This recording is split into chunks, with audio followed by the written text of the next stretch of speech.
You're not hearing me, Val. They were out there for almost 10 years.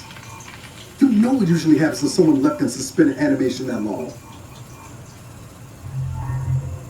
Explosive cell death may result from extended periods of suspended animation. Death occurs quickly as the human body rapidly liquefies. Exactly. And it would be my fault it happens. Oh, I never should have stopped looking. I can't face the commander right now. Not like this. I'll be in the cockpit.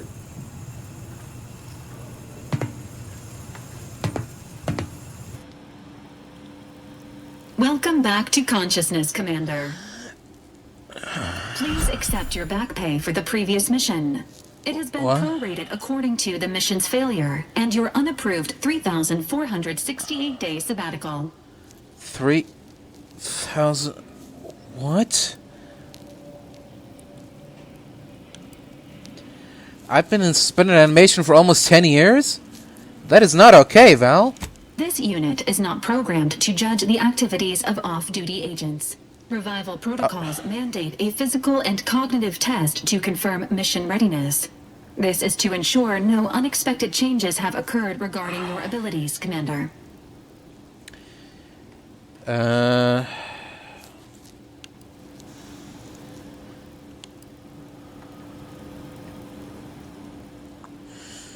That's probably for the best. I do feel a little different. Say,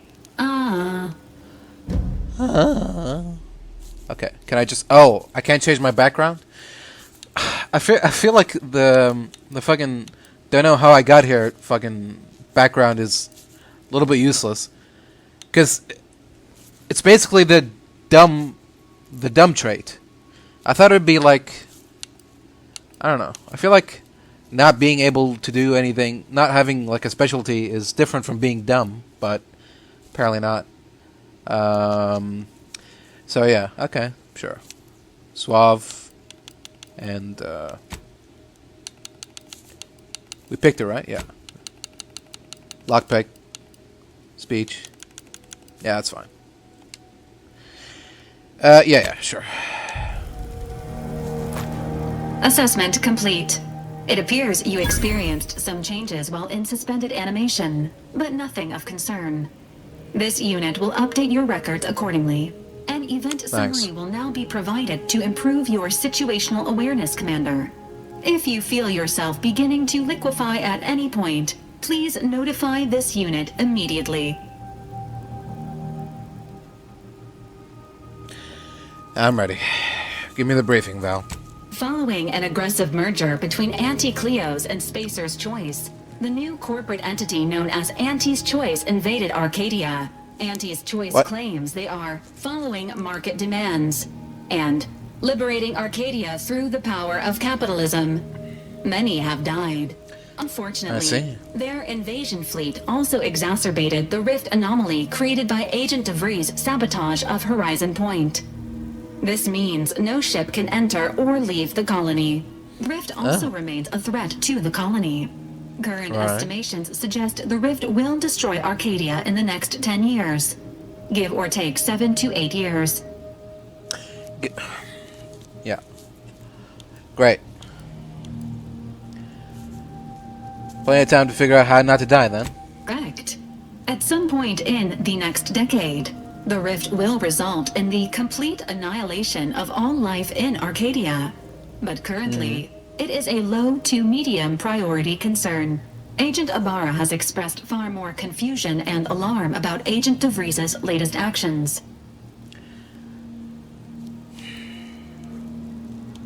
Latest actions? De Vries is alive? Agent De Vries did indeed survive Horizon Point. This was confirmed when she brought down the old Earth Directorate surveillance satellite earlier this month. Satellite had been gathering information since before your mission. When it fell, it signaled agents across the colony, leading to the discovery of you and Agent De Vries. Agent Ibarra prioritized your recovery above pursuing Agent De Vries. This involved disassembling and rebuilding the astrogator to allow the incognito to travel to your location. Rebuild the astrogator? Is that even possible? It is inadvisable. However, Agent Ibarra has had many years to teach himself new skills, though he has not shown the same aptitude in soap making, hydroponics, or cooking. This unit has also observed a marked improvement in Agent Ibarra's hygiene regiment since the satellite was brought down. He is shaving again, and routinely changes his clothing. Final update. That's good. Due to the deaths of every other squad member, Agent Ibarra is now a full agent. He is currently in the cockpit. Please extend your congratulations when you see him. Yeah. I'm sure he feels nothing but pride and joy. Consumerism. Excuse me? You're the reason our marketing works. Promotions and sales have riddled your brain, and you're more interested in buying the next big thing than financial planning. Wait, what? Oh, I see. Right. So everything costs 15% less, but everything sells for 10% less as well?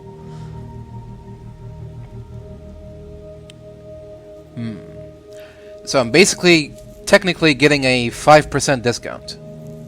Permanent discount. At every vendor. Sure. Sounds good to me. Sign me up. Okay. Let's level up. Raise skill by 1 up to your current level. Level skill specialized, that limit is raised by 2. Okay. A skill to surpass Metal Gear. Alright, we'll put one in observation and one in guns, because we'll be using a lot of guns. Yes. Perks. Oh, okay. We're not doing it like before. Okay, sure. Old school, I like it. Bullet shield. Bonus to damage resistance and max health, but enemies are more likely to target you over your companions. Ninjas. No. Critical hit chance with all weapons against enemies. Chances increase against strong enemies, such as leaders and bosses that aren't heavily damaged. Hey, that sounds great. Commando. An additional weapon equipment slot. Ooh. Marksman, assault, and sniper rifles deal increased damage at distances over 20 meters, but less below that distance. Sneak attack. Okay. Searching through containers can occasionally reward you with bonus bits or crafting materials. Damage with shotguns, SMGs, and pistols is increased against targets within 10 meters, but less above that distance. Those weapons also gain increased sneak attack damage. Ability to pickpocket others. Pickpocketing can be... your speech also scales damage. Ooh. Sounds neat.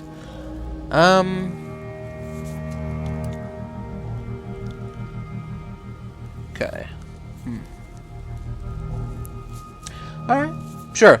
This will this will incentivize me to always engage in close range combat. And if I ever am in long range combat, then I can just use weapons that aren't shotguns, SMGs, and pistols. So rifles don't have that debuff on them, right? So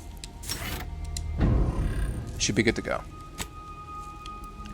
Ooh, premium. Oh, there's some DLC stuff. Okay.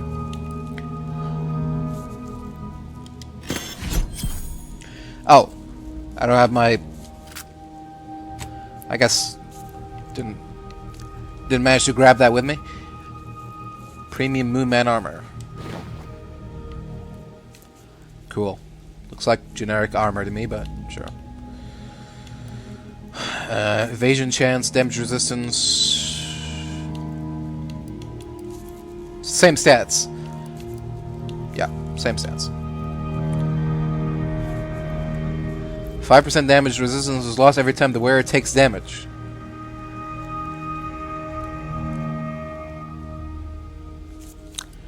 Sure, why not? Premium Moonman helmet.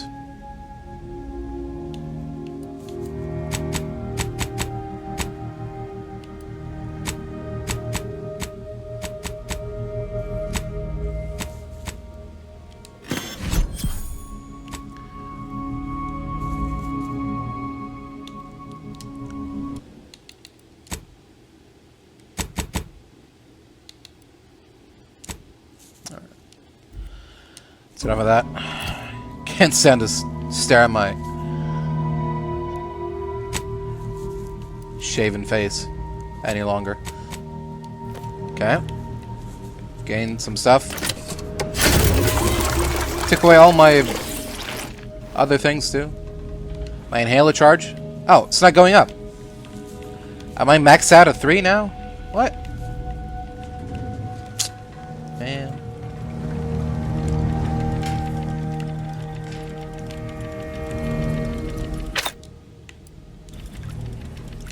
Okay. Can't pull out weapons during inside safe space. Whatever. Ooh. Craft bypass shunts.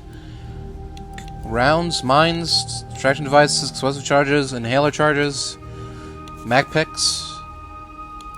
Oh. It took away even my resources?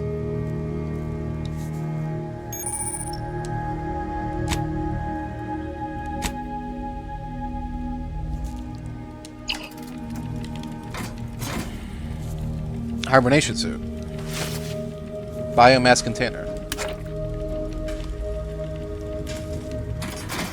Hibernation helmet.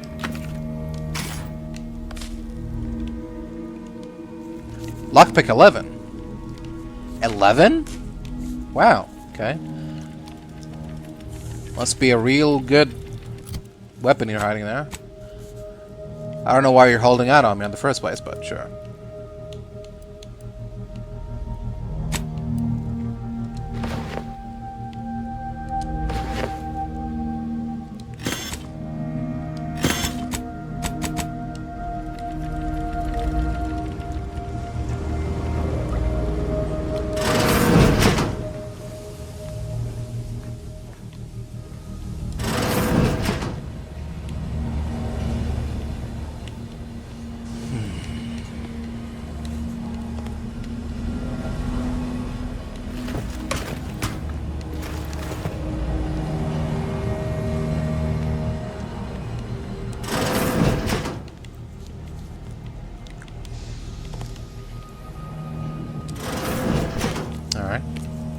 This is where all our companions are going to be staying during our adventures. Where's my room, though?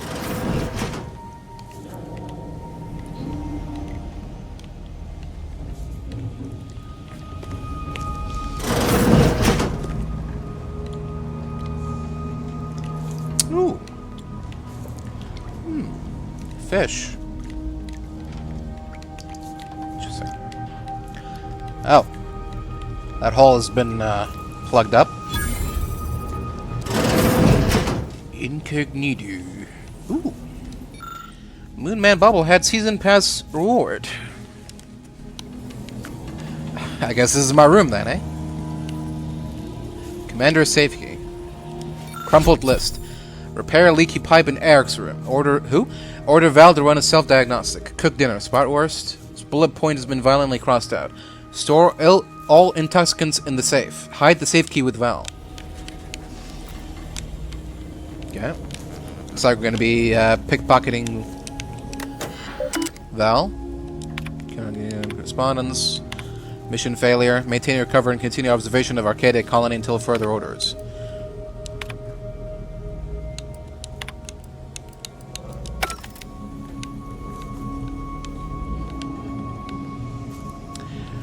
Oh, Val, can you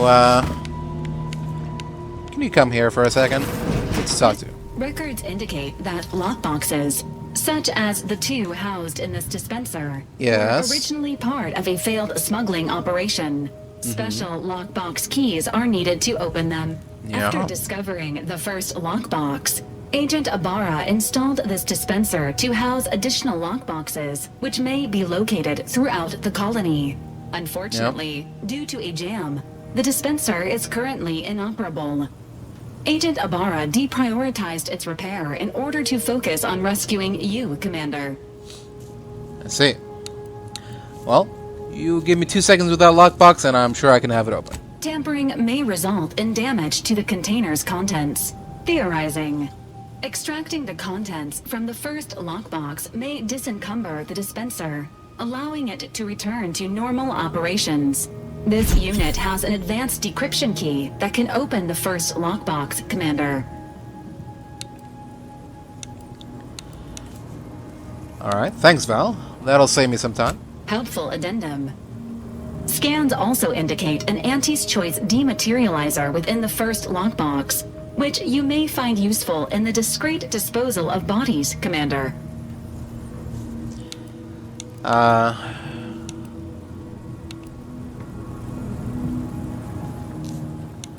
concerned you think I need a gadget like that. An Earth Directorate agent prepares for all eventualities, including, but not limited to, unpremeditated murder. Additionally, the second lockbox's contents may contain parts to upgrade your Valerie unit. Upgrades are recommended to improve your experience of Valerie.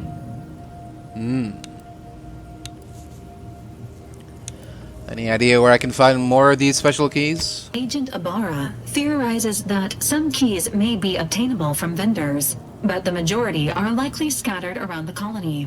Please be on the lookout for any additional lockboxes, which may be stored here for your convenience. Alright then, keep that in mind. Auntie's acidic dematerializer fires a spray of extremely volatile goo when activated, dealing corrosive damage at a very short range. Corpses hit will melt away, preventing others from finding them and acting accordingly. Do not eat this liquid. Please dispose of any targeted acidic remains in a safe manner. Do not eat the remains.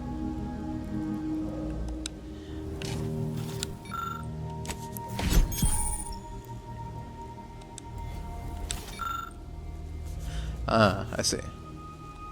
Congratulations on your acquisition of the dematerializer.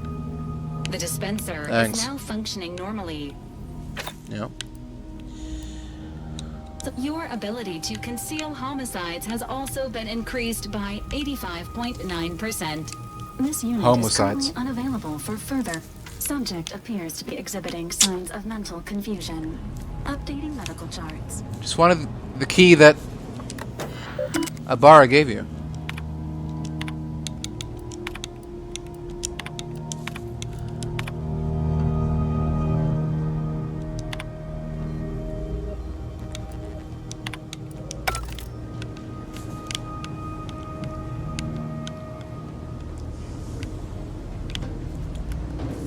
Alright, well, guess we won't be getting that anytime soon.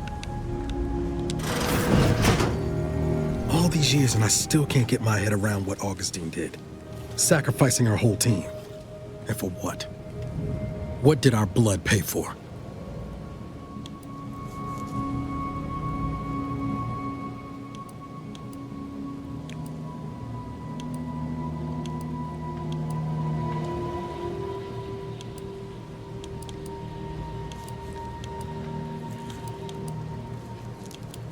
Niles? Oh, Commander. Thought you were Val. Glad to see you up and ambling about. And not, human stew. Yep. Likewise.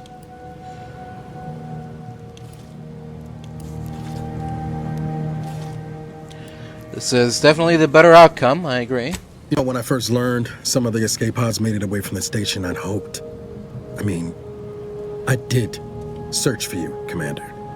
Just as soon as I was able.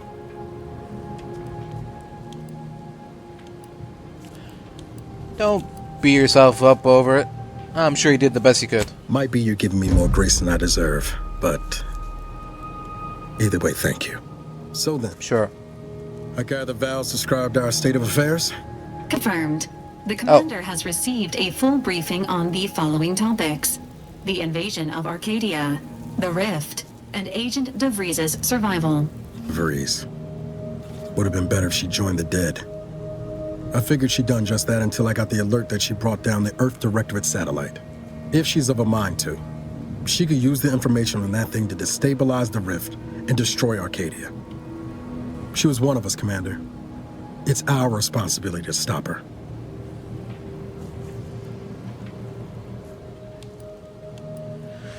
Agreed. We can't let her actions go unanswered. It'll be an adventure. Funny how often you seem to stumble into those. She's going to ground now. Yeah. But as part of her original undercover mission, Vries was inserted at the Vox Relay station on Paradise Island. She then followed protocol, established a safe room there. Wager that's where we'll find clues as to her present plans and whereabouts.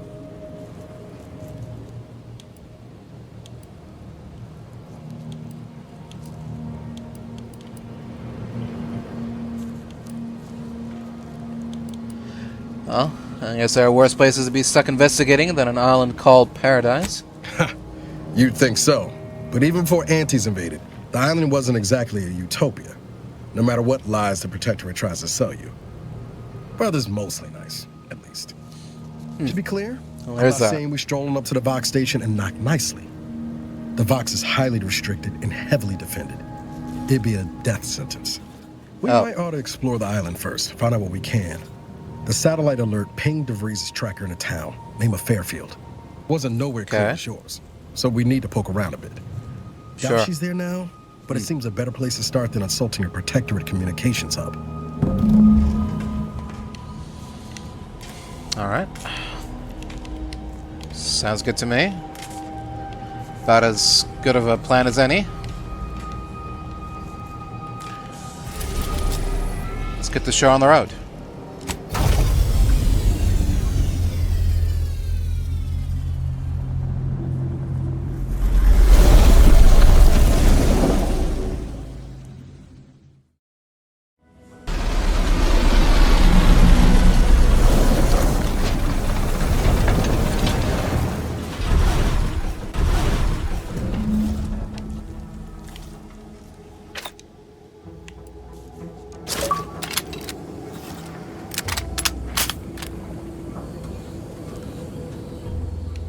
Excuse me? Oh, there we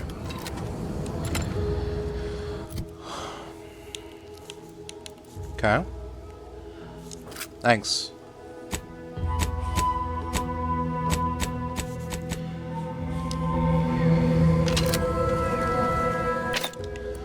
This is short rounds. Experimental weapon that funnels bits to your account for every foe slain. The Moonman watches the bloodbath, his hungry eyes never closing. Yeah, cool.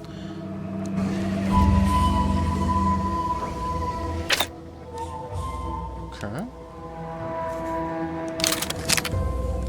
But I guess we don't have enough ammo for it, so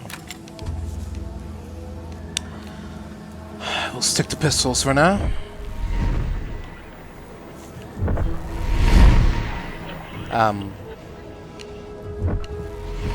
Okay. That doesn't sound good. Deep thing in the sky there? Yeah. That'll be the Vox Relay. Vox stations serve as key communication hubs for the Protectorate. Unauthorized visitors are likely to be shot or hanged on sight. We're headed to Fairfield first. Good to know. Less chance of us getting shot while picking up Vries' trail. Yeah. Alright, everyone. Welcome back to The Outer Worlds 2. Last time, after I stopped playing for nearly 3 hours, I discovered that I couldn't save. I had no ability to save. And I also discovered that throughout my playing, the game didn't make a single autosave as well. So all of my progress was like it was never there to begin with. It was not canon. So yeah, I had to start all over again. And when I did, I took this as an opportunity to change my background to Lawbringer. Why is it? Huh. Showing toxicity, but not background. Traits, flaws, background. Well, anyways, yeah. So I picked the Lawbringer thing. Because, you know, I feel like I was slightly misled on the description of what that other background was. So Yeah. I also found this baseball card. So, that's neat. And, yeah. That's pretty much it. Now we're back to where we stopped last time.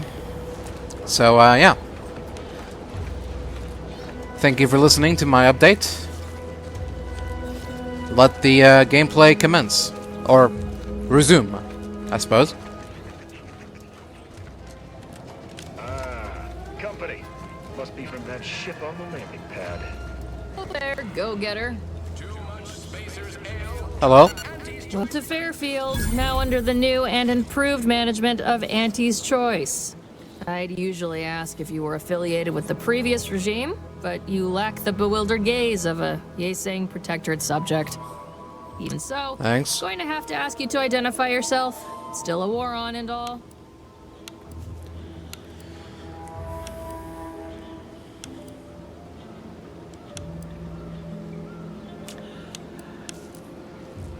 Are they against the Earth Directorate? I forgot. Well, let's see. I am an agent of the Earth Directorate. You've heard of us, I take it? Earth Directorate, huh? Like, from the serials? Thought Arcadia was outside your jurisdiction. Any folk native to this place sure wouldn't have ever heard of you. End of the day, we let most anybody in. Bottom line's all we care about is our bottom line. That'll be all. Unless you got any questions before you're on your way.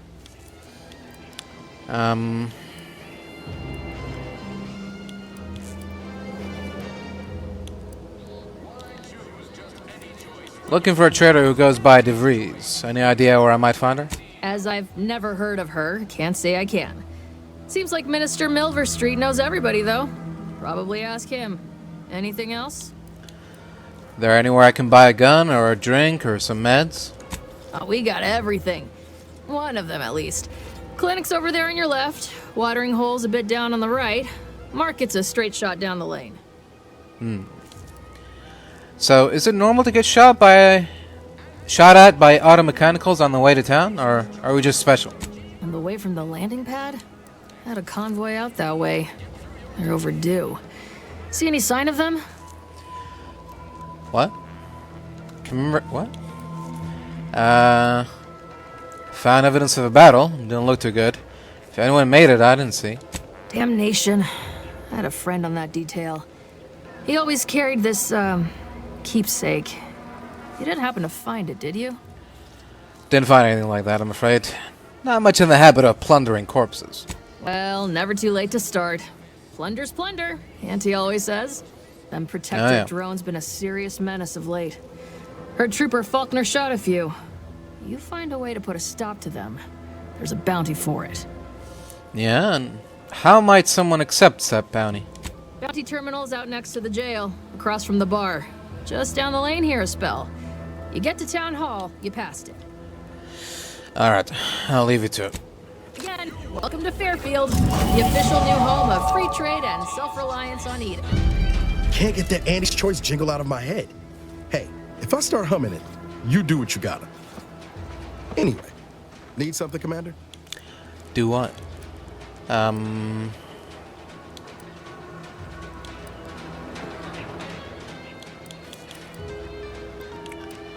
like to know more about this merger between Anti-Cleo's and Spacer's Choice. There's less merger and more hostile takeover. I don't have all the details, but it sounds like Spacer's Choice tried to outmaneuver Anti-Cleo through quasi-legal means and got a hell of a lot more than they bargained for. Now her new brand's been turned into an invasion force bent on conquering the entire system. Funny how life works out. Sure. I have a few personal questions for you. Oh yeah? What's needling you?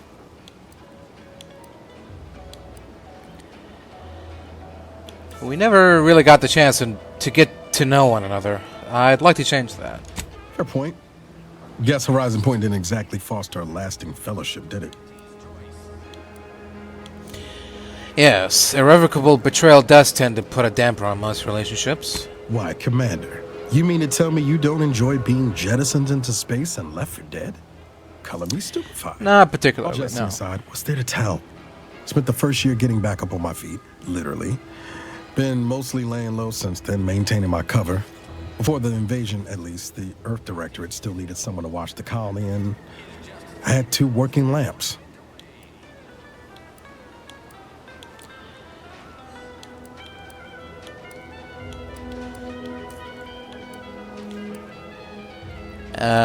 Please don't take this the wrong way, but how did you survive? Same as you. Dumb luck. Barely made it back to the ship on my own power. Don't much recall after that. Val tells me I was in a bad way. I needed an honest-to-law doctor. Found one on Eden willing to patch me up. I'm not adding color when I say he saved my life. Most Protectorate would have snubbed me for bleeding out without the Sovereign's permit. Wait, a Protector doctor fixed you up? Isn't that against their rules? This was before the invasion. Not to say there wasn't some risk, what with the Sentinels and all, but it ain't like it is now. The Protectorate used to believe they were untouchable. Now they know they're mortal, same as the rest of us. That's some hard gravity to pull. So, it's just been you and the Valerie unit this whole time? Not always. Went a couple of stretches there on low power to avoid detection from Protectorate patrols. I usually shut her down for a few cycles then. The way you're gawping at me right now makes me think I answered that question wrong.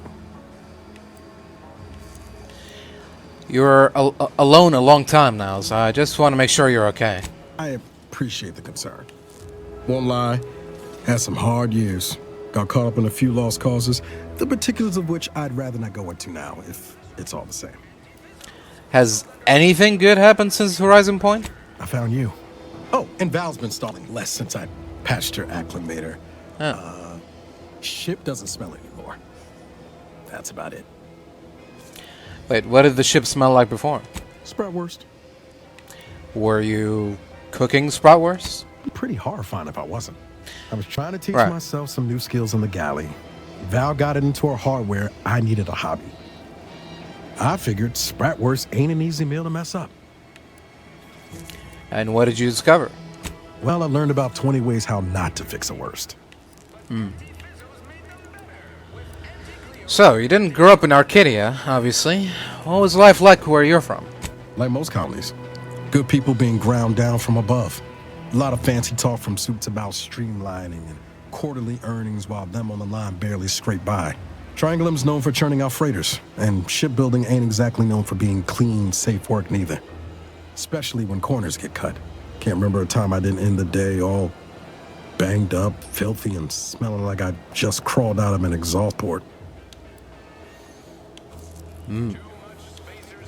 Sounds miserable. It was hard work, sure. But there was something special about seeing one of them long haulers fire up her engines for the first time and knowing you had a hand in her construction. Funny thing was, I wasn't even an engineer back then. But I wanted to learn, so I paid attention. Too good of attention, as it turned out. No such thing as being too observant, but go on. I was working late one evening and overheard something I shouldn't have. Some bigwigs exchanging inside information that would have cost the corporation a pretty bit. A day later, I was being accused of corporate espionage.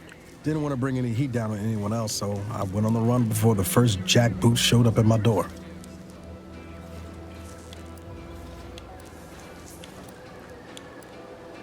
Weren't you worried that running would make you look guilty? Not as worried as I was about what would happen if I was caught.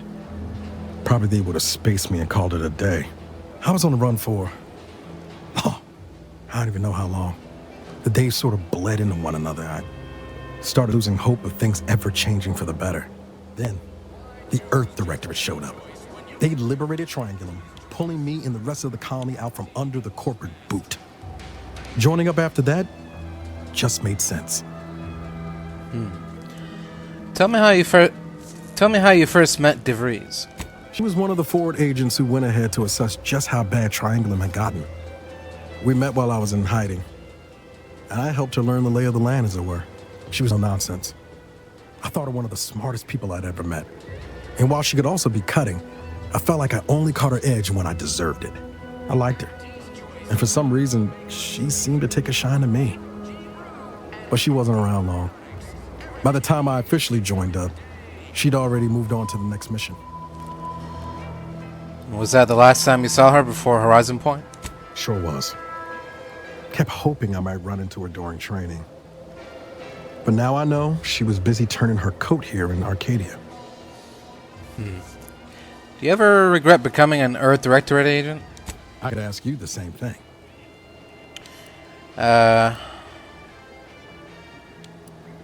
Whether it's an orifice or a face, Auntie's choice makes a cream for it.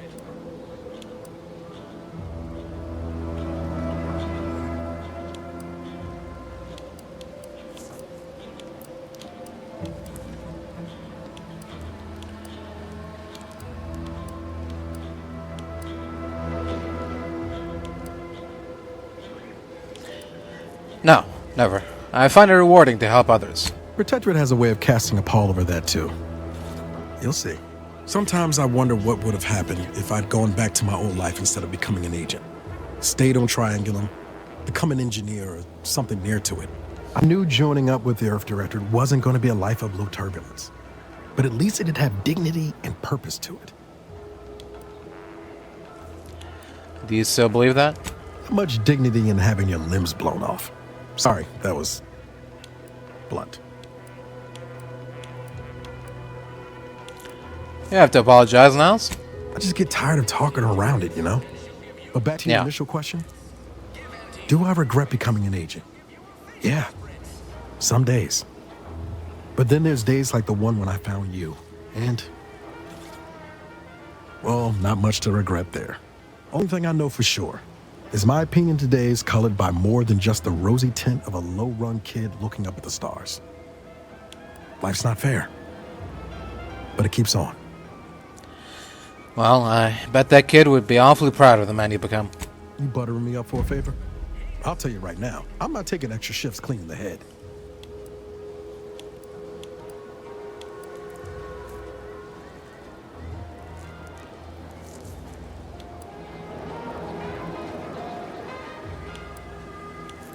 I was being serious. Well then, thanks. Just hope that good opinion of me holds. I'd love to hear more about your family. My folks shuffled off the motor coil when I was little. Assembly line accident. Got passed between some distant relations for a few years. They tried their best. Weren't cruel or nothing, but life on Triangulum was tough. And they had their own families to worry about, you know? I like feeling like I was adding to their burden, so I struck out on my own just as soon as I could. And well, you know how that turned out. You ever miss them? Yeah.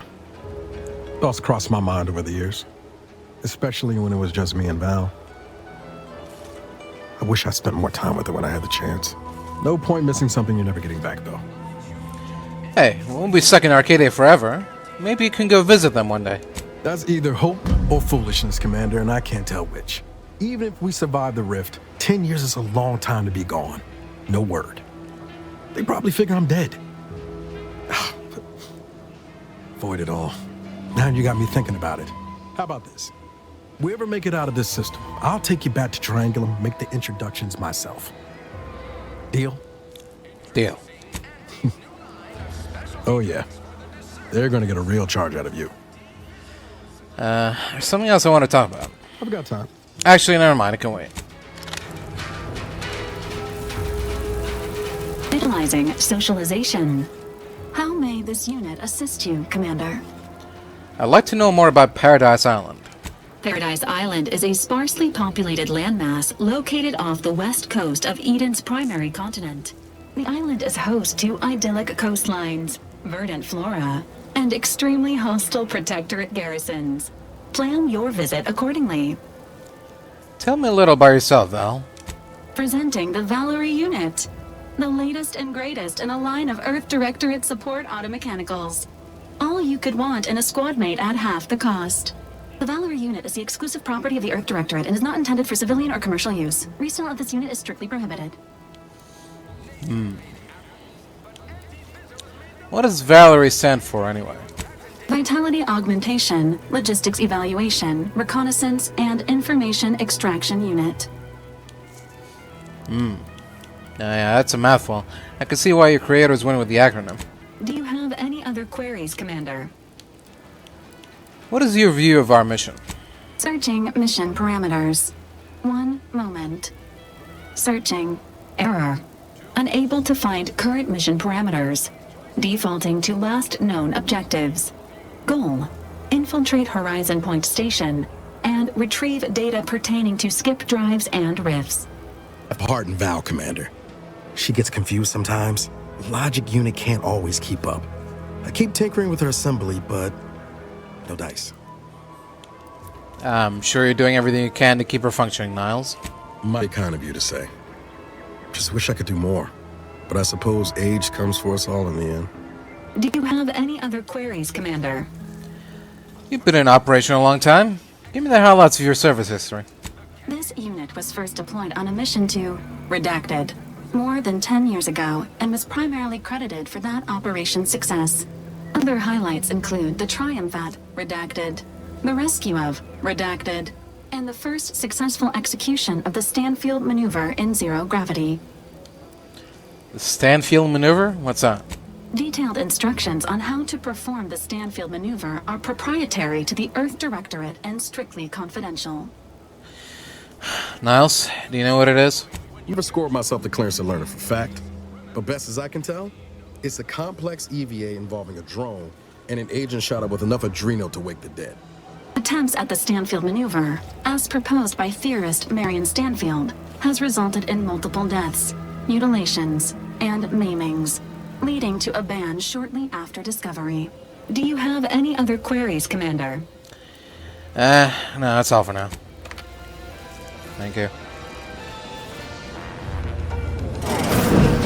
Holler when you're ready for me, Doc. I'll be over here. Definitely not in excruciating pain. Blood and bile are covered under our standard sanitation tax. All other bodily excretions may incur an additional surcharge. Don't mean to sound unsociable, but you might not want to stand so close. The bleeding ain't contagious, but it ain't slowed much neither. I hate to bleed all over you. Wouldn't mind conversating a bit, though. Anything to take my mind off the pain. Oh, it stings. Hey, Val, anything you can do to help out our friend here? This unit is not permitted to operate within corporate-owned medical facilities without said corporation's consent. Non-legally binding reassurances, however, may be offered. Reassurances, you say? Like what? Deploying reassurance. Do not worry. You will be fine. I guess that's something. Look at me, drawing comfort from a drone after being attacked by one. Funny world, ain't it? That's a lot of blood. What happened? I was on sentry duty, bravely surveying our perimeter for threats, when a Protectorate drone attacked out of nowhere. Third time in as many days. I returned fire like it was a cereal. Bang, bang, bang! Pew, pew, pew! Oh, not excessively, of course. Don't want Auntie taking that extra ammunition out of my paycheck. Again. It's all going fine until the damn thing blasts me while I'm reloading. Mighty uncourteous, you ask me. Huh? Huh. How'd you survive? Trooper Faulkner happened upon the scene just then and dispatched the drone before it could finish me off. No idea where these drones are coming from, but Faulkner's been having a time of it lately. Be nice if someone helped out, but Carr's hands are tied. Lack of resources, I guess? As for the rest of these fine folk, they were attacked by Protectorate while defending the forward operating base. Imagine the base is probably hurting for warm bodies just now. Think they'd welcome outside assistance? Can't imagine they'd turn down help from anyone who knows how to handle themselves and is a friend of Auntie's. The FOB's our main line of defense. The only thing stopping the Protectorate from sending their legions over that bridge of theirs and attacking us here in Fairfield. The man in charge, Commander Torres, is a legend. Rumor has it his troopers are relentless, fighting through wounds that would kill most. What I wouldn't give to join his outfit. Sounds like a quick way to distinguish yourself. Why don't you volunteer? Now there's an idea might be worth considering. They do say the quickest way to a promotion is by climbing over other bodies. It's all a moot point till I can get this arm of mine mended. Poor Doc Barnes is working himself to the bone trying to take care of us, but he's only one man. I suppose it could be worse. At least Command's not throwing us at that relay station. Can't imagine the casualties he'd be dealing with then, given all its defenses. So, between Protectorate attacks and rogue drones, what's going right around here? Well, Cole's got the saloon up and running now. World always shines a little brighter after a few swigs of Spectrum. Sure. Well,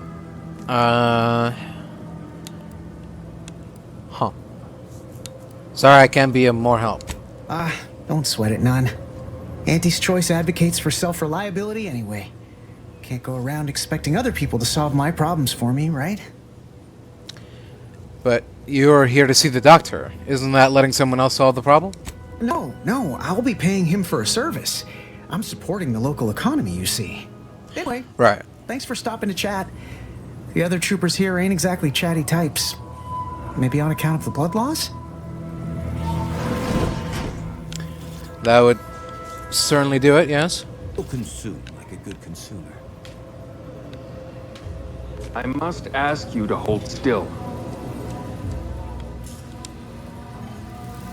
Never ain't the lily kind. Tell it to me straight, Doc. The bullet shattered your tibia and all but demolished your gastrocnemius muscle. Due to the risk of infection, I have to abscise your leg. There is good news, however. I recently enrolled in a course on advanced amputation techniques, so I'll be seeing a positive return on my investment sooner than expected. Huh. That seems a little extreme, doesn't it? Amputation? Yeah, Doc. Is this really necessary? Kind of need my leg. You know, for getting around and such. I don't have time to argue about this. I have other patients waiting. If you're disinclined to live, leave. Otherwise, we need to get you prepped for the procedure. Say, how sore are my pockets gonna be after all this, Doc? Don't suppose there's a discount for only taking a portion of the leg? I'm not running a charity. If you desire full treatment, you'll pay full cost. If that's a problem, seek compensation from your commanding officer. What if the trooper can't afford the cost of treatment and isn't recompensated? Well then, she should have thought about that before getting shot. This is a mighty big decision, Doc. Can I have a moment to noodle on it? I don't encourage delays, but very well. It'll take a few minutes for me to warm up the saw anyway.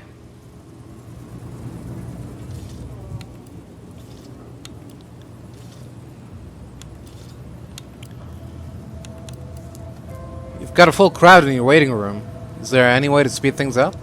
Short of you skipping back in time and ordering the coagulant I need, I doubt anything can be done to accelerate the timetable for treating these soldiers. Can't you make the coagulant yourself? There's a chem set right there. I am a doctor, not a magician. I cannot manufacture coagulant from the aether, neither do I possess the special training to improvise with what supplies I have on hand. Now, was there anything else?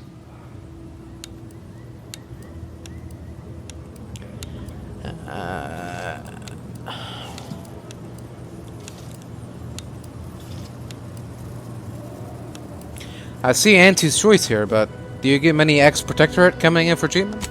Some. Most still tout the all-healing nature of protectorate medicine.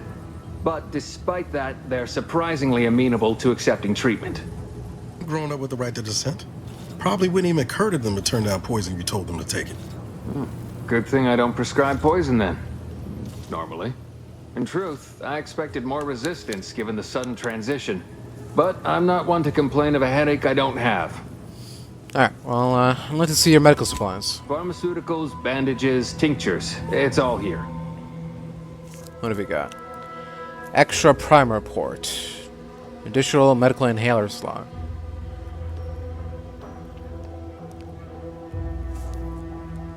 $563 bits.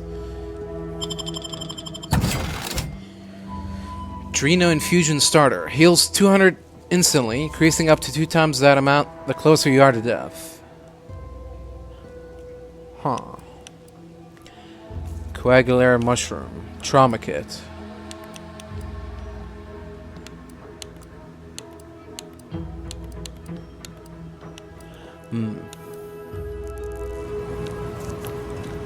Okay. Wonder if we can make some of that coagulant. Medical 3.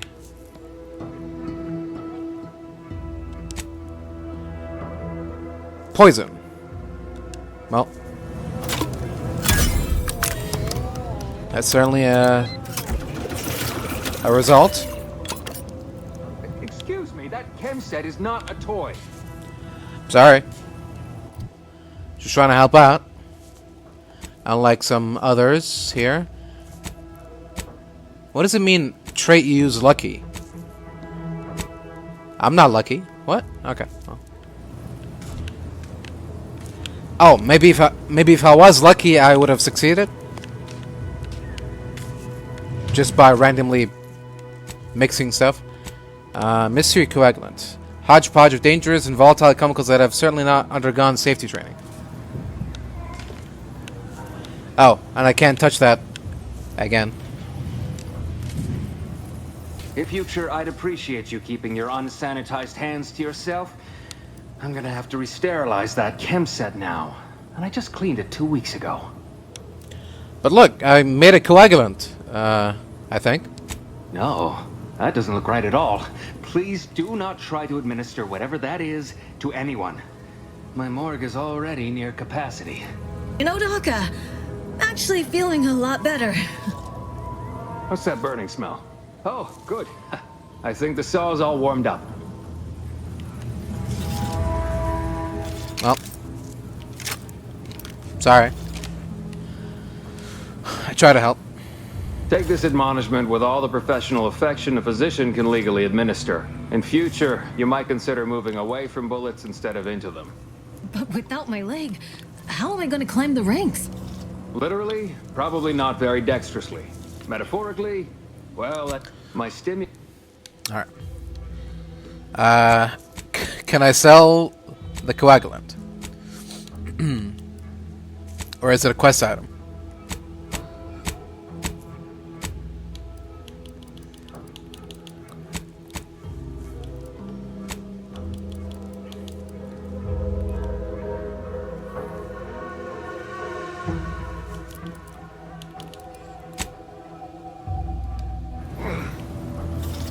Yeah, I'm guessing it's a quest item. That'd be pretty funny if I could do that. Alright, well. Looks like that trooper is getting her leg sawed off. I'd say welcome back, but I reckon a clinic... If you're here for the doc, hope you ain't in any kind of hurry. Wait's still on the long side of short. Well, good thing you've got so much blood then. Surely do. Keeping it on the inside's the trouble. Aw, heck, but I shouldn't complain. Alright, see ya.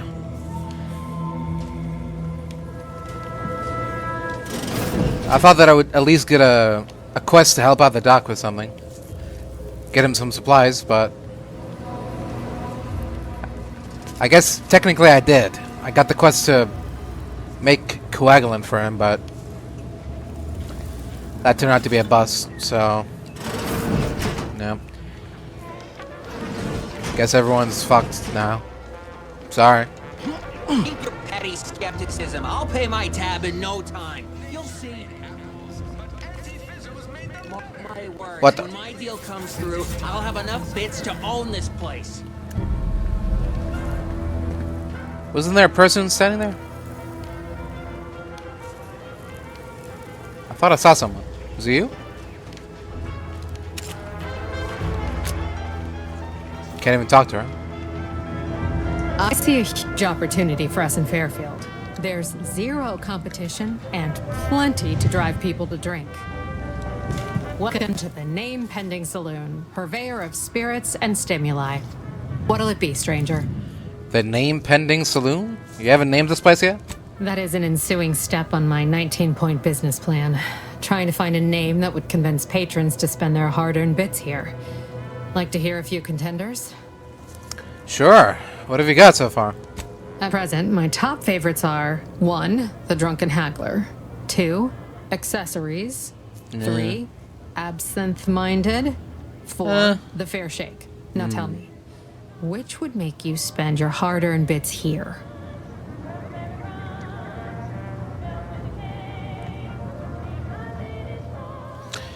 I mean, not really a fan of any of them. But if I had to pick...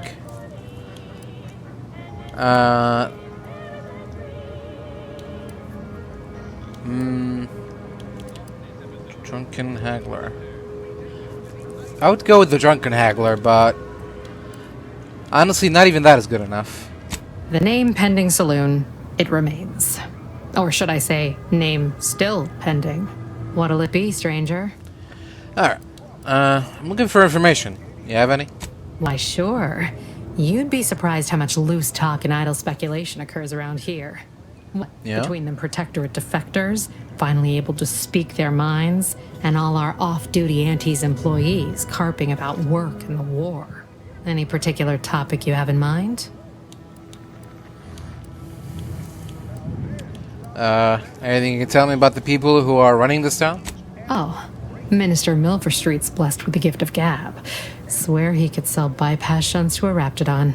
Ain't one of them falsely magniloquent types, though. Sincere fella. Shares command of Fairfield with Acquisitions Officer Carr. She's blunt and murderous. Two traits Auntie's Choice highly prizes in a commander of corporate forces. To say they have differing approaches to leadership is like saying, gee, suns are hot, whilst being incinerated in a solar eruption. So, how did Anti-Cleo's and the Spacer's Choice become one company? You're asking me for the particulars of a high-level corporate acquisition. Like, an in-depth accounting of the various parties who vied for control and who won out in the end? They merged. Well... rebranded. Right. Anti-Cleo seems in charge now. Dunno. Yeah. Do my best to steer clear of corporate intrigue. Okay, fair enough. Any word about the situation up north? Anything someone headed that way should avoid? Tell you one thing you can't avoid. The bridge. No other way around it, and at present, it's held by Protectorate forces. We have a small contingent of troops bivouacked nearby. Forward Operating Base, they call it. Who's in charge up at Vox Relay? Vox Station's run by a brigadier by the name of Montelli. Sounds like he's as much a danger to his own troops as ours. Real piece of work, even by Protectorate standards. Reportedly enamored of show trials and summary executions. I see. Well, that's all I need to know, thanks. My pleasure. Got anything for me in return?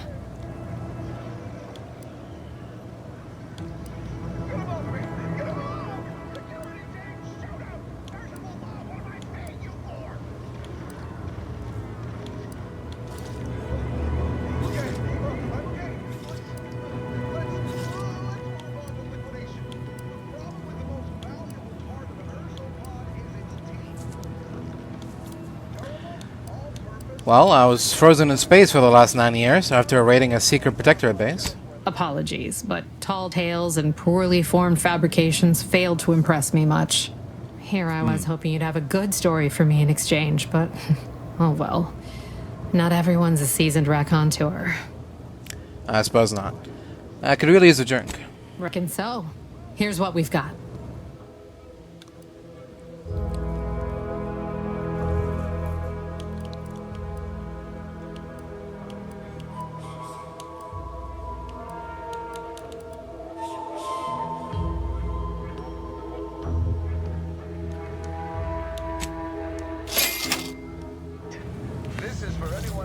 There you go.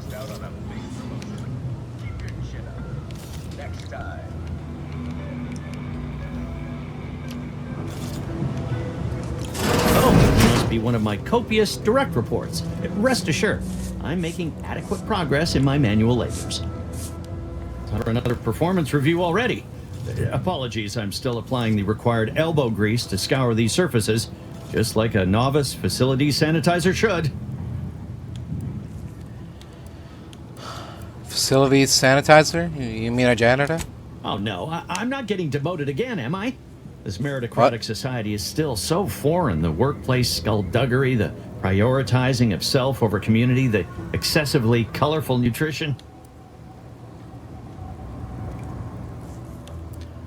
Why do you keep getting demoted? I fear I'm not cut out for this. canid eat canid lifestyle. Seems the only way to flourish is through general underhandedness and ruthless efficiency. Never picked up those skills in my 50 years as Fairfield's drone operator. Pity they didn't keep me on there. I was quite skilled at it.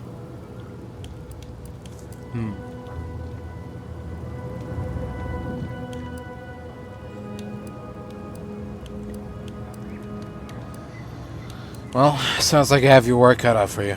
Goodbye.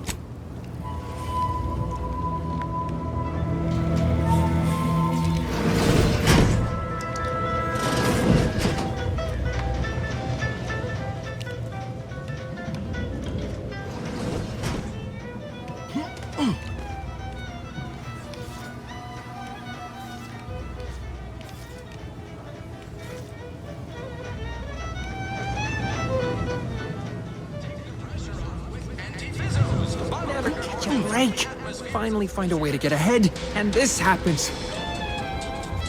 Alright? Swear, I almost had it this time. Everything all lined up. Easy mark, guaranteed moneymaker, favorable terms. Practically the recipe for success. Look like you've had your share of troubles. Ever had the perfect opportunity just slip through your fingers? Well, my last mission left a rift in space and cast me floating adrift in the void for a decade. So you can understand my situation then. Right. I had just the thing to get me a fast-track promotion to lower middle management. Now you seem like someone who knows a good deal and wouldn't be adverse to helping me out. And just what is it you need help with? It's like this. I agreed to meet with a business associate to finalize a deal, but the location got set for Spire Grove. Problem is, you been outside of Fairfield? The funicular to Spire Grove broke recently, so I got no way to get up there. I'd break my neck scaling that cliff for sure. There's a long way around, but it's not for me. The path there might be lousy with Raptidons for all I know. It wasn't before, but mayhaps they were just lulling me into a false sense of complacency so they can strike. You were saying something about Spire Grove? What's that? While exploring facilities to the north, my partner unearthed the heretofore unexploited advanced protectorate technology. Couldn't or wouldn't go into details, but he promised every household would want one, that it'd revolutionize the daily life of Auntie's Choice citizens. And what would you do with it? Sell it? I lay my hands on something like that, turn it over to management. I'd start climbing the rungs of the corporate ladder right quick. Soon, I'd have all the considerable perks of someone responsible for a hit new product line. Bigger salary, name recognition, reserved seating in the company restroom, the works. Alright, well, you're in quite a bind. We could probably work out some solution. Opportunistically leveraging difficult predicaments. That's the Auntie's Choice way. I have a few bits I can offer you. Not much, but if it turns out a roaring success like it ought to, and I get a fat promotion, I promise I'll see you're taken care of later. Well, okay then. Splendid. Go parlay with Jackson Plum up at Spire Grove. It's some kind of agricultural harvesting encampment southwest of here, near a mess of them rocky spires. He'll provide the agreed-upon schematics. Alright. And, what's the fastest way to Spire Grove? Broke down funicular is due west of here. Dexterous looking so-and-so like yourself could probably scarp her up it in a jiffy. From there, it's just up the hill a smidge. So close, but so far away. At least for me, anyhow. And, what exactly are these schematics for, anyway? Truth is, haven't the slightest. You know the Protectorate have all the most advanced technology, though. Probably something straight out of an Aetherwave serial. Animal spacesuits, N-ray specs, matter translocation. It could be anything. If Jackson's all fired up about it, it'll be beyond comprehension, I'm sure. Right. Well, consider it done. I'll be on my way. All right, then. Don't let me keep you.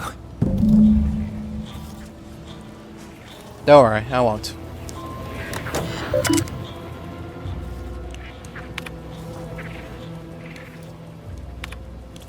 Local bounties. Drone swarm. Play this badge a swarm of anti-corporatist drones against Fairfield. Drone can be reasonably persuaded hails around the Ministry of Accuracy.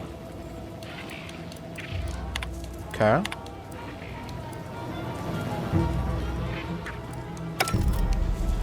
Sure.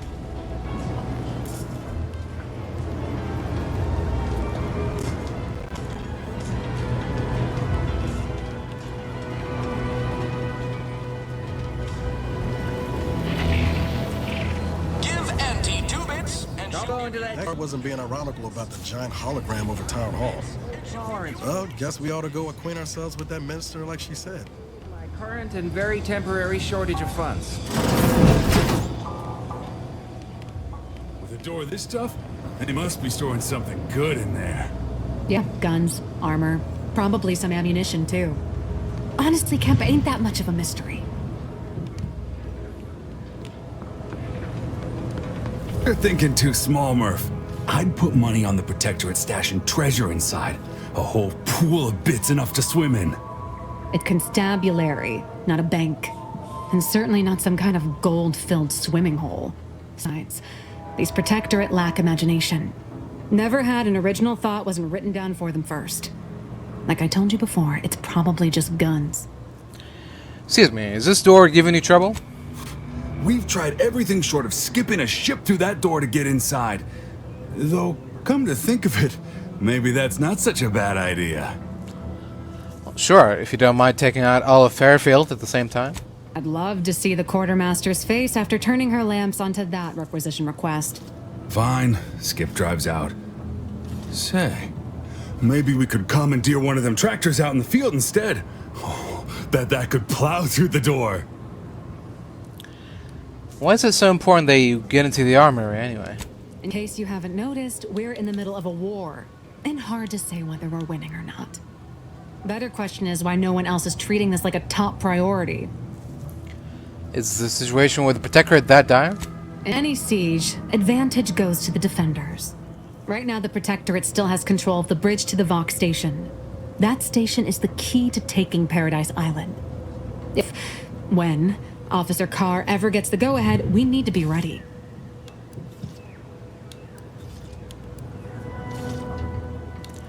What's preventing Carr from taking action? Right. Oops. With all our new trainees. If there are any... You made your case, Kemp. I'm more interested in hearing the opinion of our new friend here. What do you suppose is in there? You know, weapons and armor. Armory stuff. Don't that strike you as a touch simple? And anyway, why would the Protectorate lock up everything they'd need to fight back? Unless they were trying to keep it from... an invading force. Saying it aloud's altered my opinion somewhat. Fine. It's possible. I'll grant you. I don't see it mattering much either way. That door is sealed tighter than a salt tuna can. Nobody's getting through anytime soon. Well, I haven't met a lock that could keep me out. Let me try. Oh, really? Why didn't you lead with that? Ordinarily, I question how you came about such a unique skill set. But circumstances being what they are, have at it. Just know we're keeping an eye on you. Alright. So you're not... Okay. You're not gonna punish me for breaking into it, right? Okay. I'll be back shortly. I have no interest in dealing with the machinations of you dark marketers today. Have you two come to mock me like your fellow dullards? Perhaps if you rub together your only 2 brain cells, you might even come up with something approaching cutting. No. Wait. You're not some corporate simpleton, are you? On the contrary, you have the manner of an officer about you. Someone who understands the substantive weight of command.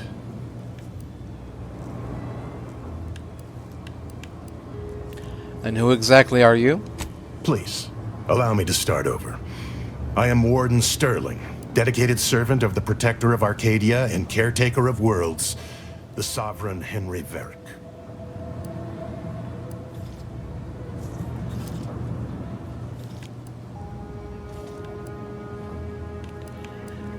If you're a warden, shouldn't you be guarding the cell from outside of it? I'm not that kind of warden. It's a title of distinction for those who serve in the Protectorate military, short for Warden of the Realm. Oh, cool. You wouldn't happen to know a way to get into the armory, would you? And if I did? Well, better I get whatever's inside that armor than the people who imprisoned you, right? What a strange argument. Obviously, I would prefer the contents of the armory remain with the Protectorate, but circumstances being what they are, perhaps you're right.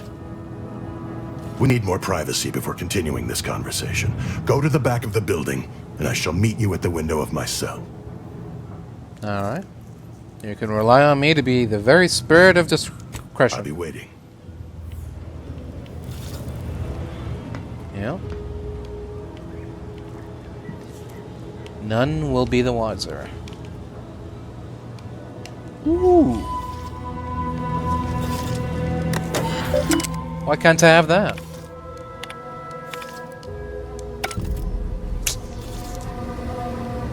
Anti's Choice is the proud maker of Spacer's Chaw, Zero G Brew,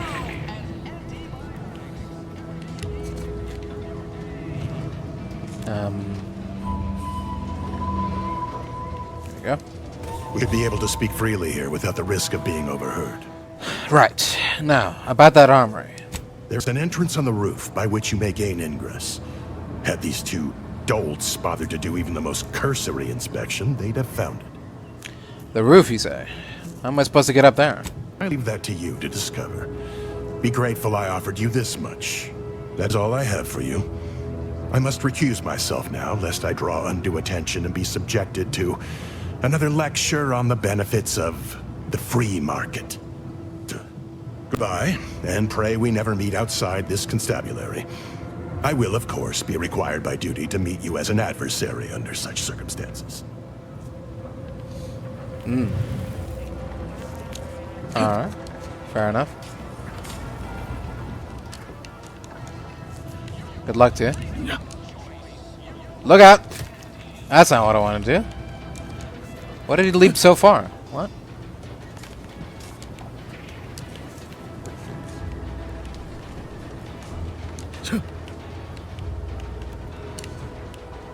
There you go.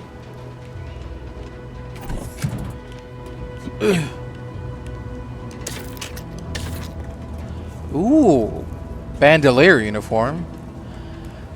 No matter the blood that may fly, keep your lapel starched, your jacket button, and your head high. Infantry cap.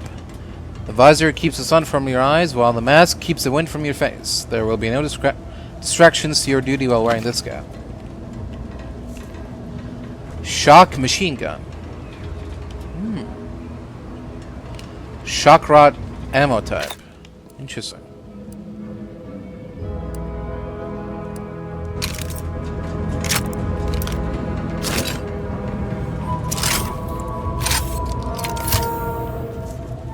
Huh. Neat. Shock rods.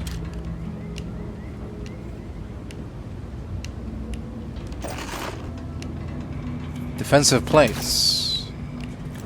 Alright. I'll take it. Whoa! How in the blazes did you get in there? Guns after all. Most of these irons look pretty old-fashioned, too. A bit lackluster, if you ask me. Yeah, it's real sad how our trainees will have the armaments to defend us now. I swear, Kemp, sometimes I wonder about you.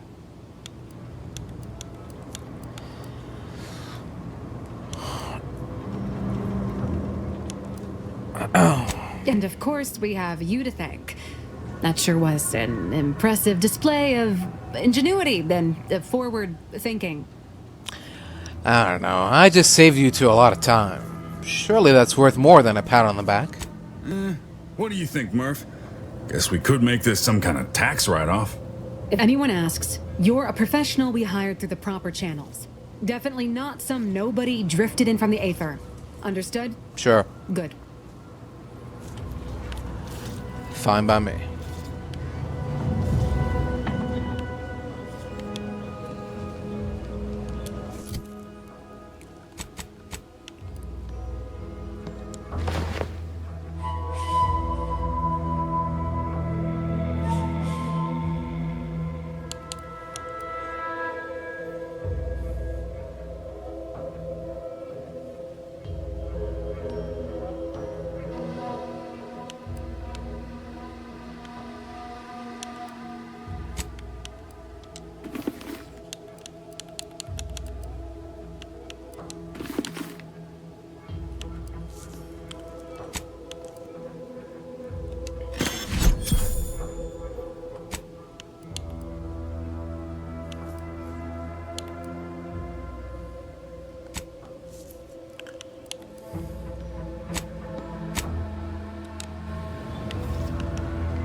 You'll think I got ejected from the saloon because I'm 3 sheets to the wind.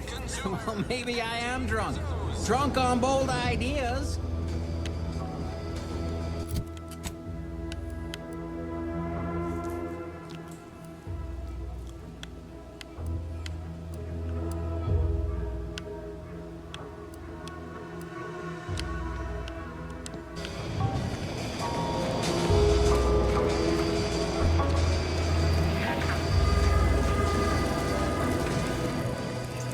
Boys, take this terminal and trash it. That's it. I need a smoke.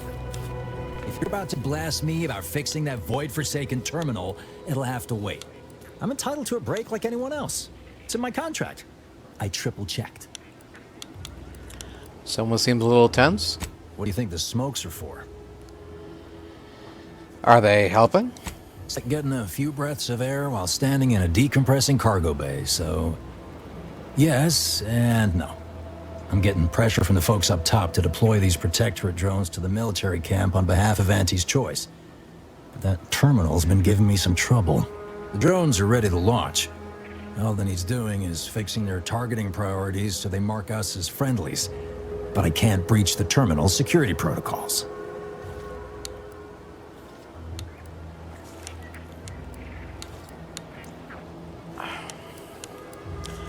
I was attacked by drones near Fairfield, you know? Are you sure you even want to redeploy these? Drones are only as dangerous as their programming. But it's a moot point anyway. These ones ain't gonna shift on their own anytime soon. And that there's the problem. Now, it probably seems like we're up to our ducks and troops, but half of them are ex-Protectorate trainees who can't tell the business end of a rifle. We need these drones. Is there anyone with more experience who could help you? Guessing that means you're flat out of ideas? Figures. Maybe. Not that I need the help of some Protectorate townie, understand, but... Sure. I might have heard my predecessor was odd-jobbing it around town these days. Magnus, I think his name was. Bet a fellow drone operator like him would have some insight into all this... perplexity. Alright, say no more. I'll go see if I can find him. Farewell.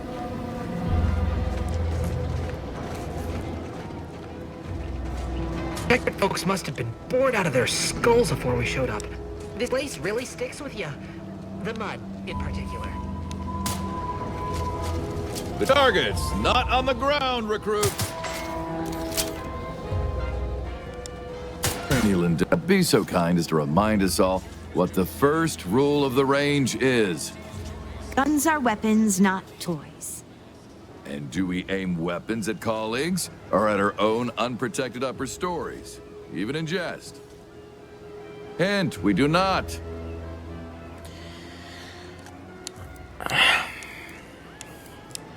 I mean, if you have to tell someone not to point a gun at their head, they're already in trouble. The soldiers before you are former Protectorate subjects, mainly of the farming variety. No knowledge of combat. Scarce experience wielding anything deadlier than a wrench. They're accustomed to being told what to do, when to do it, even how to think. A lifetime of habitual servitude is not broken in a day. And how are you helping the trainees acclimate to their new society?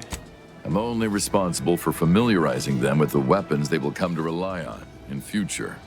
However, having observed them on the range, they fail every hurdle, but keep getting back up. I'd say that speaks to an admirable resilience. Or stupidity. Difficult to say which. These recruits need to feel inspired. Mind if I have a word with them? I'm not one to idle in the path of a good faith effort to accelerate education. The faster we can get more soldiers in the field, the better. There's just one problem. I don't know you. So, respectfully, I must ask, what do you feel qualifies you to give instruction to my recruits? Well, not to boast, but I can be pretty inspirational. You have a certain confidence about you that is presently absent in these recruits. Very well, I'll allow you to speak with them. Don't make me regret this. Attention trainees, guns down. That means you too, Simpson. We have a guest who has a few words to share. You have something to say to us?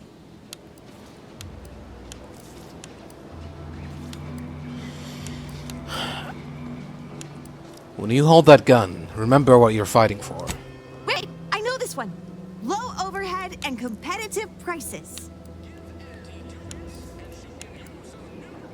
I was gonna say you're a new fat freedom, but that works too. The freedom to buy more goods. Very good, Lindell. Someone has been reading their welcome materials. Front to back, sir.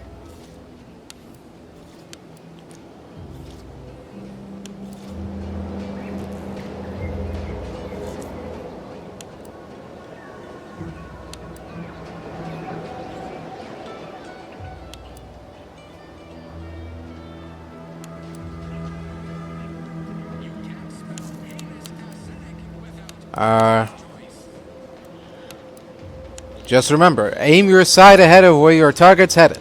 Precisely. Anticipate, then react. Now, if Auntie's faith in you is not misplaced, then prove it, trainees! Weapons at the ready! And fire! Well done, trainees! Well done! It appears your words have had their intended effect. Alright. Thank law. The trainees seem quite taken with you, too. As I suspect they would riot if I let you leave without a reward.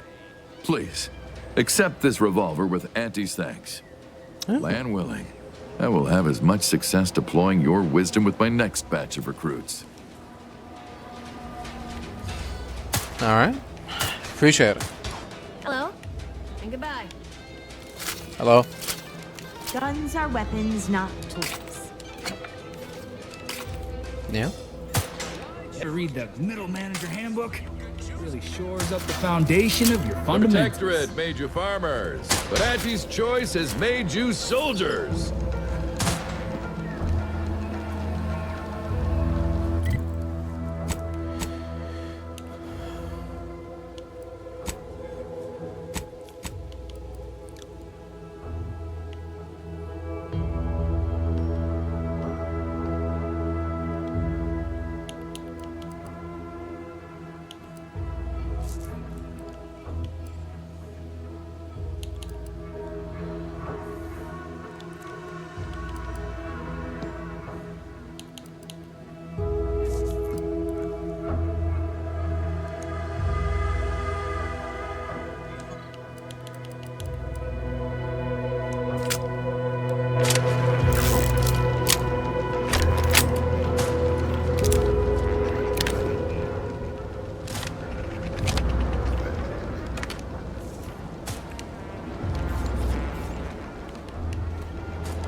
How do you eat Purpleberry Crunch?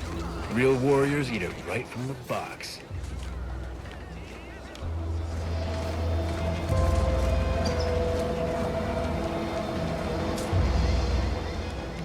Go consume like a good consumer. If you're not a go-getter, then go away.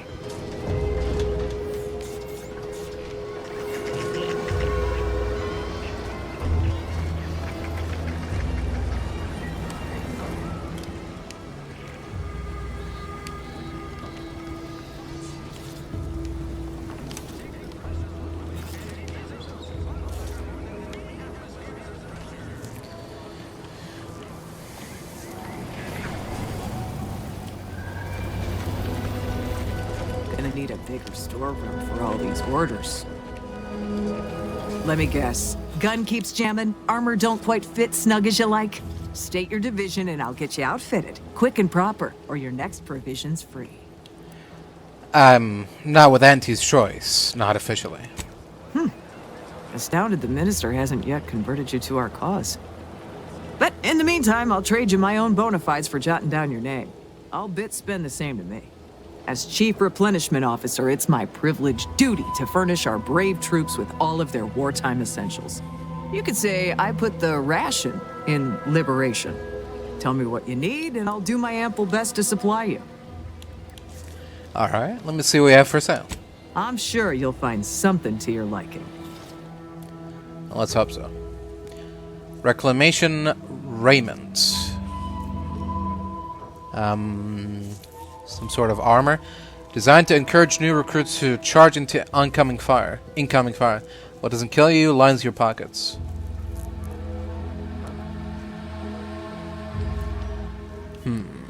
Charged machine pistol. Machine pistol force charger. Fully automatic conversion at the expense of reduced damage and damage type side effect. Oh, it's a triple burst firing. Okay. Biomass pistol accelerated bursts. Biomass pistol. Sharpshooter monocle. Biomass pistol. Sniper cloak. Plasma soak. Machine pistol. Helmets.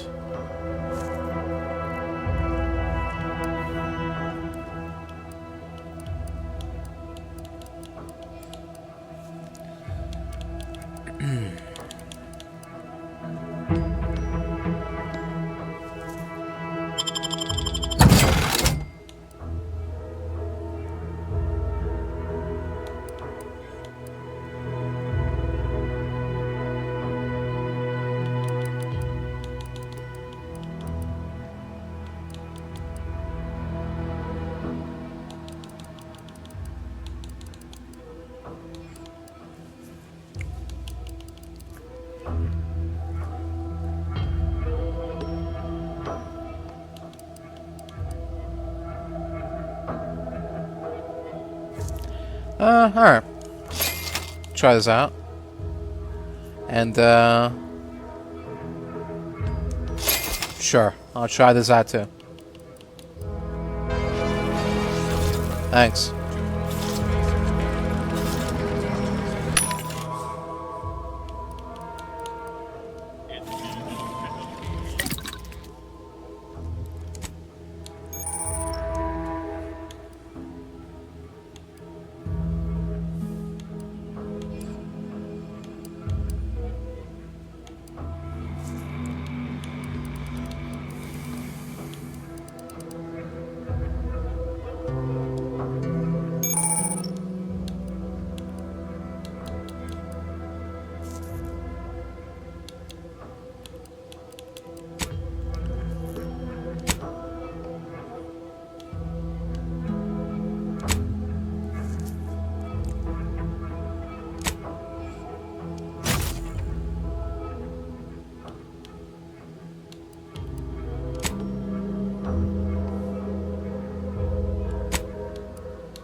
everyone's cut out for life in an anti-encampment.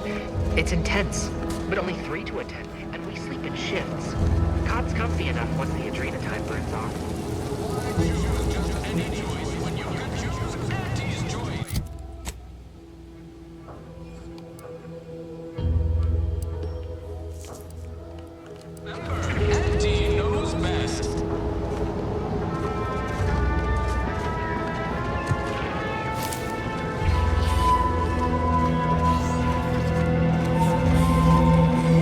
Signs of corrosion. Exhaust manifold still warm. Come on, baby. I can't help you if you don't tell me what's wrong. You just stopping by to admire the mines, or is there something I can help you with? Well, it's just... It sounds like you're having some trouble. What's the problem? See this system here? Yeah. It deploys extreme countermeasures against overhead attacks in the form of aerial explosives, often referred to as sky mines by those who prefer brevity. However, the whole thing is currently non-operational. Some problem with the lifting mechanism. No lift means no sky mines. No sky mines means the enemy can blow in like a bad sail, and we'll all be passing in our bits before you can say, gee, nice weather we're having today. Well, I came across a repair manual for sky mines. Maybe that could help? You did? I've been looking everywhere for that. All right then, let's see it. Oh, I didn't take it, but I remember enough to fix the launcher. Well, you certainly sound confident in your powers of retention. I'll be over there if you need me. Way over there. Should clear the blast radius at that distance. Alright. Let me see what I can do. Some complex stuff, but I think I can recall what I've read. Enough to get the job done, at least. Here we go.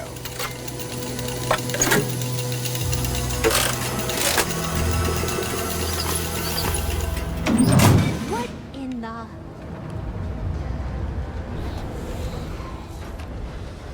Did it work? Oh! It's working.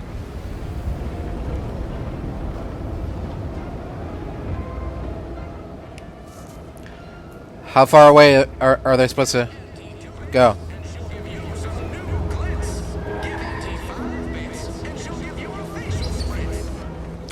Is that good? Alright, so you got her working. Bully for you. Oh, don't sound so disappointed. No, sorry, you're right. You did me, and all of Fairfield, a good turn here. Just thought I'd feel more relieved when the launcher was working again. And you don't? There's just this weight in my chest won't loosen. Worry gunking up my inner workings. Protectorate could launch an attack from that Vox station anytime. What if the mines aren't enough? Well, do something then. Don't just stand around wringing your hands. You know what? You're right. Now that the system's fixed, no point lollygagging around here. Plenty still needs doing. Just need to find the right project. Here. Exactly. Managed to cobble some frags together from a damaged mine earlier. Oh. Who knows? Might get you out of a pinch one of these days. And seeing how expertly you worked, you may as well take this armor modification too. I'm sure you'll have an easier time installing it than I would. Thanks. See you around.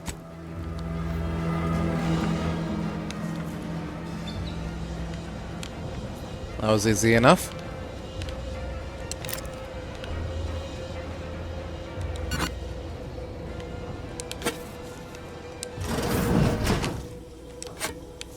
Oops.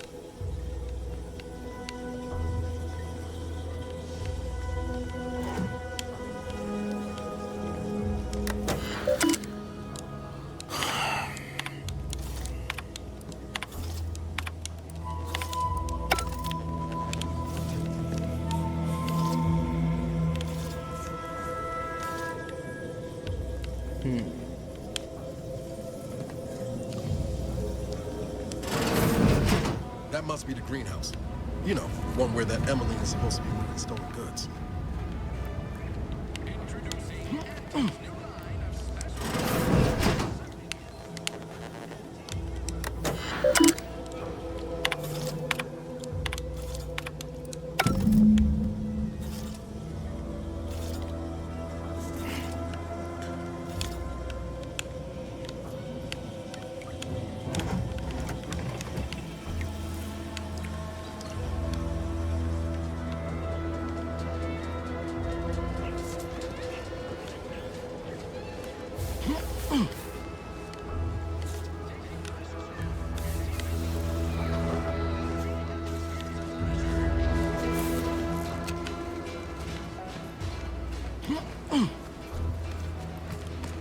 Why do you corporate folks do all the hard work instead of letting auto mechanicals do it? Because we get paid to do it. We need the money so we can buy things. I'm simply not credulous enough to accept this is where I've ended up. Doing the work of at least 3 lackeys. Or a full half-dozen automechs. All by my lonesome. I welcome you, would-be consumer, but we are not a retail operation. Please visit the various consumer locations around Fairfield for all your purchasing needs. I have far too many claims on my time to be able to cater to the curious at the moment. This looks like a lot of work. Is it just you in here? I was meant to have help, but they lacked the barest amount of gray matter it takes to keep from getting locked up by excessive corporate malfeasance. So, I'm on my own here. Breaking my back, trying to buttress all these vines on top of all my other jobs. Oh, the bits I wouldn't pay for some of those mechs the Protectorate used to work this place. So, is there anything else, or can I get back to work?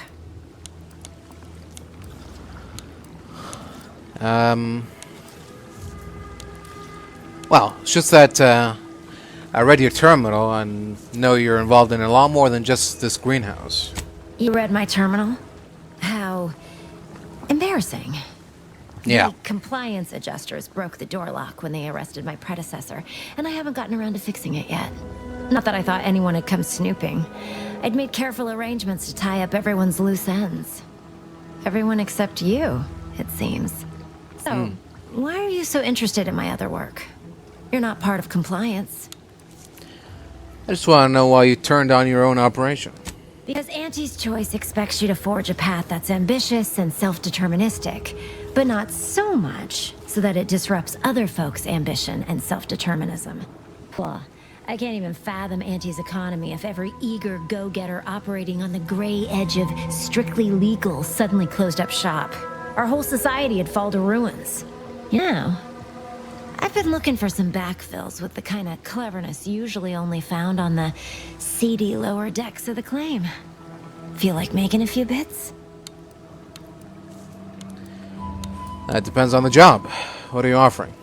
I'm part of Sub Rosa. We're a group of merchants, information brokers, and commodity traders who deal outside the systems most folk are confined by. The best way to get things done in anti-space if you're looking for profit. Want to buy it, sell it, move it? We've got someone to do it for you. Yeah, I saw your messages. I know what happens to people you work with. They were rubes, nitwits, dolts so lacking in faculties that they couldn't handle the minuscule, and by that I mean damn tiny, amount of discretion this job requires. They had to be dealt with so we could all get back to work. And now that I'm here, things will be running right smoothly. So, long as your brain pan's filled with more than a half-dead Sprat spinning on a rusty wheel, I absolutely guarantee this is a no-risk venture. Alright, make a pitch. Oh, isn't that just wonderful?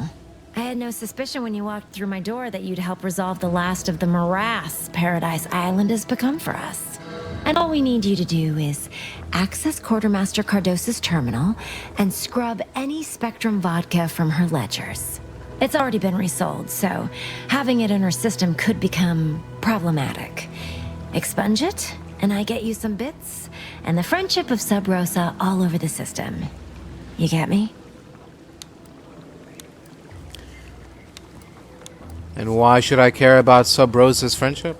Because we are the black market in Arcadia. Odds are, at some point, you're going to need something you just can't get legally. Then you'll be thrilled we're associated. Sub Rosa feeds that appetite to not just survive, but to thrive. And that's taking all of us places. We're more than simple opportunists. We are opportunistically driven.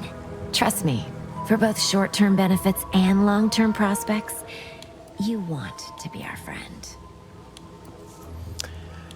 Alright, I get you. I'll be back when it's done. And I'll be waiting here with your bits. Yeah.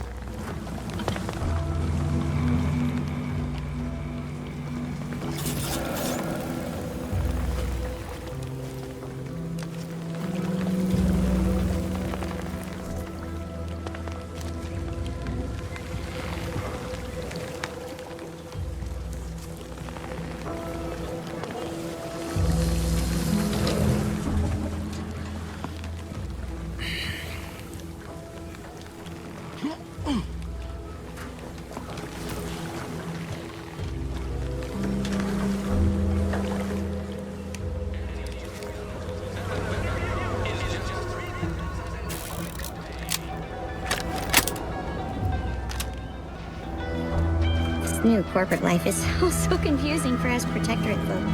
Do you mind if I ask you a question?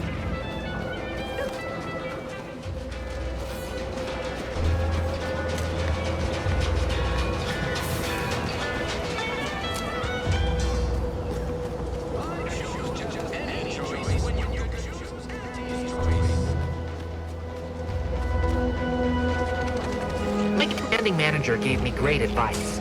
If you got time to lean, you got time to clean the latrine. Moral of the story?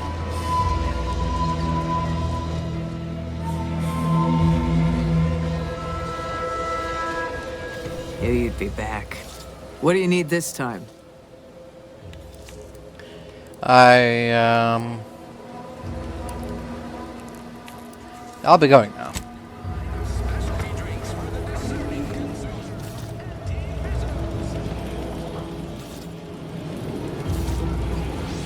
Stop that scrounging around.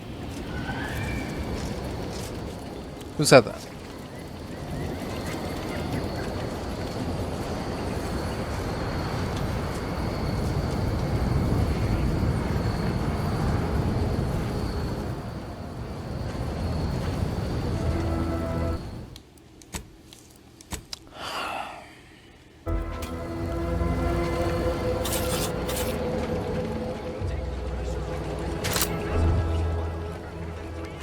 I can't like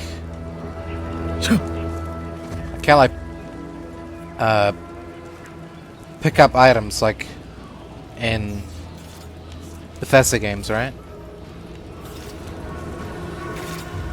I can't just carry it somewhere. I can't carry it to a dark corner somewhere and then pick it up where no one can see it.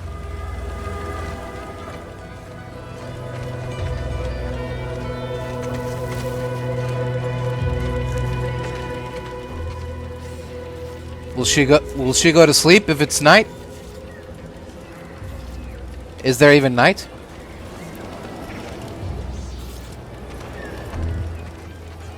Can I steal it and then convince her to keep it?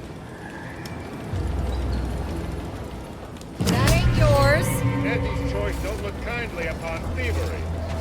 Property crime is a serious offense. Stop now! Stop in Auntie's name!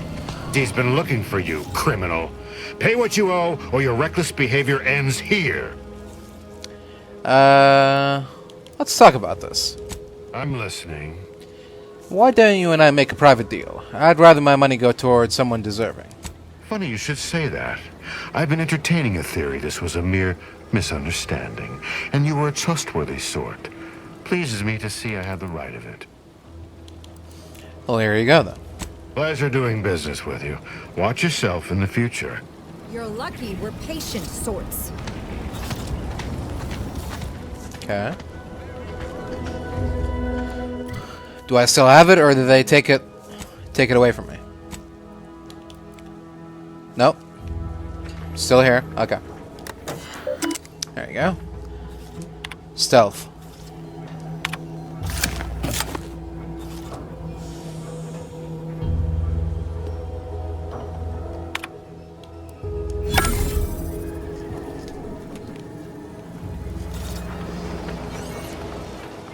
Perfect.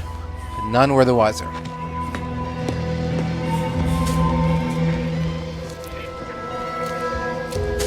Aside from the stale chow, ubiquitous mud, contract anxiety, and pervasive dread that hostilities might present at any moment. Why choose just any choice? A lot of fresh blood in the talent pool around here with these protectorate knows best. Not sure how I feel about that. Except that I hate it.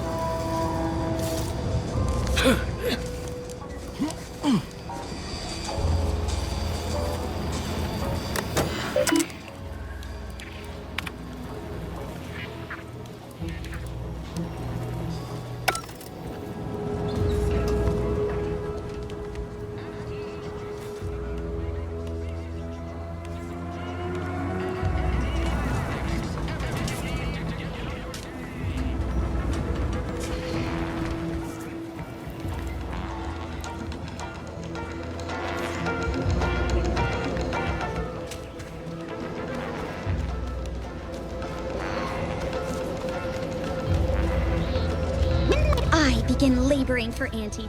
I so eagerly want to contribute to the corporate whole. Pull your thrusters, friend. A little gumption goes a long way in this town. Hello again. Hello again. Hello You again. get that inventory issue sorted? Yes, the quartermaster's terminal is one large shipment of Spectrum vodka shorter. How grand. That officially mops up the last of the mess from the buffoons that came before me. And, as promised, my good fortune is also your good fortune. And while this might be a tad fewer bits than you were hoping for, remember, you've also made allies that you'll find all across Arcadia. Just keep watching for paintings of a stylish yellow rose with a split black circle near the middle. Like the one you passed on your way in. Find that rose, and you find Sub Rosa. Alright. I'll keep that in mind.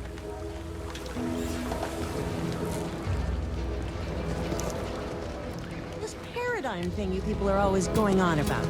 Does it really improve your life? Yes. I don't see the rose she's talking about, but Supplies all we deserve. I'll keep that in mind. Is it available in extra strength?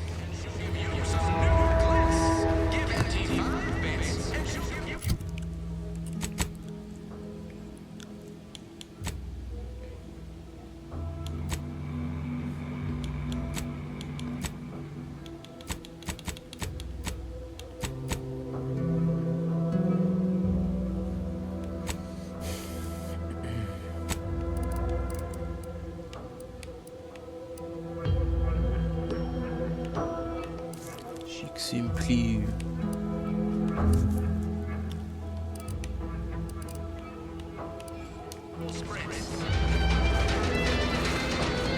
Ectoplasm. Wait. Nope. Just taro excrement. Ugh. Heavens, Auntie, you scared the living daylights out of me. Hello. Should sneak up on a man like that. Good way to earn a bullet betwixt the eyes.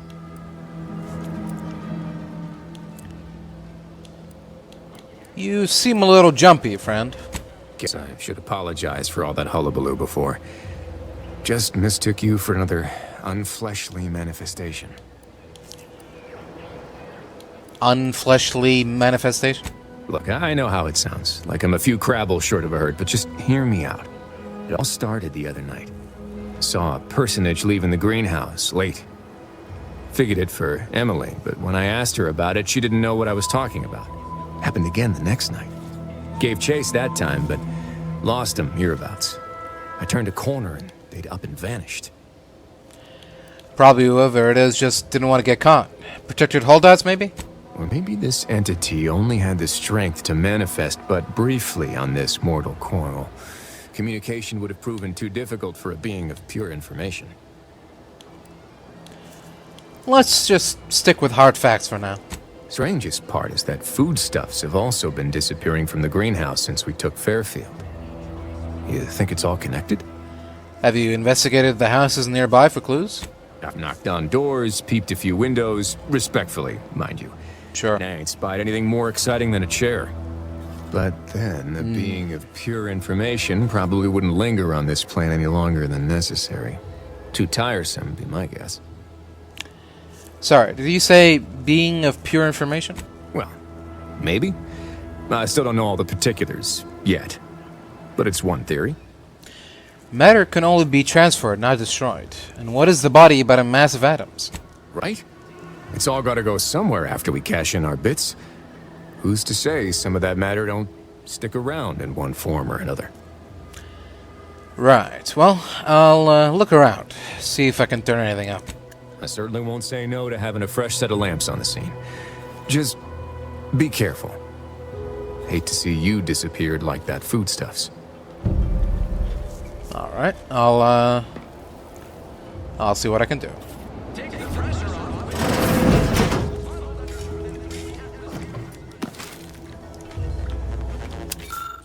Looks to be a terminal administrator's code has been written onto the scrap of paper.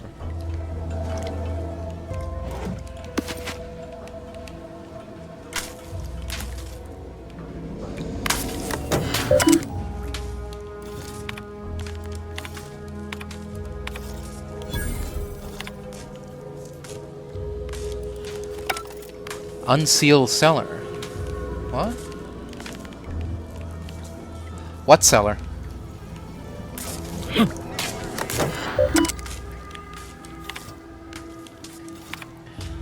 I did not think a cellar would be of much use when I first moved into this house. Imagining a natural disaster or some unlawful uprising occurring in Fairfield, of all places, seemed absurd. Now we are at war, and I have even heard it rumored that the invaders will attack Paradise Island, should the worst come to pass. My resolve will not waver. I will, of course, answer duty's call and repel these fiends by any means necessary, but having somewhere safe to fall back to could prove valuable. Okay.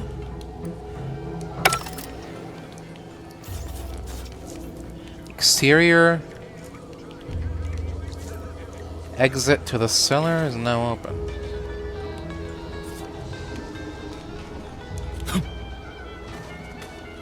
Oh, is this it?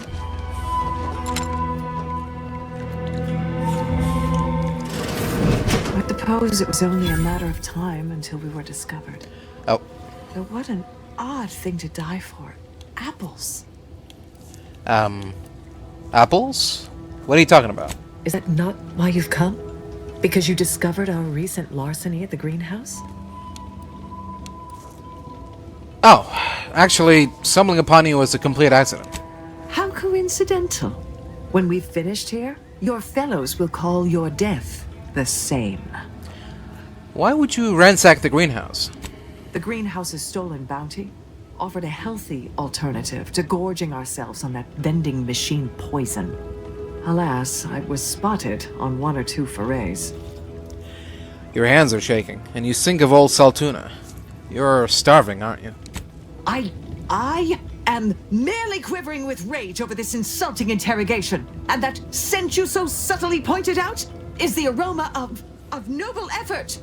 Foreign to you, I'm sure. Thought I saw you disappear in here. Oh.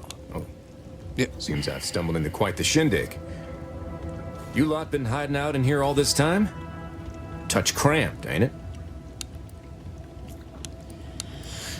Yeah, so much for your fancy theories. You've got me there.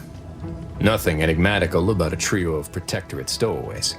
The more I listen to invaders blathering, the more convinced I become of the need to rid our fair island of your wretched stupidity by any means necessary. Not very copacetic, are you folks? If this exchange is not to your liking, I can accommodate you with a bullet instead.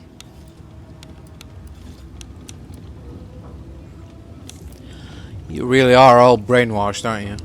Spare me your insults. They mean less than nothing coming from the mouth of a corporate pet.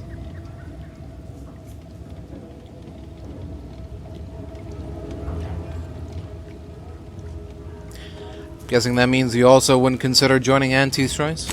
I would sever my own hands at the wrist rather than sign a corporate contract. I'll take that as a no. Would you accept being prisoners of war, then? A generous offer. But we prefer to die in the service of the Sovereign. Well, I want to spare you and your troop, Sentinel, but you're giving me no other choice here. This was always going to end in blood. I suppose so. Shame.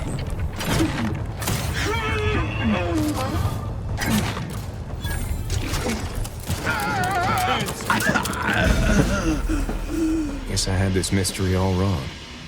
Small part of me was hoping... Nah, never mind. It's downright foolish. Don't worry, I won't judge. Tell me.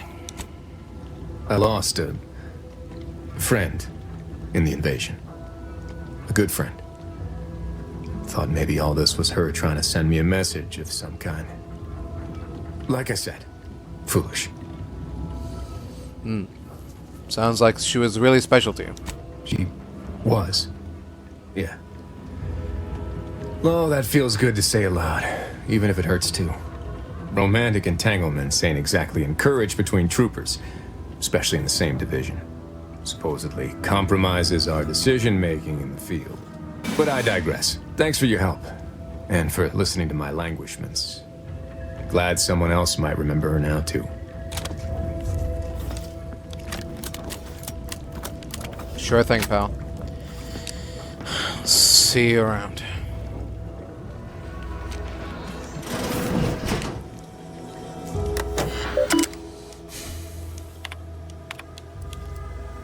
Wait a minute. To Augustine de Vries. Was she staying here? From Supervisor First Class Camarillo. Subject de Vries, you are to report to your post in the Information Input and Retrieval Department at 0630 tomorrow. As I'm sure I don't need to tell you, every member of the Protectorate is vital to the whole, no matter how seemingly small and insignificant their role may seem to be. We expect you to conduct yourself as a harmonious part of the Protectorate. Glory to the Sovereign. What?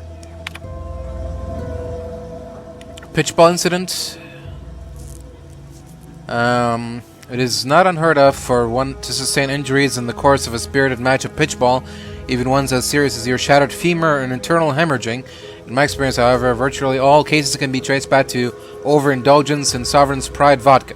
While it is an understandable misconception, such overindulgence does not demonstrate a subject's pride for their subservience to our Sovereign.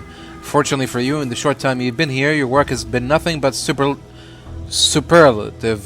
so this will not add greatly to your demerits. Nonetheless, it is your duty to work through such injuries, to be an example to your fellow subjects on how to put aside one's self-importance to elevate us all. Okay. So she got drunk, sustained some injuries. Supervisor First Class Ojeda. Your recent irregular behavior has been overlooked due to your exemplary work in the long years prior to the invasion. However, I am not plagued by my predecessor's lack of character, which has reportedly now been rectified by a course of mental refreshment, thank the Sovereign, and it is incumbent upon me to follow up on the report that you were heard espousing opinions similar to the precepts of the traitorous order. I am certain this is but a miscommunication in these somewhat confusing times, so not let it happen again. Interesting. DeVries sure has some cheek putting the Earth Directorate symbol on her wall after everything she's done. Yeah, it's definitely something. Oh! Whoa. Now we're getting somewhere. The Vries' submerged tracker appears to have been surgically removed and submerged in liquid inside this container, obviously in an attempt to disable it. Fortunately, it was still producing a weak signal. Huh. Compass. Bracelet. An empty, bloody safe. And another terminal. Mission logs. Day 25. The story has worked. 5. I am safely ensconced at the Vox station, assigned to the lowly Information Input and Retrieval Department. Seems a colony so certain of its absolute control over its subjects can be less than rigorous when it comes to security. I was able to easily widen out a space behind the walls of the main control room to establish my safe room, giving me unfettered access to the communication transfer conduits. I have hacked into their system downstream from the security protocols, so I am able to infiltrate their entire system with them being none the wiser. While I have little doubt as to the success of our mission, trepidation still gnaws at me, though I cannot say why. Perhaps it is simply the normal mission commencement jitters. I thought my duties complete. Information gathered, reports filed, preparations made. I even created a fictitious identity and work transfer to Horizon Point Station well ahead of schedule, in order to keep anyone from tracking my movements upon commencing the mission. All that was left was the waiting. Or so I thought. Then, troubling information came to light. I've seen the numbers. I've seen the equations. While I don't understand all of it, I understand enough to know it is the truth. And I am the only one in a position to act upon it, though it means the betrayal of my team and the duty I swore to uphold. But can I? I did it. They are all dead. And I am still alive. I had not expected this. I had prepared no alibi, and so felt assured my ruse would be discovered and I'd not have to carry this burden. The complete gullibility of the Protectorate subjects cannot be underestimated, it seems. My threadbare excuse of my grievous wounds as pitchball injuries was accepted without question. I could only keep telling myself it had to be done. something which becomes harder by the day as the rift anomaly grows in the sky. But it was all part of the plan, wasn't it?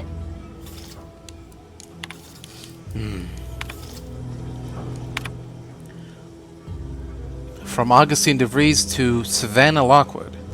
Savannah, your last missive stung me to my core. I can't believe you'd accuse us of such. Yes, I'm still in contact with Victor. The schism between the Protectorate and the Order is of no consequence to us, but we are decidedly not whispering poison in each other's ear. And I can assure you, the dark path you accuse us of going down is one of necessity, not choice. I never burdened you with the knowledge of the things I've done, what I've been forced to live with, but therein lies the rub. I find I can do so no longer. The time for action has come. Do you remember the cliffhanger ending of the Sentinels versus the Cult of Corporatism's 6th chapter? One way or the other, I fear we are hurtling toward that same inevitable conclusion. This is one thing I cannot allow, no matter the cost. Regardless, my time on Paradise Island is over. As we used to say, see you in the equation, my friend. How can you say you never burdened me with what you've done? You may have never shared specifics with me, but that doesn't mean I didn't feel your suffering, Augustine. The invasion of Paradise Island is driving us all to new levels of despair, and your last message has me fearing that it has pushed you to a place of madness. I'm begging you, forget that void-damned cereal and whatever it is you're planning, and please, please come see me before you do anything that cannot be undone. This ought to make you laugh. I am holed up in the Old Order Chapel, of all places. Maybe because it reminds me of better days with you, me and Victor. Huh. I can't believe this. Void me if I understand any of this. De Vries sold us out for what? Because of a few equations? Some dots and lines on a graph? Good fucking law. I mean, she wasn't a damn scientician. She said it herself. She didn't understand all of it, the math. So what was she thinking? No idea. It's a little strange. It's all a little strange to me. How can you be so even-tempered about this? I know you didn't know her like I did. Like I thought I did, but she betrayed us. She killed our friends, Commander. Damn it! I never wanted to talk about this. I wanted to just leave it alone. Told myself, no point in dredging up the past. Should have known it wouldn't rest. Vries may have saved me on Triangulum, but I wasn't the only one looked up to her. Lots of the other recruits talked about her too, back at the academy. I didn't realize she had that much of a reputation. I thought she was the pinnacle of what an agent should be. Tough, smart, ain't a job she couldn't get done. And better and faster than everyone else. Inspired all of us. Must have been after my time. I don't remember hearing her name before Horizon Point. Reckon so. It's might embarrassing how much worship we all put on her name. You put a tool in my hand, I would have built monuments to her. Figured my own career could be just that. Doing for others what she'd done for me. Never imagined I'd actually get to work with her. Me, some nobody from Triangulum. And then she betrayed us. Tried telling myself it was an accident, but now we've got the cold, hard proof it wasn't. Law only knows why she trusted the Order's numbers. The Order? The ones that had a schism with the Protectorate? What exactly is the Order? The Order of the Ascent is just another sect of the Order of Scientific Inquiry. The Grand Plan and all that used to be part of the Protectorate before their big falling out. Believe they can predict the future or some such, but nice plan-abiding folks don't kill for the betterment of their cause. I can't believe the Order plotted our murder. But 10 years ago, I would have said the same about De Vries. I mean, she always struck me as so pragmatic, real sensible-like. Never figured she'd go all in on predictions from a bunch of monks.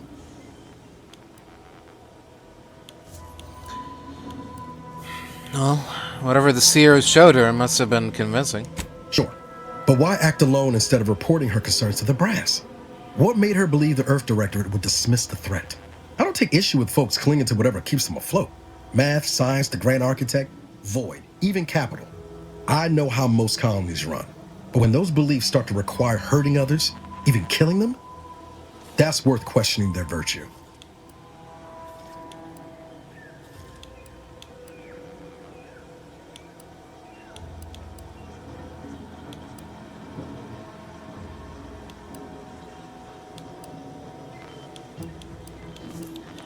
I couldn't agree more. If only Vries had shared in our good judgment, huh? Whatever her plans, she started putting them in place while stationed undercover at the Vox Relay. Our next point of order ought to be getting in there. Reckon there's got to be someone on the island who can help us with that. Let's keep asking around. Friendly like. Yeah. Sure. Let's go.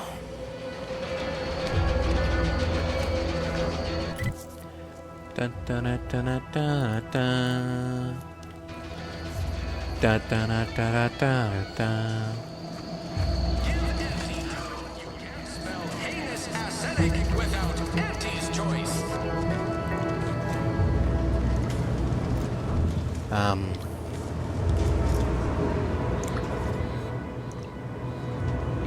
couldn't liquefy them, apply heat and congeal them into kibble no beast could resist. Oh, Ethel, darling, you're a genius. Approach with less haste next time, won't you? Copernicus may be tame, but he still doesn't take kindly to being startled. What are you working on here? You don't know? No. But I thought everyone in Fairfield knew of... Oh, right. I see what you're trying to do. This is... What is it? Top secret. We must speak in riddles to safeguard our findings, yes? Should I use code names too? What? The subterfuge is so exciting. Thank the law you knew to enforce protocol, lest I blabber corporate secrets to the wrong person. No, wait. You're not one of Auntie's choice. Incorrect. I am one of Auntie's elite troopers. It's good to know my disguise is working. Oh, so you are one of the clandestine troopers they talk about in the serials. Incredible. That's right. Don't worry, your secret is safe with me. I am Good. Ethel Tinsley, chimeric scientist. I'm responsible for taming this delightful Raptidon here. He will protect our fair town from his feral brethren in the wilds. Theoretically. Officer Carr has been in a state waiting for me to train the Raptidons to, maul on command. It's rather pressing, and alas, one scientist-turned-tamer can only do so much. One might say I'm perhaps a bit on edge. Folk here have grown weary, shall we say, with the war effort, and with avoiding Carr and the minister's would-be fisticuffs. Sounds like Fairfield has a leadership problem. I would never imply such a thing. I'm sure the minister and Officer Carr have only our best interests at heart. Though I must admit, their continuing quarrels give me trepidation. I'm unused to the way things are done here, I suppose. The Protectorate leadership never behaved in such a manner.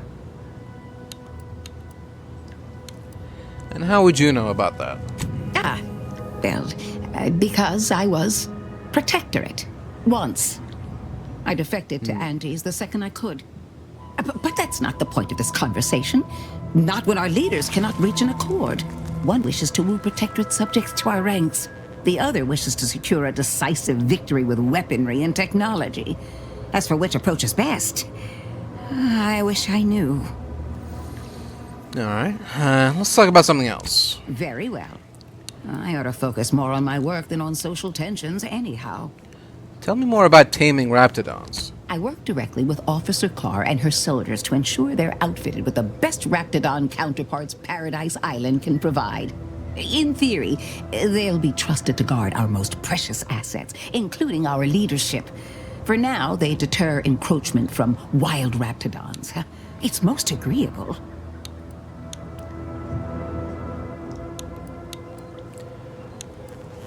Well, I hope it doesn't hurt any of them. Trust me, they are safer here than out in the wilds. I have been reprimanded thrice now for undue pampering. I would not be here if this experiment was still causing needless suffering. Fair enough. You said something about being ex-Protectorate earlier? I'm curious. Well, I was a subject once. Despite my talents, the plan dictated that I should be relegated to programming cleaning mechs. Bah. But then, Auntie's choice came along and offered to transform our lives for the better. I chose to accept. And look where I am today. Over the last year, I have climbed the rungs of my division through the sheer merit of my work. I have finally earned the respect I was always due. Suppose I can't blame you for taking pride in your new station? Ah, so you must understand what my position exemplifies and why my work has become my pride. When I embraced Antes, I was given latitude to better myself. My dreams and abilities were my only limit. That's the beauty of Antes' choice. Everyone can make of their lives what they wish. At any of the other Protectorate subjects who converted, and they'd echo my words. When one can allow their ambitions to show, that is true freedom. What about your friends and family? Is that how they feel? Why do you assume I had anyone I could consider as such? My parents returned to the void long ago. No siblings, no children. I am the sole bearer of my name. As for friends, I see. Few cared for a janitor who talked to herself and preferred her books to praising the sovereign. Couldn't possibly understand what it's like to be seen as nothing. Then finally be afforded the opportunity to prove your worth. In any case, I do hope I've satisfied your curiosity. The war effort and liberating the rest of the Protectorate waits for no one, you understand? I understand. I'll be going now. Thank you for your time. Welcome, welcome. See anything you like? Well, it isn't a new face in Fairfield. What I meant to say is that we now have the new improved Purple Berry Crunch. Now with 10% more flavor. Or was it crunch? Well, your pitch could use a little work, but thanks for the welcome. Of course. Though I must also apologize for my inappropriate courtesy a moment ago. You're here for delectable discountables, not my pointless observations. Anyway, let's try That's all right, friend. Welcome to More Perfect Goods, a proud Auntie's Choice franchise. How can I improve your day? You been running the store long? I've been working the store going on a few weeks now. Got promoted shortly after Auntie's Choice liberated Fairfield. Still finding my stride with all the marketing suavities, as you witnessed. Advertising's been a right struggle to get a hold of, much to my chagrin.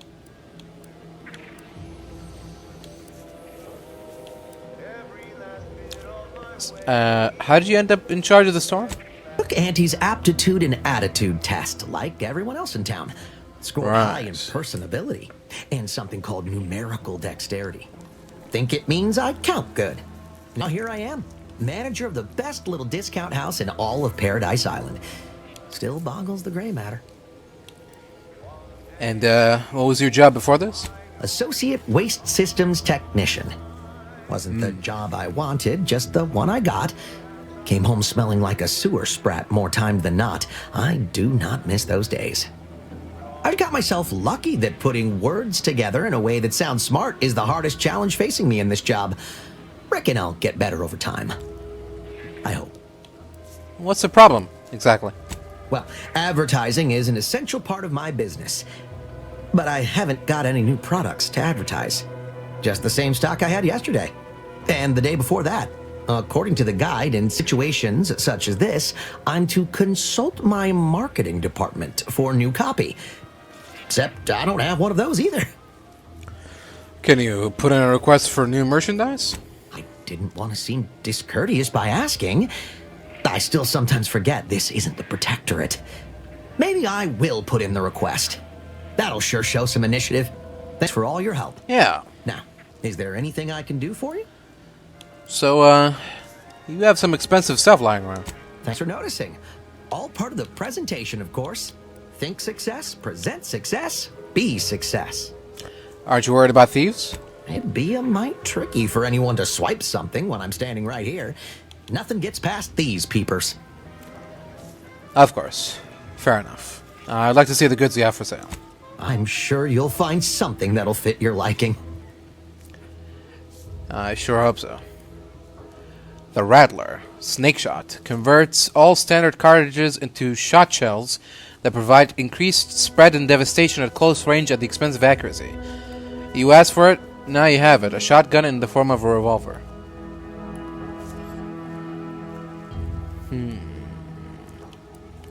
Ooh. Okay. I'll take that. But as far as the other things are concerned, foot soldier helmet, foot soldier armor,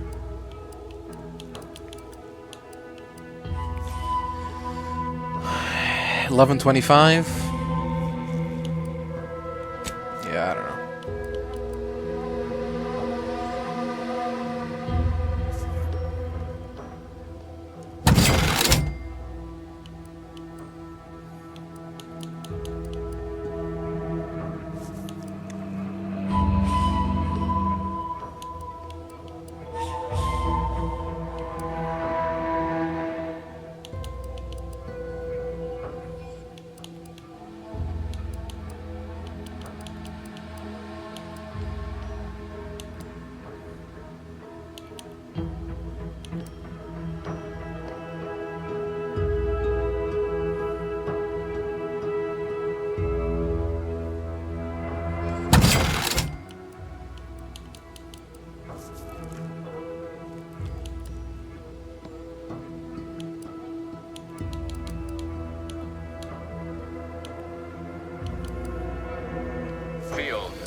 That's about it, I guess, for now. Kinetic biomass thing. Helmet. Can I just check what's behind here? Backpack, extra holster. Alright. Thank you for your time.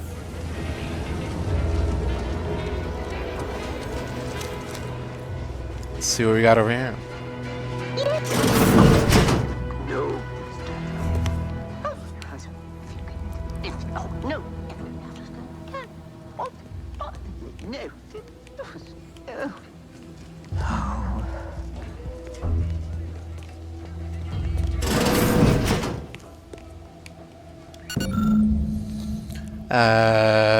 Available appropriated protectorate lodgements. Augustine de Vries, House, red trim, circle windows. Beatrice Lawrence. Emmeline Galloway, Warren Warren, Huel Chaudhry, Ekaterina Cole. Okay. What? What was the objective? What? What did I do? Notification of death. Dear father, mother, guardian name, I regret to inform you that your son, daughter, child, employee rank, first name, last name, was killed in action at location on date. I know the sorrow that this message brings you, but no soldier rank, last name, was a valuable anti-choice asset, and that his, her, their contribution to the war effort on Eden will not be forgotten. Okay.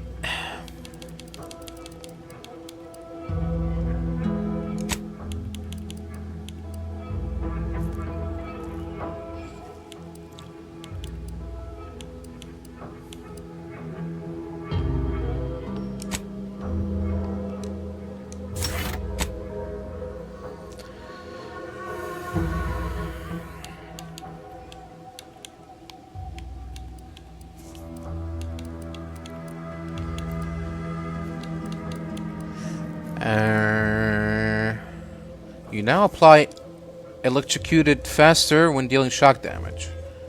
Weak Automechs become scrambled rather than paralyzed when reaching max stacks. Scrambled Automechs, scramble until you hit. Okay.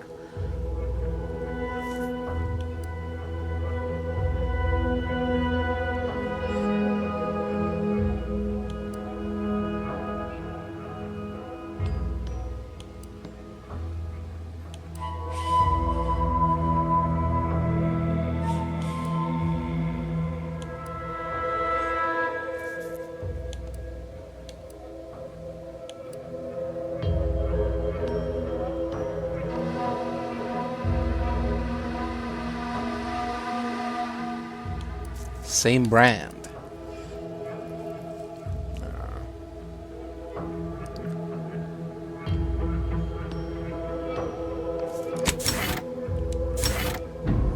Sure. I'll take that one. Yes, if you... Oh. Easily distracted. What? Your skills are erratic to say the least, but a jack of all trades is oftentimes better than a master of one. You can raise more skills faster, though it'll be harder to even ever maximize any particular one. What? When leveling, you can only add skill points into your lowest non-zero skill or any skill you have no points in already. Plus 1 skill points gain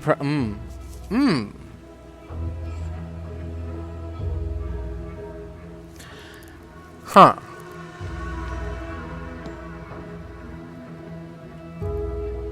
Interesting. You can only add skill points into your lowest non-zero skill or any skill you have no...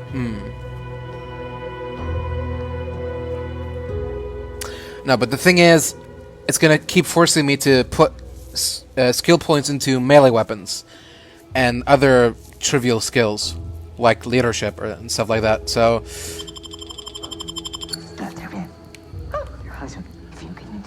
I think I'll pass. Okay, so what was the quest updated or whatever? What do we do?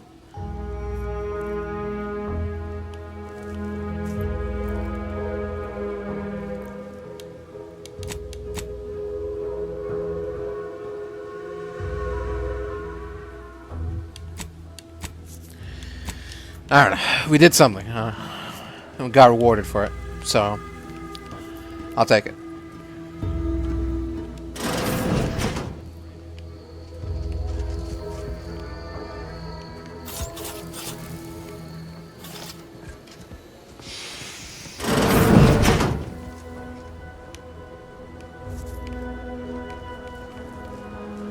Huh. Huh.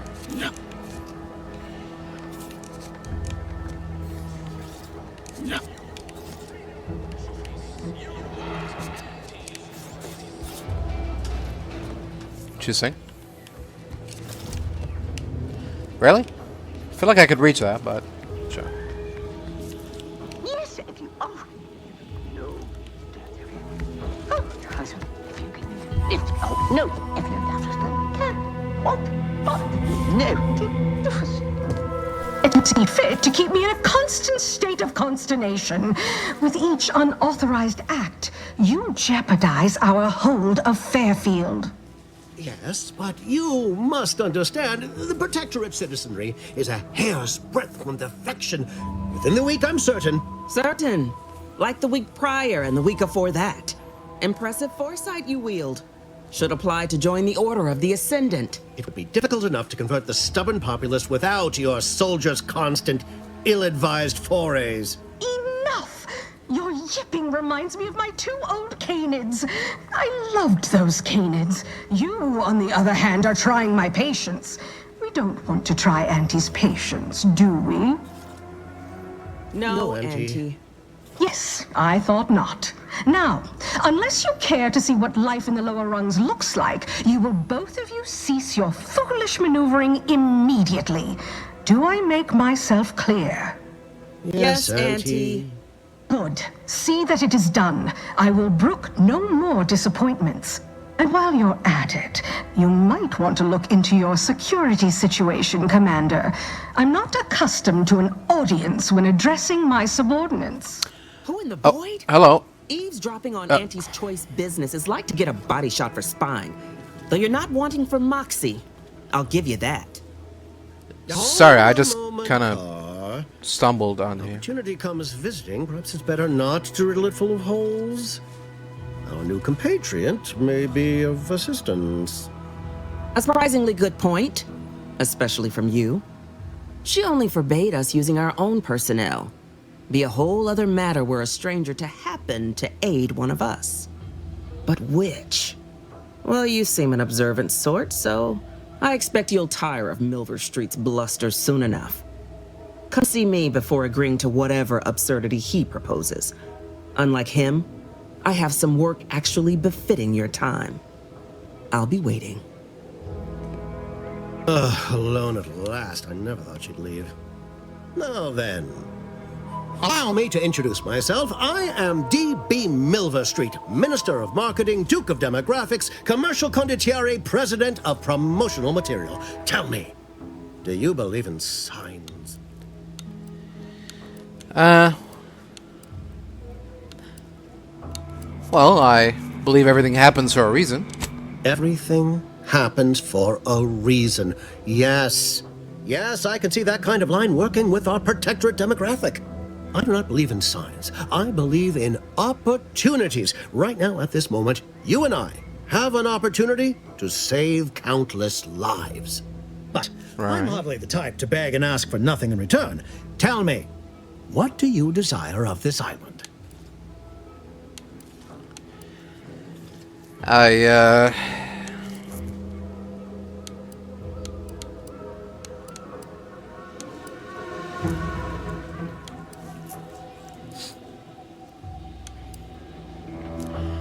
I'm trying to find someone here. Name of Augustine de Vries. I have some faint recollections of the fuzz beneath my hat. Perhaps I saw such a name amidst my perusal of the Protectorate domicile assignment records. The record room is in this building. You have my permission to peruse at your leisure. But Thanks. surely I already did. a go-getter like yourself has more ambitious goals on our island. Share them with me, and we can brave them together. Well, I need to get into the Vox Relay. Ambitious, aren't we? Easily the best protected location on Paradise Island. Hardly a place for a stroll. But if you assist me, I promise to get you inside. Better yet, helping me shall result in our saving dozens, no, hundreds of lives. Your conscience shall be renewed.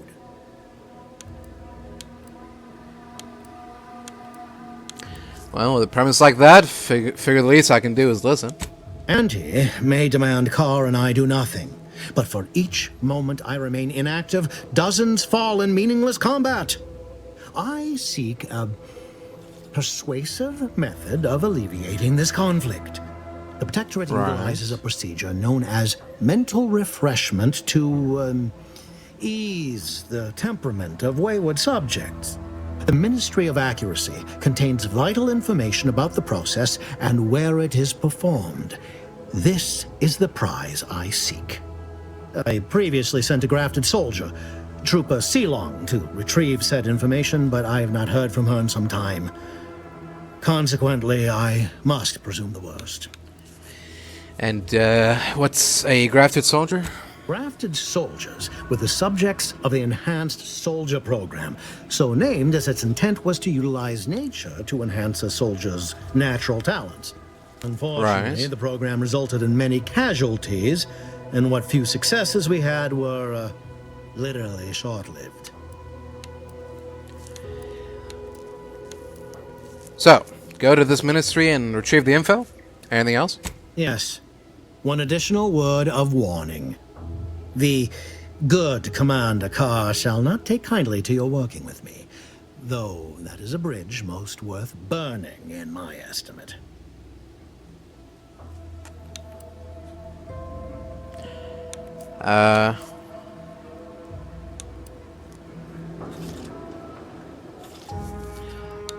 Okay, good point. I'll be back.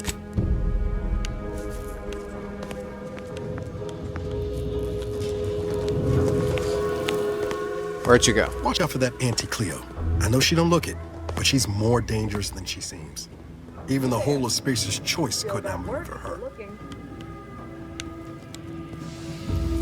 You're early. I expected you'd be on the receiving end of Milverstreet's bluster until close to the end of time. Happy that ain't the case, as I can make use of you.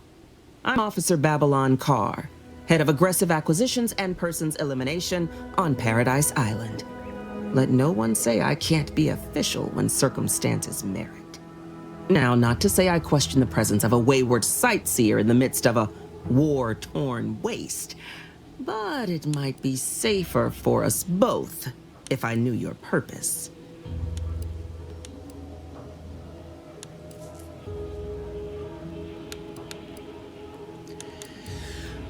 I need to get to the Vox Relay. The Vox, eh? Bent on bloody self-destruction, I could just have my troops dispatch you, save you the effort. Although if you were keen on continuing to draw breath, perhaps you and I could broker a deal. There are Protectorate vitals need bled. You could do the bleeding.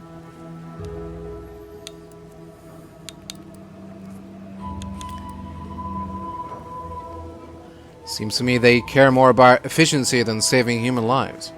Ah, I haven't broken an idealist over my knee in ages. Open your ears wide, friend, for this is a whetstone well scoured. Go on. Efficiency saves human lives. Engage a detachment in open combat. Expect dozens dead on both sides. Kill their commander beforehand, and their soldiers will rout without a shot fired. Such is war. Milver Street, for all his book learning, doesn't seem capable of understanding such. I hope you're a sharper sort than he, willing to do what must be done. Alright, let's hear what it is you want from me. I want the Protectorate war effort exsanguinated. You want into the Vox Relay. You help me, I help you. There's a particular holding we shelled early in the war, name of Euphoria Coast Automech Repair Center. Deserves a raising for the length of its blasted name alone. My scouts report recent Protectorate attempts to bring it back to functioning. I need the place sabotaged, lest Automechs return to aid the Protectorate war effort in droves. Should note, the ministers like to take our working together as a personal affront. Aid me, and I suspect he'll rescind any offer he may have made to you.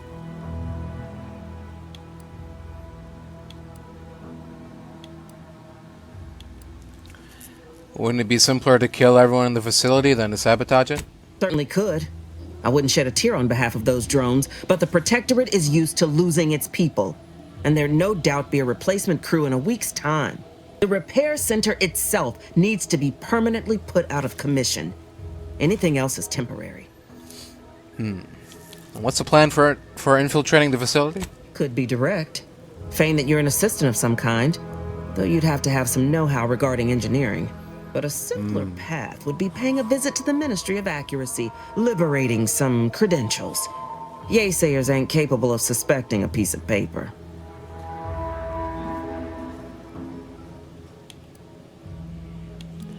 Alright. I want to think about this before I make a decision. Think all you like. Speak to Milver Street if he ain't already stuck his hooks in you. I'm confident you got the spine for what must be done. Alright. Until then, I guess. Commander, there is a 98.7% chance that hunting Agent De Vries will require greater amounts of ammunition than you currently possess. Ammunition can be purchased at vending machines or crafted at a workbench using materials like this collection of scrap metal and powder. I can also help you craft items in a pinch when we're out together. Most won't even explode on you. Oh. Great. Can make some compact rounds. And that's about it. Sure. Did we do it?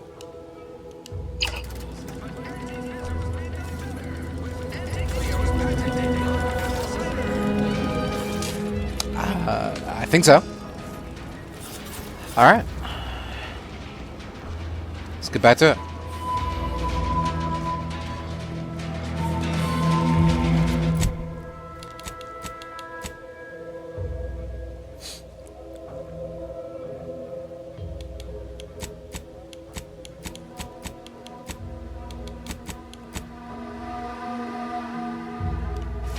Oh.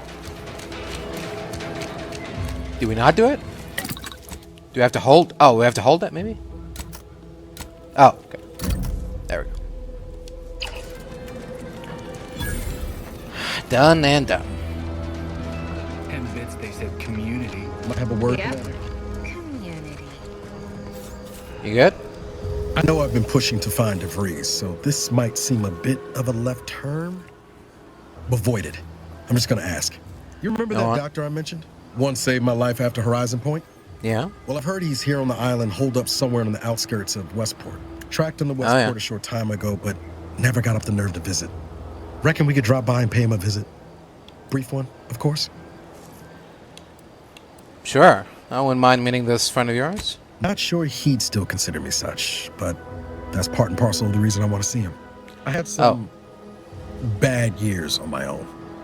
Now with you here being part of a team, this might sound a mite soppy, but I feel like I could be a proper agent again. That starts with writing accounts. This friend of mine, Zebulon Tran, I let him down. And I've been chewing on that live wire for a while. Too long, maybe. What happened between you two? After I recovered from Horizon Point, Zeb and I ran together for a spell, doing what we could to help folks in difficult spots. Fighting protectorate tyranny in small ways. Too small for Zeb, as it turned out. He was unhappy before I showed up, and after, well, all my directorate talk fired him up even more. I had my orders. I was to stay low. Couldn't let the protectorate catch wind of an Earth Directorate agent in its midst. But Zeb, he kept pushing to take more extreme action.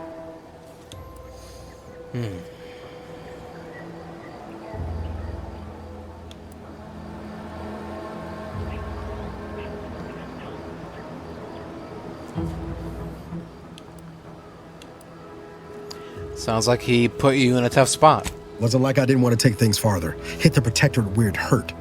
But I still had my cover to think of too. I couldn't risk disrupting the mission.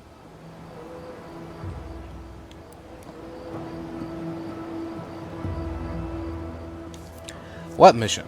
Horizon Point was a bust. All the more reason the Earth Directorate needed someone in the system keeping an eye on things. Luckily, Val and I survived. I see. Well, I respect you putting the mission first, in spite of everything. That's dedication. I'd feel better about that commendation if things hadn't turned out as they did. We worked hard, but the Protectorate's arbiters and sentinels worked harder. Often than not, our help only made targets of the folks whose lives we were trying to improve. Didn't matter what we did. Arcadia was still caught under the Protectorate's boot.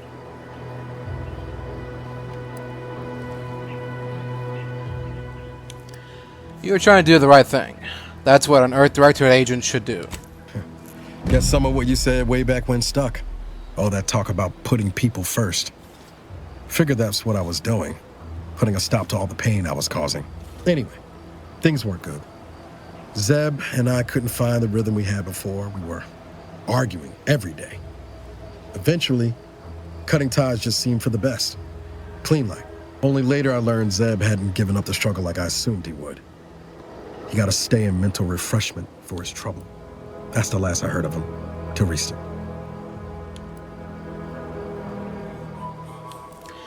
Well, no time like the present to make up for past mistakes. Let's go see your friend.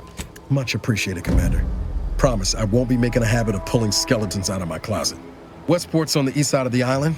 I tracked Zeb to somewhere on its outskirts, but never got up the nerve to visit before now. We ought to start there. All right. Let's go. Slow down. Don't sweat it where? Sakes alive.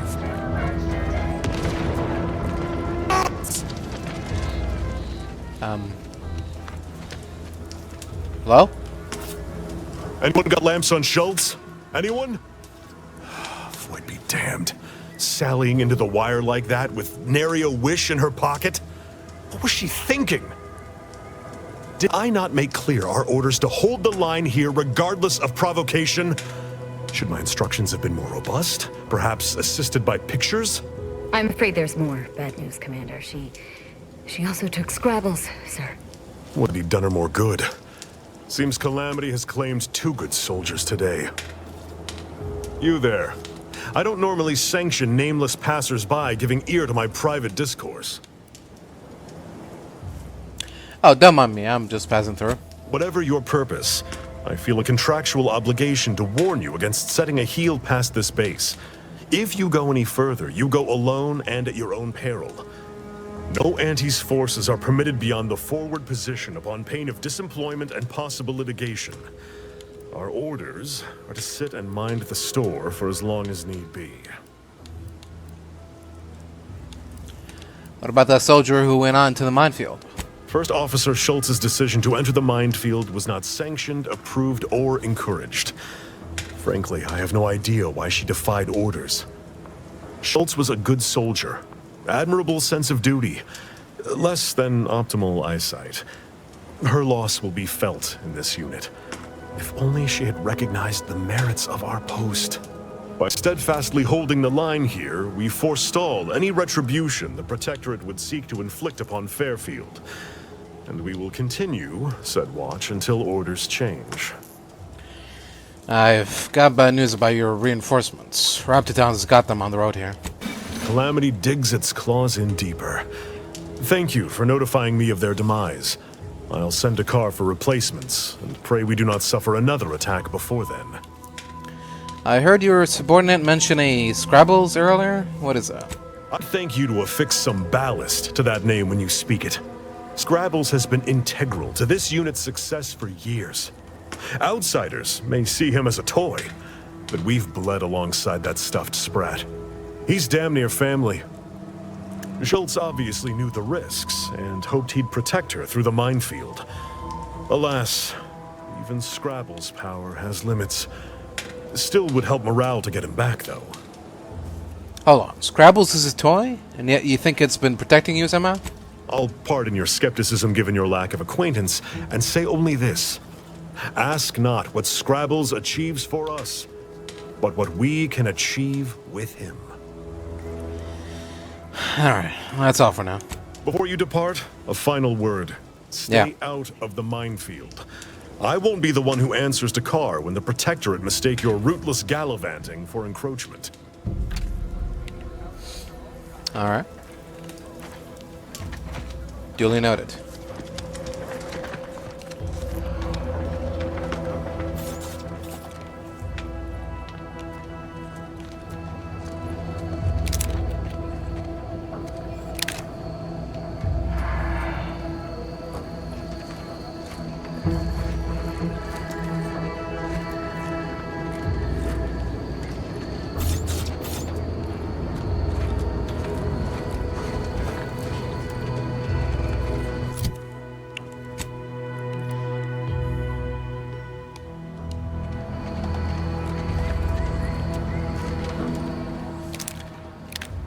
Oh, are these the mines?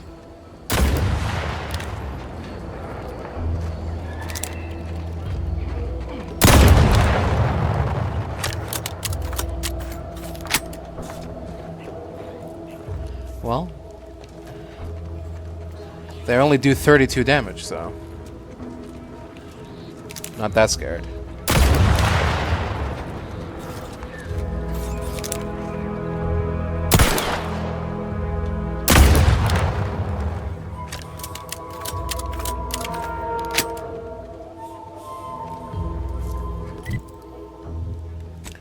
Probably be using a gun that I can spare wasting ammo on.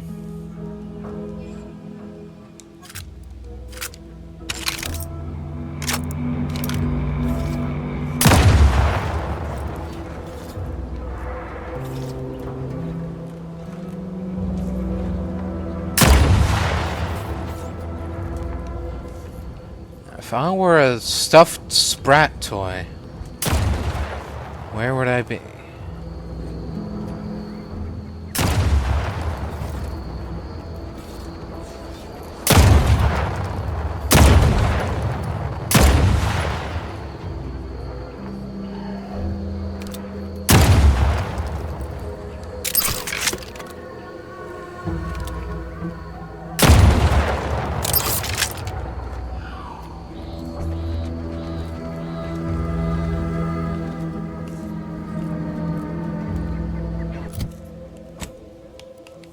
Okay.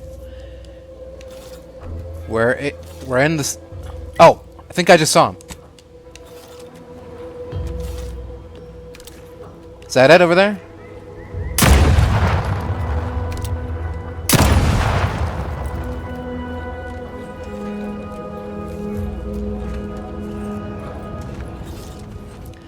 Oh, as a soldier. Does the soldier have flak jacket, shock soak, bio cream,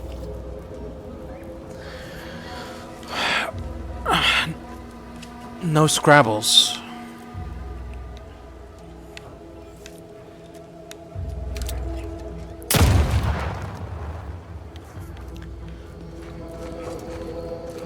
It's got to be somewhere around here, right?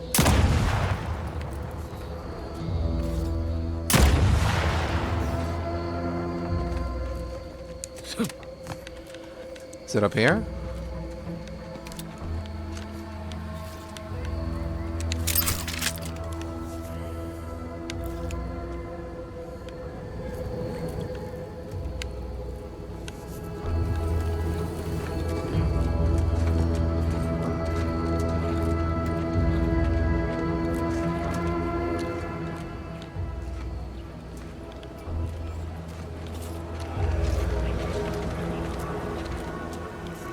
Oh, here we go.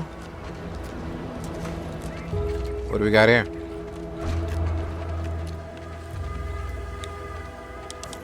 Shells, compass, and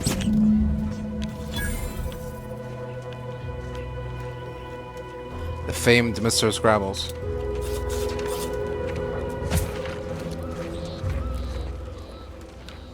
Gone, but not forgotten. Okay, so now I should theoretically just go back to the same route that I took, and I should be mind-free. Didn't Gary anywhere? No, he went off to relieve himself, but I reckon that was a handful of hours ago. It's this way. You don't think he took it literal, like when we told him to jump?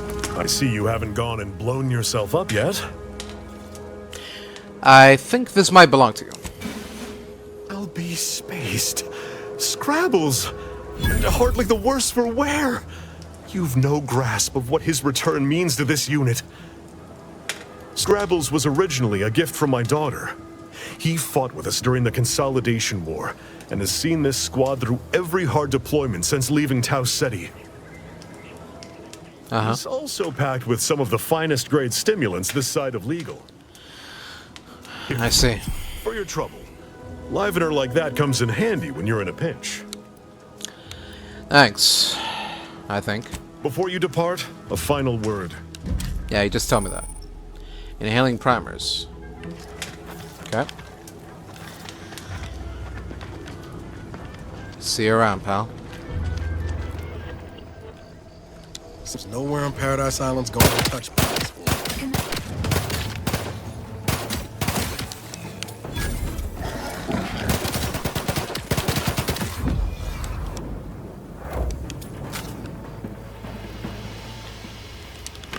Oh. So this is the Ministry of Accuracy, eh?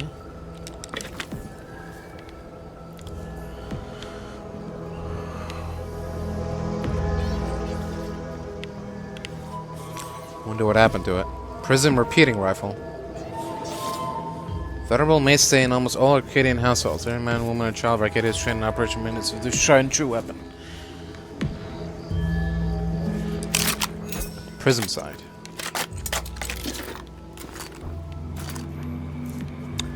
Intriguing.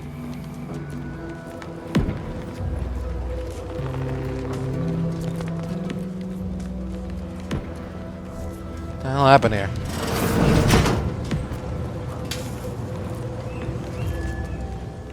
The door is barred shut. Interesting. Surely there is something we can do about that?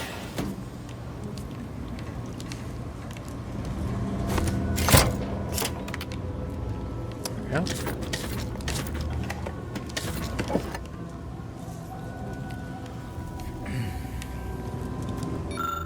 Barracks observational reports. Moore made what he likely thought was a joke in the barracks. During this refrain, he slyly referenced a document that as yet remained uncensored on his terminal. Whether this lapse was caused by sheer hubris or the subconscious seed of antisocial behavior is unknown. Nevertheless, it is a clear violation of the trust placed upon him by the Council. Recommend mental refreshment followed by transfer to another division. Johnson spoke in his sleep last night, words that sounded vaguely of his duties within the ministry. This may show a proclivity toward either unwitting disclosure or deep-rooted discontentment. Recommend mental refreshment. Adams confessed that he's having trouble sleeping because he can't stop thinking about being watched through the newly installed two-way glass. Undoubtedly, this is a sign of a guilty conscience. Recommend mental I'll take refreshment. fighting raps over living in a surveillance state any day of the week. Sure.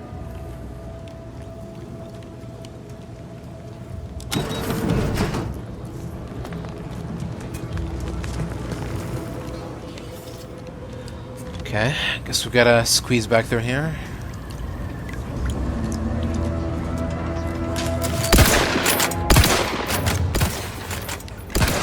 Benefits available at your request. This unit is concerned for the commander's well-being.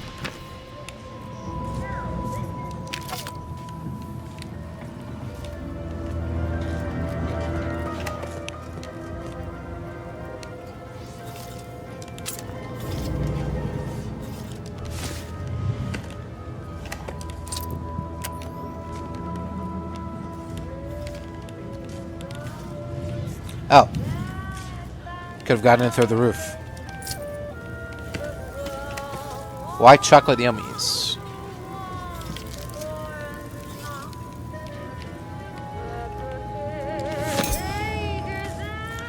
Plated bandolier uniform.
Hello? Heard gunfire. Ain't as tough as you thought. Oh. Hey, you! Get over here before you get yourself killed. Didn't know someone was still alive in here. No, you ain't got what I need. You can't come stumbling around here looking like prey. These raps ain't had a bite to eat since their pods dropped from the look of it. A desperate rapt is a dangerous rapt. Yeah, thanks for the warning, but I can handle myself. Meant no offense. You ain't one of Auntie's, and from the look of things, the Protectorate here didn't put up much of a fight. Me and Raptidons, we're well acquainted. I know their patterns, behaviors, attacks. Know what gives them an edge around folk who ain't in possession of that knowledge. Which is why I gotta ask, what are you doing here? No reason. Exploring, taking in the scenery as one does. Right. The streamlined architecture and artfully mauled bodies really do it for you, huh? I'm Inez Silung, Auntie's choice. Former combat medic in the Enhanced Soldier Division. Now, menial troubleshooter. Minister Milverstreet of Fairfield sent me here to retrieve some information.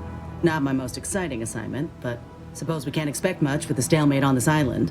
I'll admit I was eager for some good hunting around here.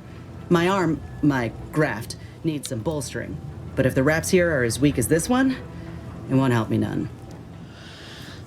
Why is this place littered with Raptidons anyway? There's nothing here but paperwork. When there's paperwork, there's enemy secrets. And dropping Raptidons on the place is a quick way to stop any personnel keen on destroying those secrets before we find them. The kinder fate than if they survive. Right. Allowing us to walk off with this intel would surely land any survivor in front of the firing squad. Or sentimental refreshment. Then the information here must be doubly valuable. This place is an archive of Protectorate censorship.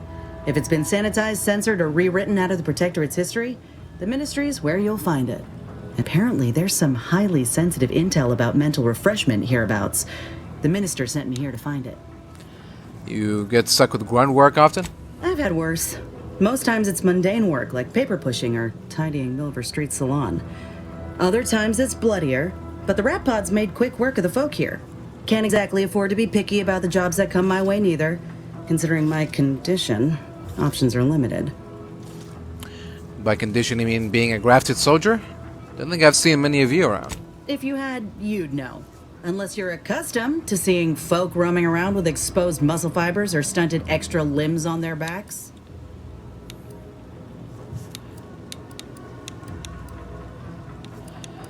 Not making fun, just conversation. Sorry. Guess I'm just used to folks staring real hard and then steering clear. I'm considered a liability. My graph's all wrong. Most everyone else who got one passed or became permanently incapacitated. So they shuttered the program. It was a total failure. Everyone in Fairfield reckons my time will come soon too. But I'm still mostly upright. For now. And now you're looking for a chance to prove them wrong? That about right? I just know I can do more for Auntie and for the war. It's just this damn contract. Unless I can amend it so I might fix my graft, proving myself ain't happening anytime soon. Weren't many of us grafted soldiers to begin with. To think I'm one of the lucky ones. You mentioned an enhanced soldier division. Couldn't they help you out? No. Enhanced Soldier Division was the fancy public-facing name for the grafting program. And when I say it was shuttered, I mean completely fucking demolished. Bet they'd erase it from the financial records if they could. It was that much of an embarrassment. In the wake of such a failure, it's left us grafted folks with no support. I've only been able to treat my own ailments thanks to Doc Tinsley in Fairfield. She worked for the program for a time. She's a good one. Have you asked her for help? She's bound by contract to work on whatever task Fairfield's illustrious leader set her to, nothing else. But she also ain't quite got the hang of the employment thing. Surely a contract can't stop you from looking after your health. You looked at the fine print of an employment contract lately? It says any action taken by a worker that could result in impeded work must be approved by the contract holder. Not only would trying to fix my graft impede my work, but it's also financially unviable, unproven, a risky investment. So I'm stuck with a limb that's slowly poisoning me. Could pursue fixing it myself were I out of my contract, but if I attempted to end it, I'd have to waive all employment rights for the next year. That's a non-starter. Well, if a contract is stopping you, then go independent. How bad could it be? Let me put it this way. If I was already on the bottom rung, this knocks me clean off and buries me in sand. But I started from nothing before. I could do it again. Maybe. You've been in this position before? Ain't easy moving between companies. And I wasn't always with Auntie's choice. But that's a story for another time. Alright. I hope things work out for you. Maybe I'll see you around. Get the feeling you will. Go on now. There's probably plenty of Protectorate info waiting to be scooped up if you're keen. Just mind the raps. I got what I came for, so I reckon it's time to see about my contract. Law knows I could use a lucky break. Just me, or did Inez remind you of Helen? Tough like her. Shame she's with Auntie's choice. Sure.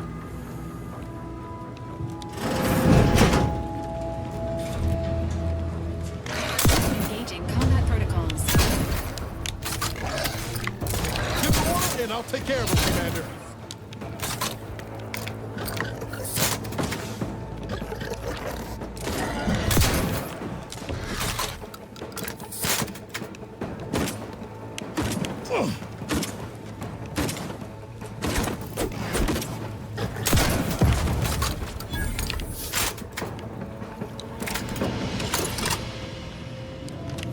There we go. Done and done. Now that we've got the place to ourselves, let's see what we can find here.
Alright, what we got here? Overdue deliverable, Euphoria Arc Pass. Okay. Whatever that is. Sensors tasks. Pair Automech. Okay.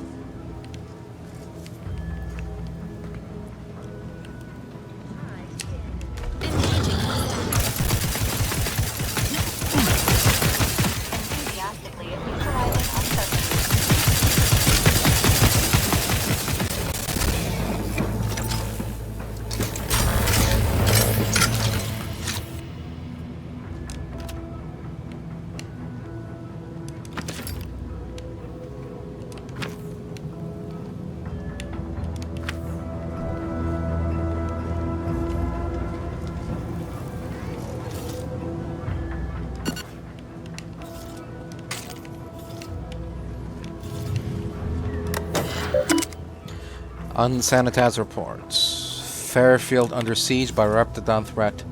Research team fear devoured by skeleton Crabble. Standards of sanitation messaging. Okay.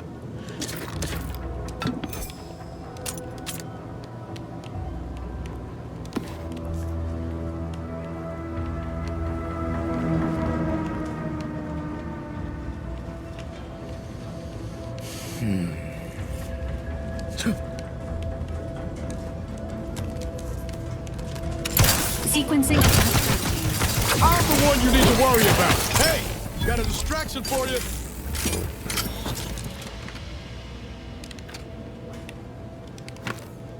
First there on the walls.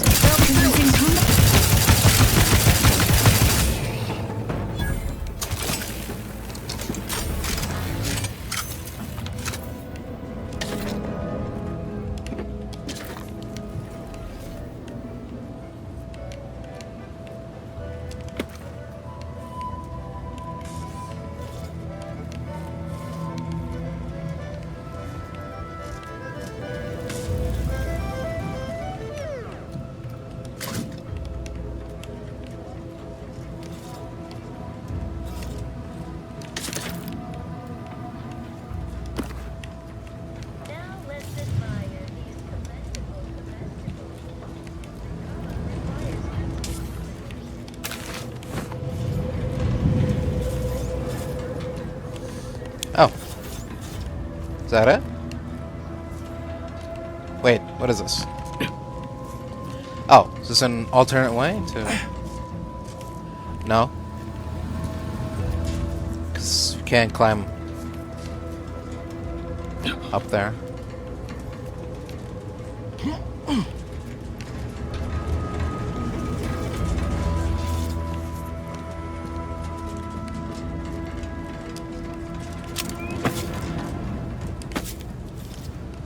Do the quest items not spawn until I accept the quests first? Maybe?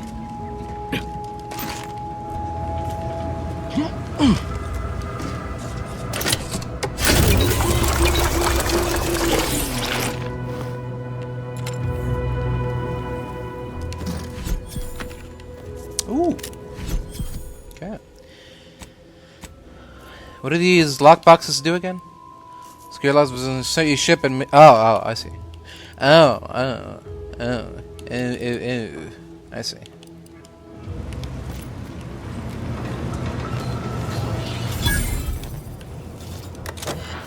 Here we go. Administrator's reports. New horizons for mental refreshment. Our council has breathed new life into the much-lauded mental refreshment program, graduating hundreds of subjects in record time. Now, even the most extreme cases may be rehabilitated and invited back to enter our fold, their perspective less complicated and more loyal. Once again, tried and true methods win out over needless research and development. The Council knows what's best for the Protectorate, and nothing's better than mental refreshment. When your troubled friends and neighbors stray from the bosom of the Protectorate, remember that mental refreshment is the best way back to basics. And once you're there, relearning basic skills will be as simple as second nature. By direction of the Council, do not spare the rod. The Council reminds us to observe math with suspicion. The Council's revised doctrine regarding the Order. Okay then. Sure that's useful to someone, somewhere. Hello there. Oh, what's this? Non-protectorate personnel just sauntering up onto my porch, free as they please. Admit I'm accustomed to a higher standard of precaution. State your purpose, outsider, or exit yon way you came. Redactor Quiznell, I found something with your name on it. Is this yours? Ah, I see you've discovered some of my misappropriated materials. Careful labeling proves prudent and useful yet again. Here, for your effort.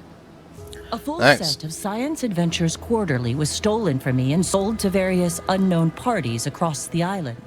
Since you've already proven adept at their repossession, I would put it to you to locate the rest.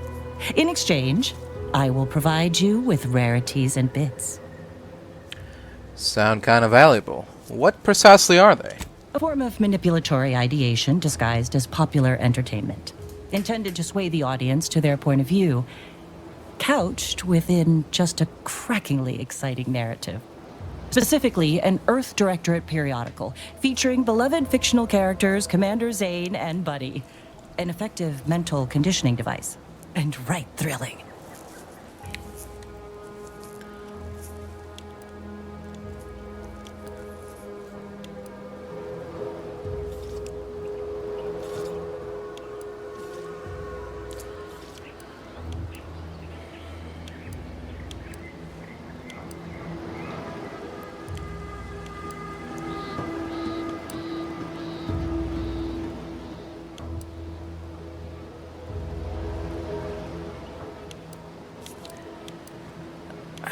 I know Commander Zane and Buddy. Science Adventures Quarterly? Not so much. It was a popular fiction periodical from not long ago.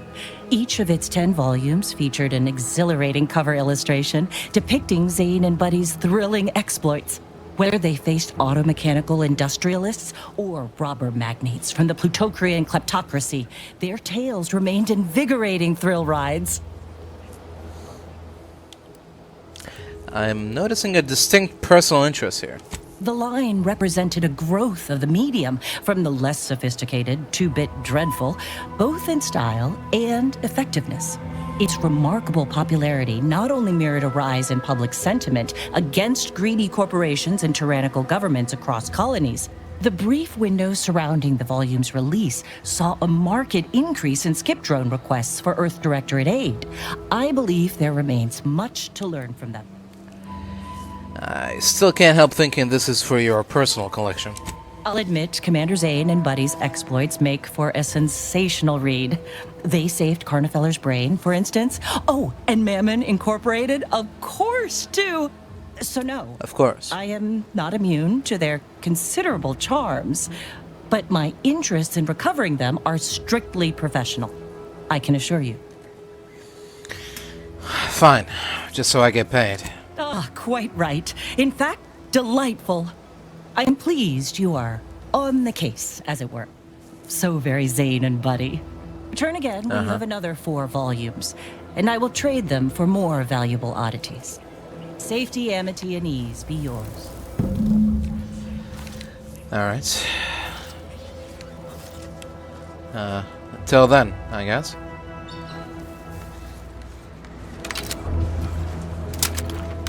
Engaging hostile icons.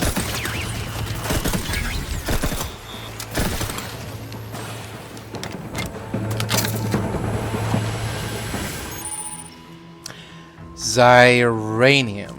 Xyranium is a dangerous hazard that's found throughout Arcadia, powering the Protectorate's Automechs. Standing in xyranium poisons you, lowering your maximum toxicity. Too much xyranium poison can prove fatal.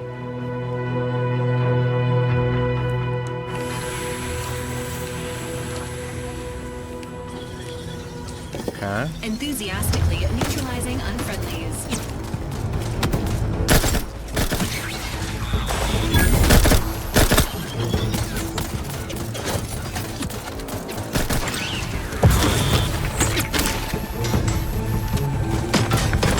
Ready to take the heat off you, Commander. Just say when.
Outside of combat. Okay.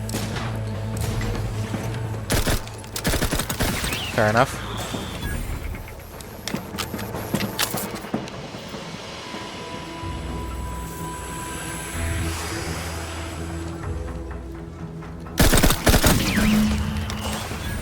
There we go.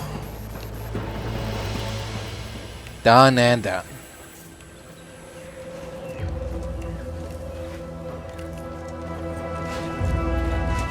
Look like some hands-on research going bad. Yeah, but what kind of research?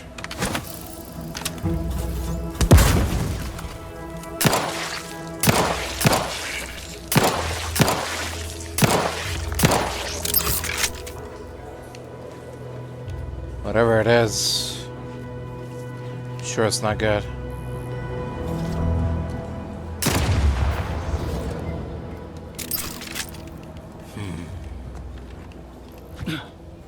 Activate phonotron. Requires power to be routed.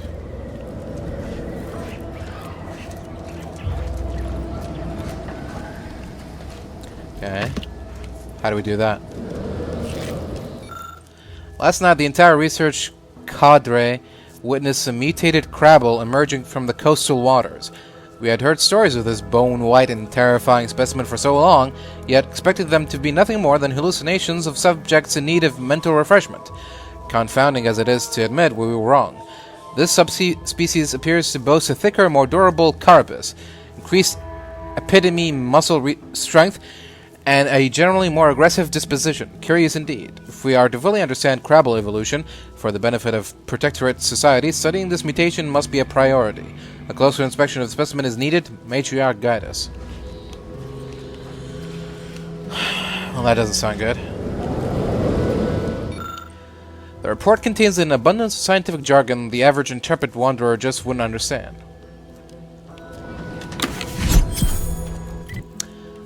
Well, fuck it then. Malpractice. If you're gonna be crashing, you might as well be smashing. Right.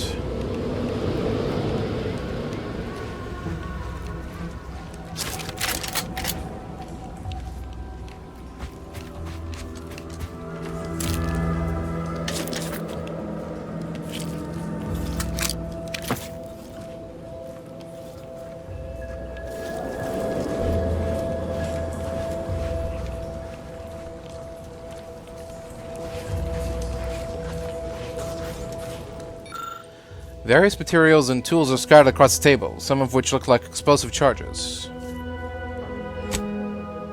You managed to scavenge some scavenging materials from the table.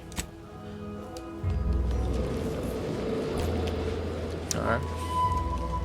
It's better than nothing, I guess.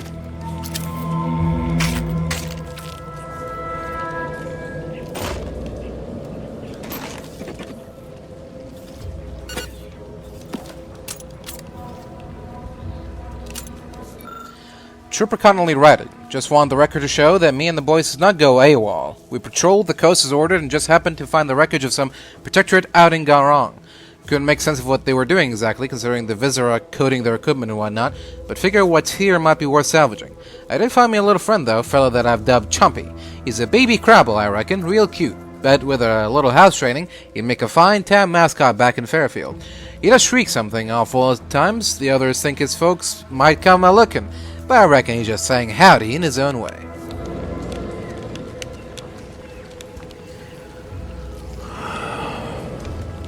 Somehow I doubt that to be the case.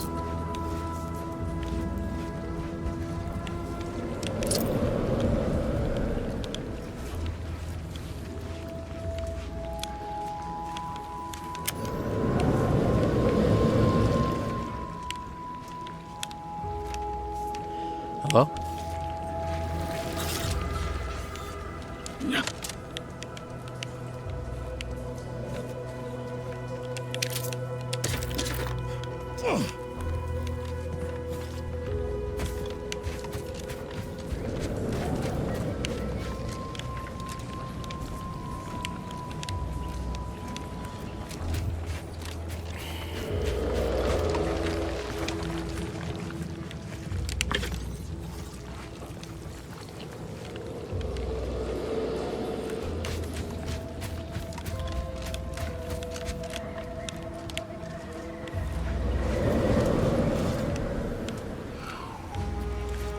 So,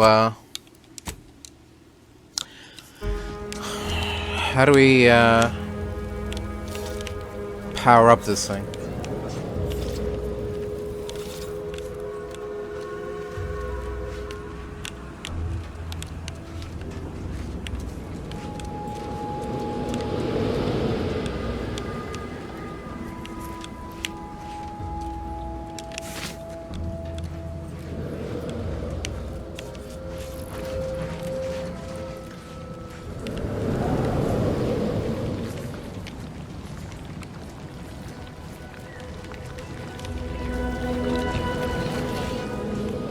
Is there a button I'm supposed to press, or...?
How do you turn the power back on?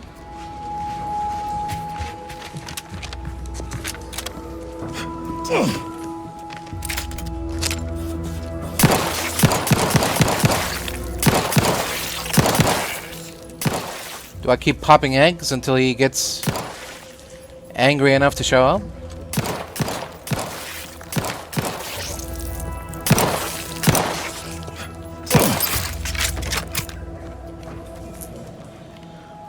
Can't be it.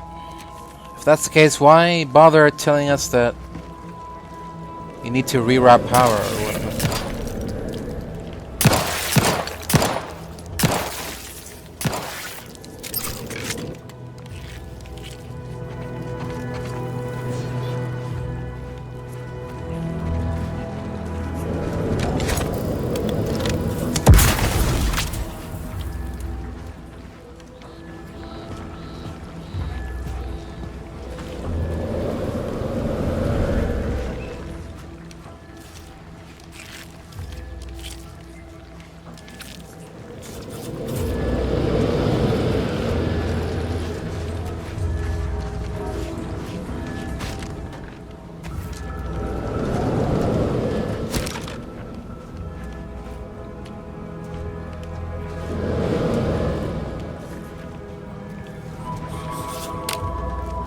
Okay, well.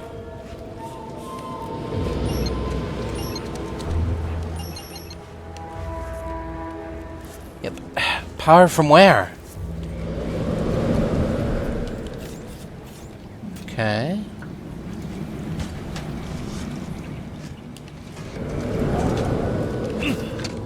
Right. I don't know. I don't get it. There's something I'm missing. Clearly. Maybe I need to decipher the scientific writing first.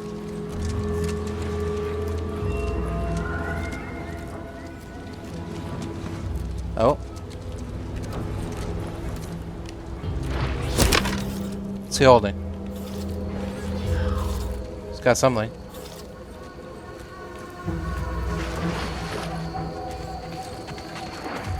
Okay, well.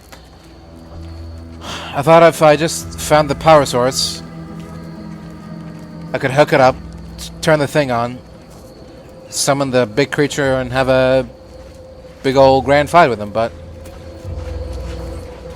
for some reason, the game doesn't want to let me do it, so guess we'll just have to move on. Oh, Lucy. What am I gonna do if something terrible happens to you? I don't suppose you know anything about Crabble medicine, do you? I am no expert, but I might be able to help out somehow. What's the problem? It seems as though the issue ultimately boils down to two words. Purpleberry Crunch.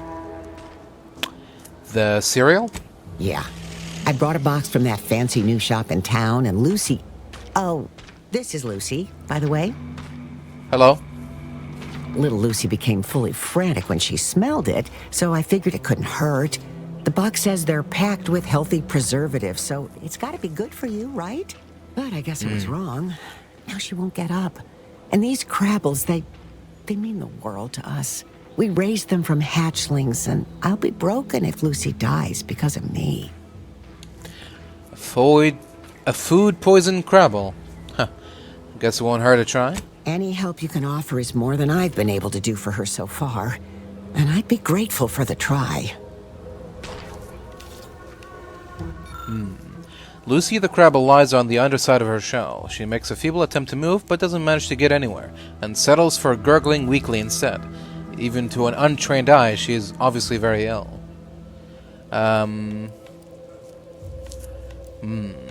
Okay.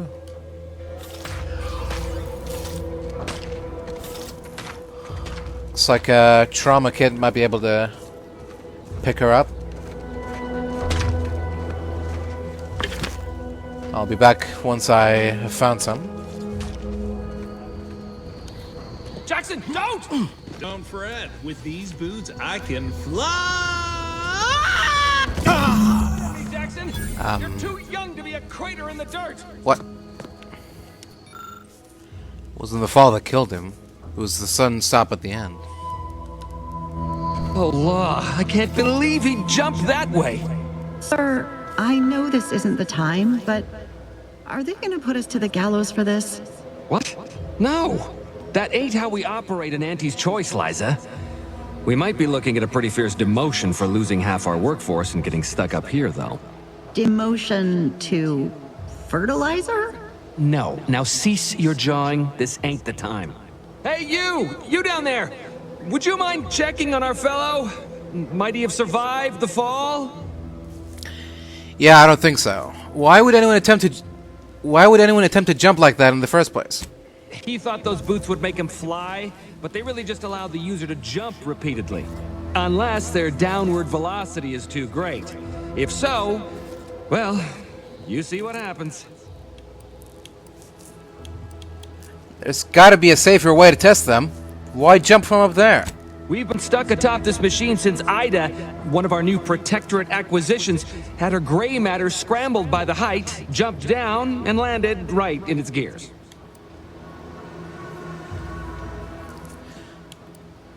What? Scrambled her brain? You're not that high up. I can't fathom no sensible motive. She joined us shortly after Auntie liberated her with the freedom of meritocracy, and she seemed happy enough. Were you not listening? She said she'd always be a loyal subject. It was part of the endless inculcation we endured in the Protectorate. It can prove insurmountable for some. The notion that she'd sacrifice herself, even after seeing the vast possibilities in staying alive and climbing the corporate ladder, it's just impossible to cognize. If I were you, I'd be much more concerned with how you're climbing down. There ain't no way off this platform besides jumping, and you've seen how that ends. But you being down there makes you uniquely qualified to help us. The reason Jackson tried using those plasma thruster boots was to gather a piece of machinery we'd spotted on a little table halfway up the spire. It's a drive overloader. Right. If we install it, we can push the platform's arm hard enough to, well, to grind old Ida out of the gears. Though the power of that overloader will deluge the system and, well, overload the drive and burn it out all permanent-like. But desperate times and all that. So if you were to use them boots to bound up the spire and deliver the overloader to us, we'd avoid the tragic fate of our two former cohorts. So, take the boots, bounce up the spire, grab the gadget, and bring it to you? Exactly! How am I supposed to put my faith in something that just killed your friend? Because he had no idea how science works and thought the word thrusters meant he could fly. So, when I told him to jump, he opted for open air instead of where I told him to go. They're experimental. We'd not laid eyes on them before, but the data we found with them says they were actually designed to let people hop their way up the spire. If you activate the plasma thrusters when you're already airbound, they could give you a fair bit of extra boost. It should let you turn a quick hop into a surprisingly grand vault. Plus, you'll have the advantage of practicing with them on solid ground, rather than up in the blue. Should give better habituation than poor Jackson. Alright, I'm on it. Thank the Sovereign. Thank you, stranger. We are eagerly anticipating a long life, utterly absent of starvation. Alright. Schematics. Some kind of blueprint for an extremely complicated handheld device. A handwritten note attached to the schematics mention a Huel Chaudhry, and a plan hatched at a Fairfield saloon. Pale. Pair of plasma thruster boot attachments that grant their user the ability to jump in midair. Warning. Thrusters fail to fire at too high a falling velocity. The Plasmatic Augmented Leap Enhancer is a prototype device and is not designed for extended use. The wearer is personally responsible for any singed footwear. Fantastic invention. Second time in the air. After jumping or falling, jump again to activate the thrusters. Alright. Oh.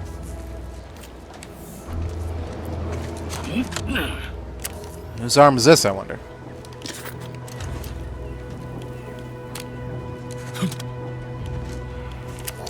Alright, let's go and see about getting that.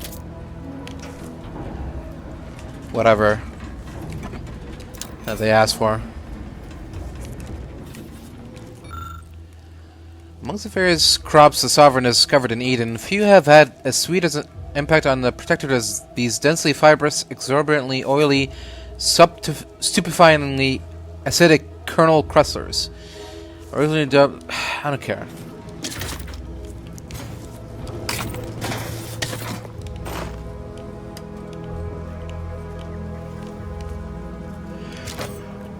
True blade.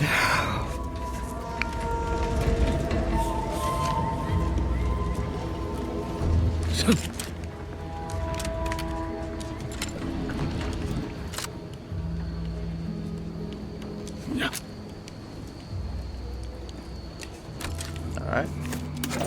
Assuming this is the way to your thing. Alright. There we go.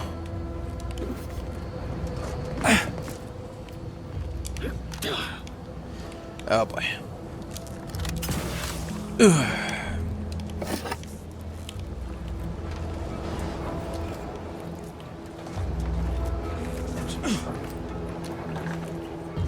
Okay.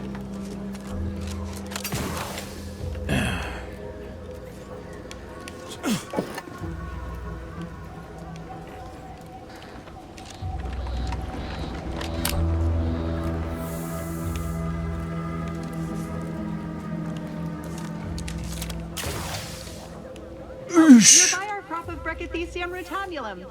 They're found in bandages and burn tinctures. Oh yeah. Okay. These lush, thick vines are clearly being cultivated for their utility, but you lack the knowledge to make use of them. Alright, fair enough.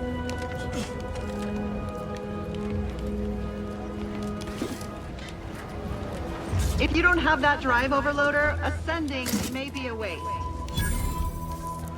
Don't worry, I haven't forgotten.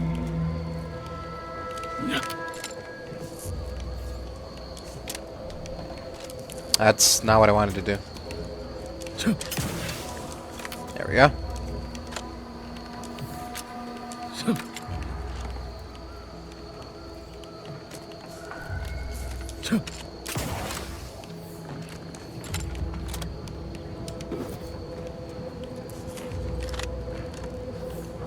Oop. Steady on. There we go. Nice and easy.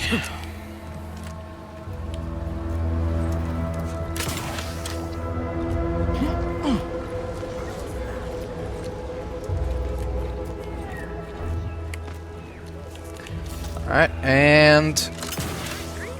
It was that easy? That was some impressive climbing. Poor Jackson could have learned a thing or two from you. Starting with the right direction to jump, I suppose. Right. Now let's see about bailing you out, shall we? Wonderful. Get us down, and I'll happily compensate you in accordance with standard Auntie's Choice urgently improvised extortive standards. We've certainly found our way into a most harrowing circumstance, At least I'm glad I'm not alone. I'm sorry about your friend, Jackson. Oh, I'm sorry about your friend, Jackson. Losing a compatriot is never easy. He hadn't been here terribly long, so we weren't particularly familiar. Like me, he was also former protectorate, but he was not raised in Fairfield, so we'd never met before. Still, he seemed like a friendly, kind sort, albeit a headstrong one. I'm sorry he's gone. Alright, I'll try to keep calm.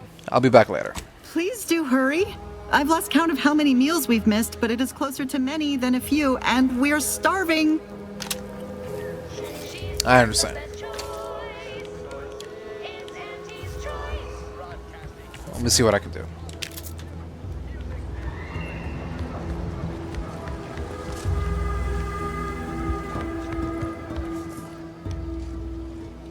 Ooh. Alright. Don't mind if I do.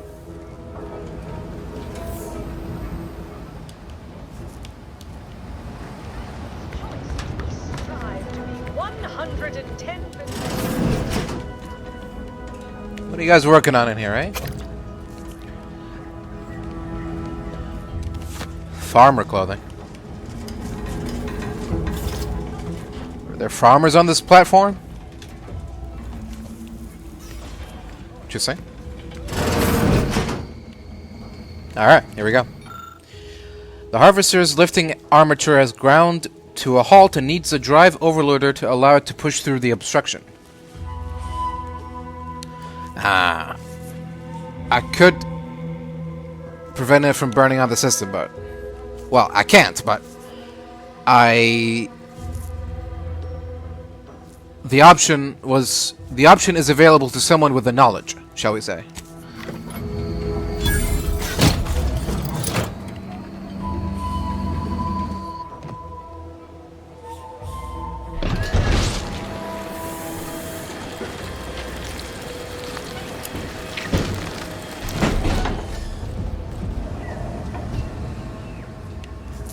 There we go. Just like that, everything is back to normal. More or less. Oh, thank the law. I never thought of myself as a vertiginous sort, but being trapped 100 meters in the air will make you reconsider. I mirror that sentiment, to be certain.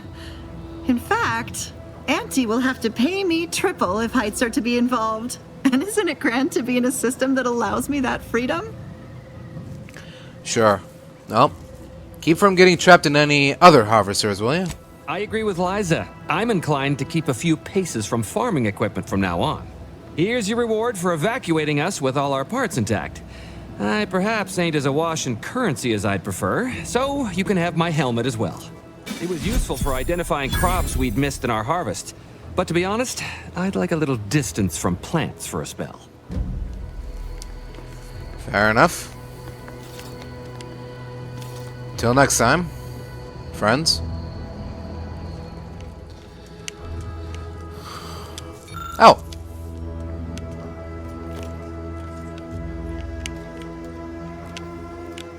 Is that not a volume?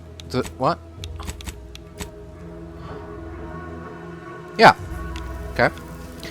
We found the last one. Great. What? Okay. Just like that? Okay. Without any fanfare or anything? Whatever.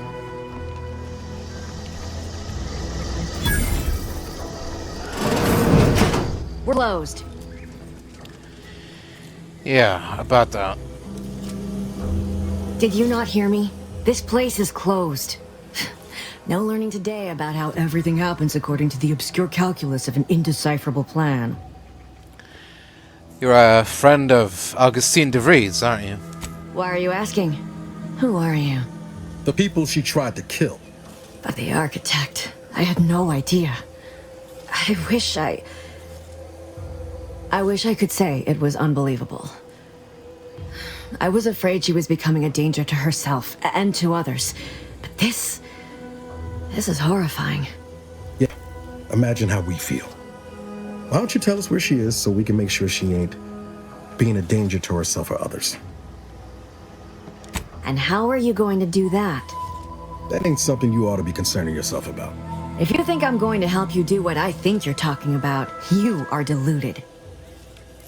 You have to excuse Niles. He's just upset. I'd say understandably. It is of no matter, regardless. I do not know where she is. I haven't seen her since before the corporatists invaded the island. I'm afraid she's going to do something terrible, but I just don't know what. Maybe none of this would have happened had I not introduced her to Victor. Victor, that's the guy who accused her of what? Oh. Let me try that again. Victor, he's the guy who you accused her of conspiring with, right? How did... You saw her terminal, didn't you? Maybe. Victor's an Order archivist. We were all friends for a time. But then, shortly before the schism, they started talking to some others inside the Order. That's when things became tense. I started to become uneasy, scared, really. She kept getting angrier with the Order the more she worked with Victor and her other contacts. On top of everything else, it became just too much for me. Did she ramble on about the Sentinels versus the Cult of Corporatism serial a lot? Among other things. For some reason, she was obsessed with the cliffhanger ending of Chapter 6. It was the one where capitalist fanatics brought complete destruction upon Arcadia. But you know how it works. It was somehow miraculously saved at the beginning of the next chapter. Didn't matter to Vries, though. She just kept going over it and over it. Would have talked to a Crabble about it if there was no one else to listen. That and the invasion itself set her mind to dark things. I begged her not to go down that road again. Again? She was so agitated when I first met her. Must have been 7, going on 8 years ago now. She never slept, didn't talk to anyone if she could avoid it. After we became friends, she began to change. Still bothered her from time to time, but I thought it mostly behind her. I couldn't watch her go back to how she'd been. Or worse. How did you two meet? We became friends when she... Well, she saved me. I'd said something without thinking. Must have been distracted. We all know to watch every last word we say. For some reason, she interceded on my behalf with an arbiter. And she convinced him he didn't hear what he actually did. No one does that. Void, I didn't think anyone could. Was she part of the Order? We all were, originally, before the schism. But she never gave it up, even when it became illegal to even mention their name. Which was surprising with how angry she seemed to be getting with them, even as she was deep into scheming with Victor and the others. She even continued to sign her messages, "See you in the equation." It's all so confusing. Is it true that the Order somehow helped Antes invade? Like the Protectorate is saying? Excuse me.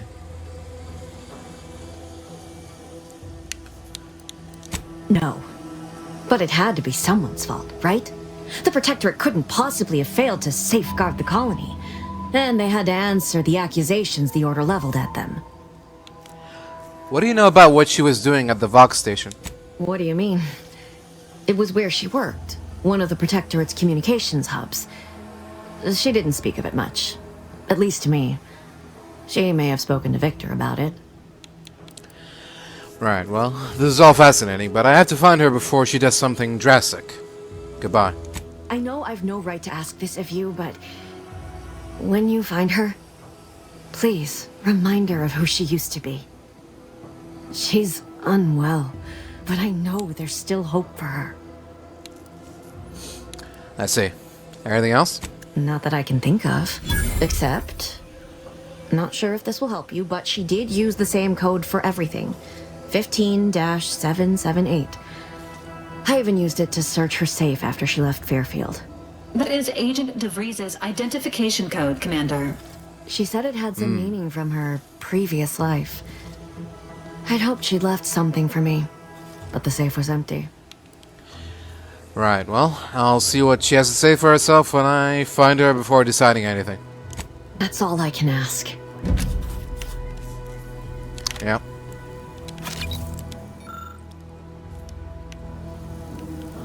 So long. Who goes there? Hello? Orders of Marshal Donaldson, no one comes or goes to the Automech Repair Center without approval. Who? What's your business here?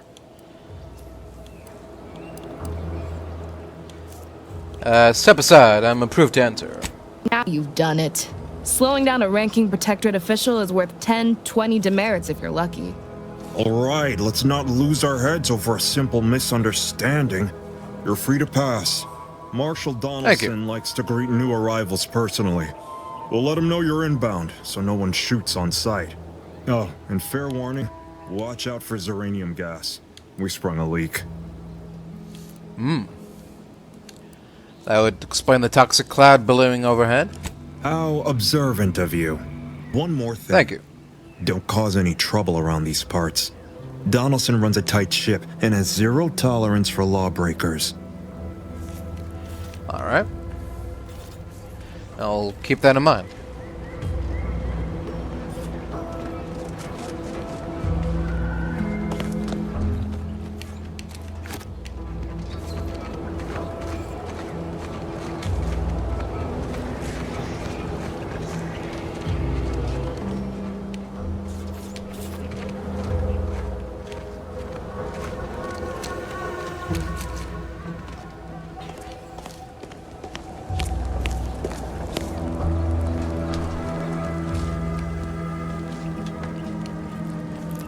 You look muscly.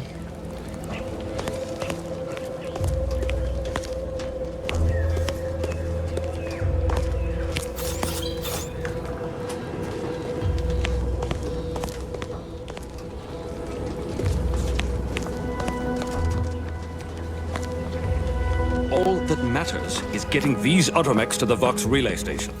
But Marshal, we must adhere to decontamination procedures. Hello? What in the name of the architect? Oh, right. My guards told me to expect a new arrival, right before our chief mechanist decided to harangue me with the latest on our catastrophe. Marshal, you're acting as though I'm not standing here auguring the impending doom of this facility. Woodrow, normally I would be obliged, nay, happy, to receive your senseless jawing, but not today. Perhaps this outsider can assist where you've failed. I hope you've come to help, because a crisis is bearing down on us, and I've a dearth of reliable hands with which to manage it. Depends on what you need and what I get in return. You see, Woodrow, why at this rate, we'll have the facility up and running in little to no time. That's what scares me, Marshal. Like you, me and my consternated head technician are new arrivals. Though we may not last long if we fail to repair the xeranium leak. And you want someone to patch it up? Ideally, someone disposable. I wouldn't have put it in those terms, but I appreciate someone who speaks their mind. The Vox Relay station needs our Automechs. But until that leak is fixed, this facility is a target for the sport of Auntie's armaments. Alphinia Bryant is working on a prototype xeranium shield. Whoever uses it will be less disposable and more useful to the Protectorate. Well, I'll work with Delphinia and see what I can do. What did I tell you, Woodrow? The situation's well in hand. Marshal, those Automechs have been corrupted with xeranium. I can't even cogitate on what they're capable of if we lack the time or resources to approach this rationally. Should they go berserk, we may well be turning the very subject you intend to resupply into their victims. We'd be branded as traitors. Then perhaps you had better explain to Brigadier Montelli why his defenses are grounded. And you can do so personally, in the comfort of his office. Montelli? I rescind my objection. May the delicate workings of the paradigm point us toward a better way. There's a good fellow. Cleave to your loyalty, and it will never steer you wrong. Okay then. Give me a sec. Almost done with this work list. Another sealant failure, amplifier requisition, and 2 more cases of xeranium exposure. We're a mite bit busy these days. You and Marshal Donaldson don't seem on the best of terms. The Marshal is under a lot of pressure to deliver Automechs to the Vox Relay station, but I'm responsible for their quality control. If even a single Automech steps out of line, it will be the end of me.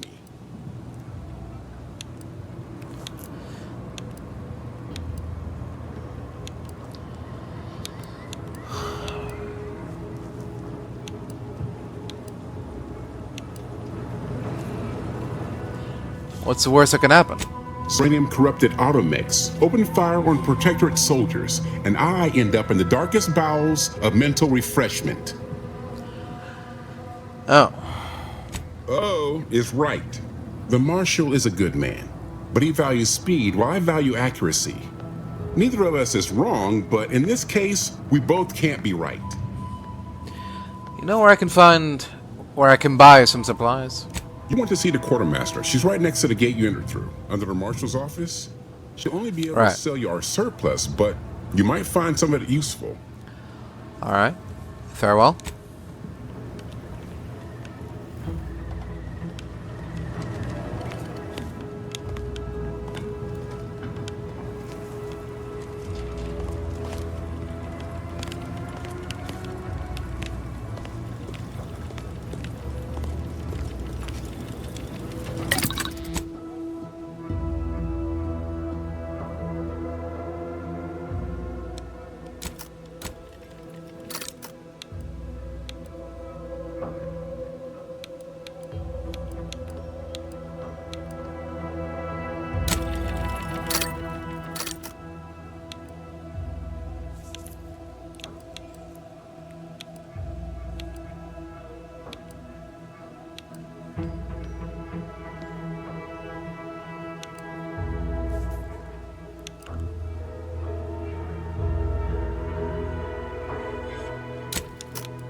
Hello there. Oh yes, I adore interruptions. I was just saying, what's best for stoking the spark of invention? Regular disruptions to one's train of thought. Now what is it you want? You must be the scientist the Marshal mentioned. The one working on a shield device? Ah, our good Marshal sent you, did he? Well, unfortunately, the device is taking longer than expected. And why is that? A number of factors. Zeranium is dangerous, and we wouldn't want a researcher falling victim to their subject of study. The scarcity of volunteers is also a problem. Everyone wants to fix the gas leak, but no one wants to step inside a hazardous vapor. Now tell me, are you familiar with zeranium gas? You mean those clouds of fumes around the hangar outside? One and the same. That building took the brunt of the damage during a recent attack, and now it's spewing valuable zeranium all over the place. I could speak at length about zeranium's many captivating intrinsic qualities, but suffice it to say, in its gaseous state, it's rather deadly. So what am I endeavoring to create? A protective device that shields its wearer from zeranium's remarkably unsavory effects, as well as other forms of harm. Well, that sounds useful. How's that coming? Quite splendidly, if I do say so myself. The principal function of the device is confirmed operational. I merely need to work out some minor implementation concerns. Alas, while I'm occupied with inventing this shield gadget, I also find myself in need of assistance regarding its key components. Well, I'd be willing to help if you need a hand. Good. Wonderful. As an added incentive, I'll allow you to keep one of the prototypes once the work is finished, so you be sure to give it your all. Now here, all right. You'll need this apparatus. It's for collecting stray zeranium effluvium. Gas, that is. My supply is running low from all the iterative testing I've been performing. Merely activate the device once it's inside a zeranium cloud, the one around the main hangar specifically. Try to avoid any fields of dense zeranium, or death is all but assured. Any questions? So, this is dangerous? I'm in danger? Well, of course, obviously. To that end, I'd suggest choosing a cloud of lesser density for your collection efforts. Lower chance of near-instant death that way. If you suffer prolonged exposure, assuming you survive, see our local medical officer next door. She is highly preoccupied by the treatment of zeranium-related maladies. All right. Well, I have everything I need to get started. Oh, so exhilarating to have a new subordinate. I look forward to thoroughly scrutinizing your work. Now, shoo-shoo, off with you now. I'm not... Gather those samples. Shoo. Be wise to give that large gas cloud a wide berth. Don't think there's anything to gain by getting near it. Did you not hear what she was... Any of that? Any of what she was saying?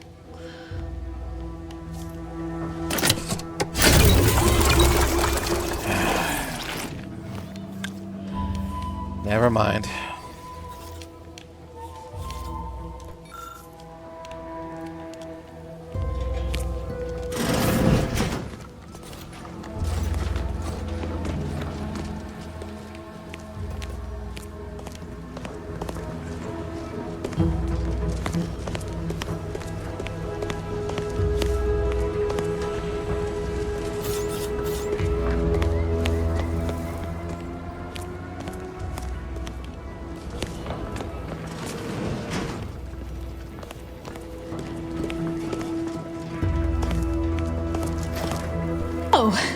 Unfamiliar clientele. I was just lamenting the lack of new faces around here since supplies stopped arriving. And then you walk in. Name's Hazel. I'm sort of the acting quartermaster around these parts. You need any supplies? Talk to my friend the quartermech here. I take it something happened to the old quartermaster? Passed during the attack. Got his face melted clean off by this weird goo. And he was one of the lucky ones. Excuse the mess, by the way. Auntie gave us a pummeling a few weeks back. The old wardens paid the price. Where their courage faltered, a little mental refreshment should do just the trick. That's a rather brutal judgment of your former cohorts, isn't it? This is the Protectorate, after all, where perfection is achieved through discipline, not mercy. Now what'll it be? Can I buy supplies from you? Aw, I really need someone else to test this thing. Tell you what, if you give it a go and have any trouble, I'll be happy to get you sorted. Test... What? Oh! Okay. Greetings, potential customer. Hello. State your business. Let's see what you have for sale. All wares should be perfectly visible already. sorry. It tends to take things too literally. Maybe try phrasing the request differently. Whoa, detected. Conversational status uncomfortable. I wish to peruse what you have for sale. Request not understood. It only understands the words I've added to its databanks. You wouldn't believe how many words there are for buying and selling. Guess I missed peruse. Look, for now, just use the phrase initiate commerce. It's what I used during the initial testing. Fine. Initiate commerce. Initiating commerce. Wonderful. The Zyraniator. Preliminary tests show that only 4% of users experience secondhand organ liquefaction. Fires depleted ziranium rounds that cause the target to take progressively more damage from this weapon. Can also fire longer in tactical time dilation. Automechanicals will take no damage and instead will become overcharged, gaining speed and power.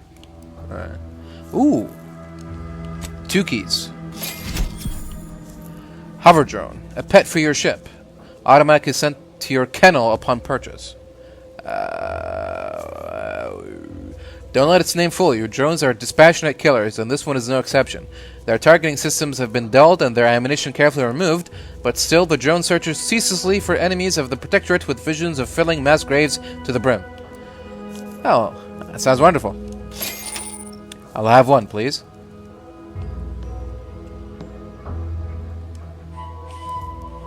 Repeating rifle shock barrel. Spluttered uniform. Shock zoke. Waller helmet. Mag pack. Sunbaton. Repeated rifle. Black powder.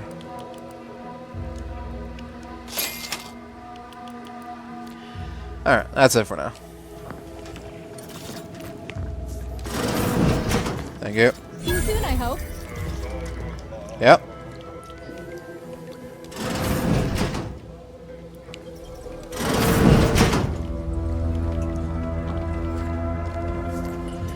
Okay.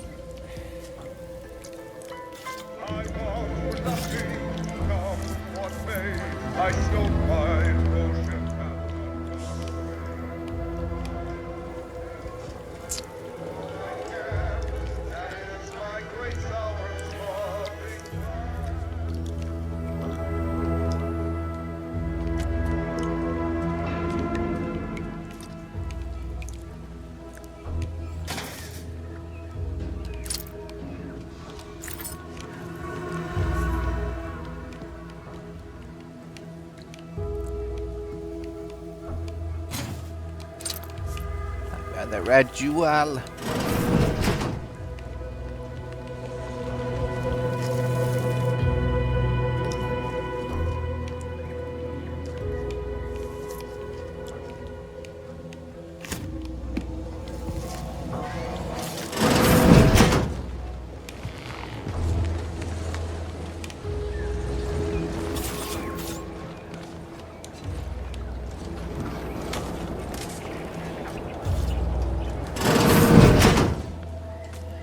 Hello again. I'm glad that spectacle didn't scare you off. Between the recent attacks and the gas leak, you find us on the razor's edge between reason and panic. Whether or not you're able to help us, I'm grateful to have an extra set of eyes on the problem. Uranium is hardly my area of expertise, but it falls to me to find a solution, lest I follow my predecessors to their untimely fate. What happened to your predecessors? What happens to any member of the Protectorate who falls short of fulfilling their lifelong oaths of service? Execution for the unworthy, and mental refreshment for the salvageable and the stalwart. Their election of duty is a heavy offense, and no lesser sentence will fit the crime. I hold myself to the highest standard, but this uranium leak, it threatens all that I hold dear. You think Dr. Bryant's invention will help? I don't think anything. Leak or no leak, we can't abandon our post. The Doctor's uranium shield is how we outlast this conflict. My people are fighting a war on 2 fronts. Anti on one side and Zuranium on the other. I can fight Anti, but I can't fight Zuranium. Can you tell me about this place? This facility's purpose is the maintenance of automechanicals. When the war kicked off, it became a military asset, and I am its second steward. The old staff should have laid down their lives to repel Anti's choice. For their failure of loyalty and grit, they were punished, and rightly so. Now, their burden is mine, but I won't allow my unit to suffer the same fate. Right, well, I'll be back later. And right now we have a Zeranium leak to fix. Okay, so she gave you an instrument to collect further samples. Does this instrument activate on its own, or how does it work? Is it a quest item? Use with caution. Okay, so I just walk into Zeranium and... Not sure we should get any closer. and hope for the best? Uh-oh. Uh-oh. Why can't I save?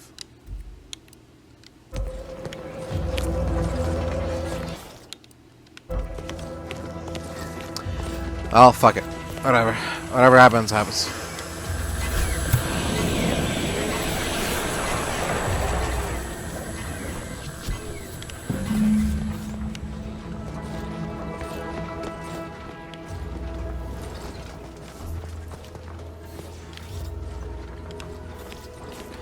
Okay. Is that good enough? Collected enough Zeranium? Okay, great. Now, what did they say about Zeranium? Exploration? Visit a doctor or autodoc to remove any accumulated Zeranium poisoning. Alright, okay, well. So be it. What brings you to this fine establishment? Got a piece of shrapnel during the attack. What about you? Uranium poisoning. Only a mild case, but the doctors are withholding treatment to study my symptoms. Sovereign's mercy. How do you feel? Downright privileged is how I feel. Sick with pride, nauseous with courage, and chronically fatigued with honor. Stay true, outsider. Huh.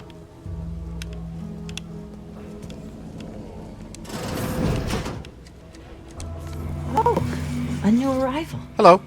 Oh, and what's this? You, I dare say, are exhibiting clear signs of Zeranium exposure, stranger. Yeah? Fortunately for you, you appear to have a fairly mild case.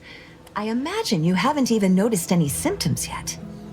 No. If you'd indulge me, I have a few questions I'd like to ask, for medical posterity, and so on and so forth. Go on. First question, can you describe the conditions in which you were exposed to the Zeranium? Well, I was collecting Zeranium for Delphinia. Another assistant. Should have guessed.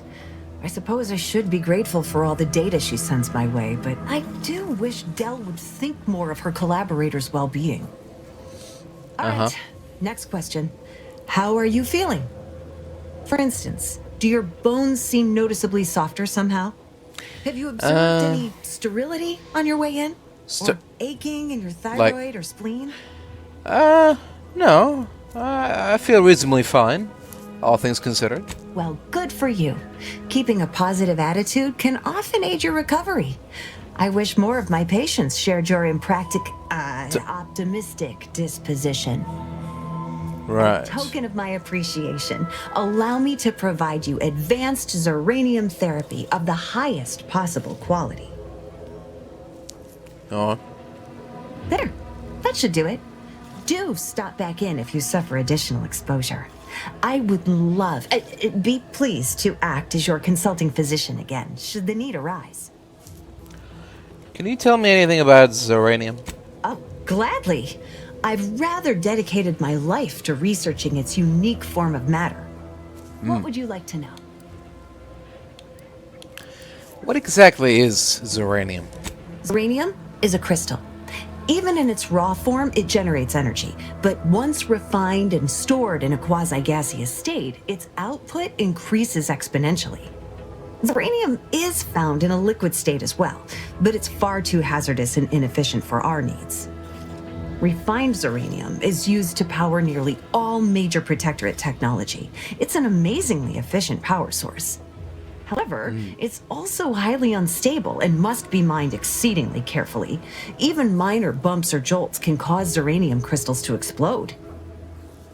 Tell me about its dangers.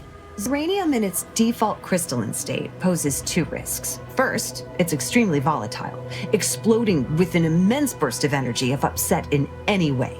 Second, zeranium crystals produce a small amount of gas, which we think helps stabilize its crystalline lattice, but that's just a theory.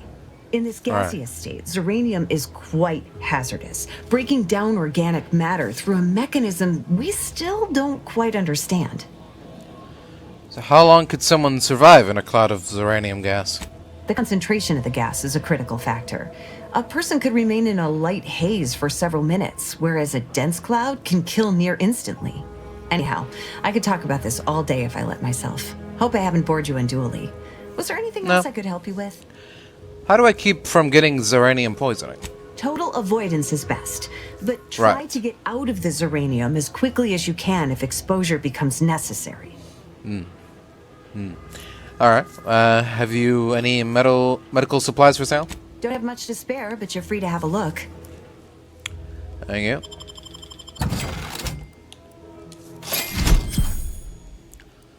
Light fortification. Coagular mushroom.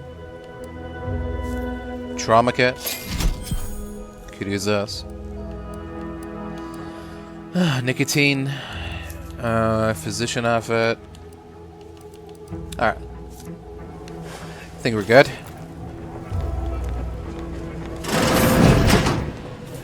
See you around, Doc.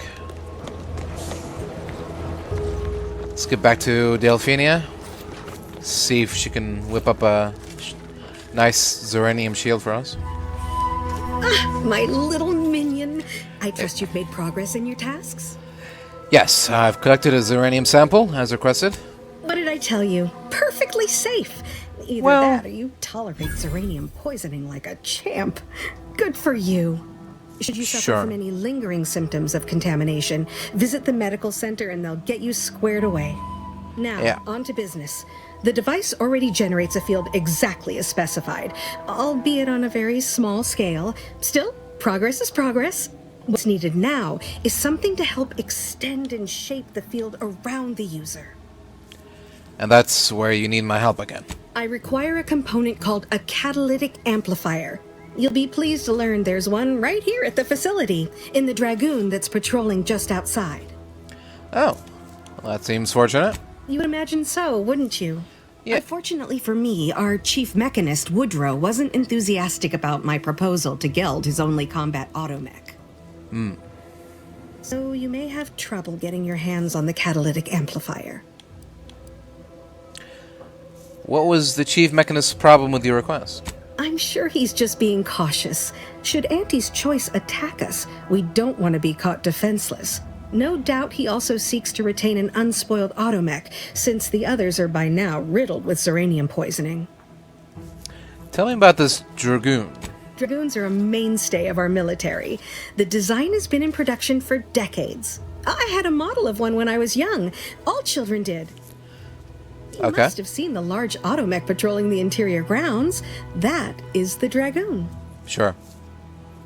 Alright, well, I'll get you a catalytic amplifier one way or another.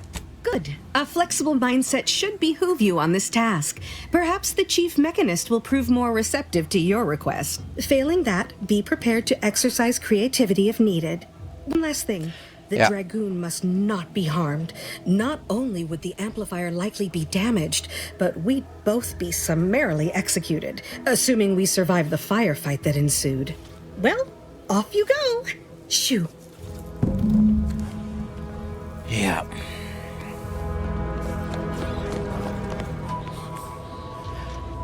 Alright. Oh.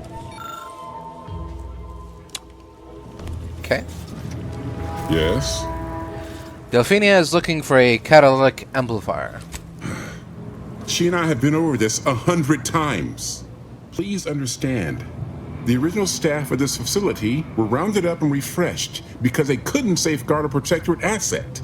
Why should I follow their example by reducing our sole working dragoon to a pile of unpatriotic scrap? I can't.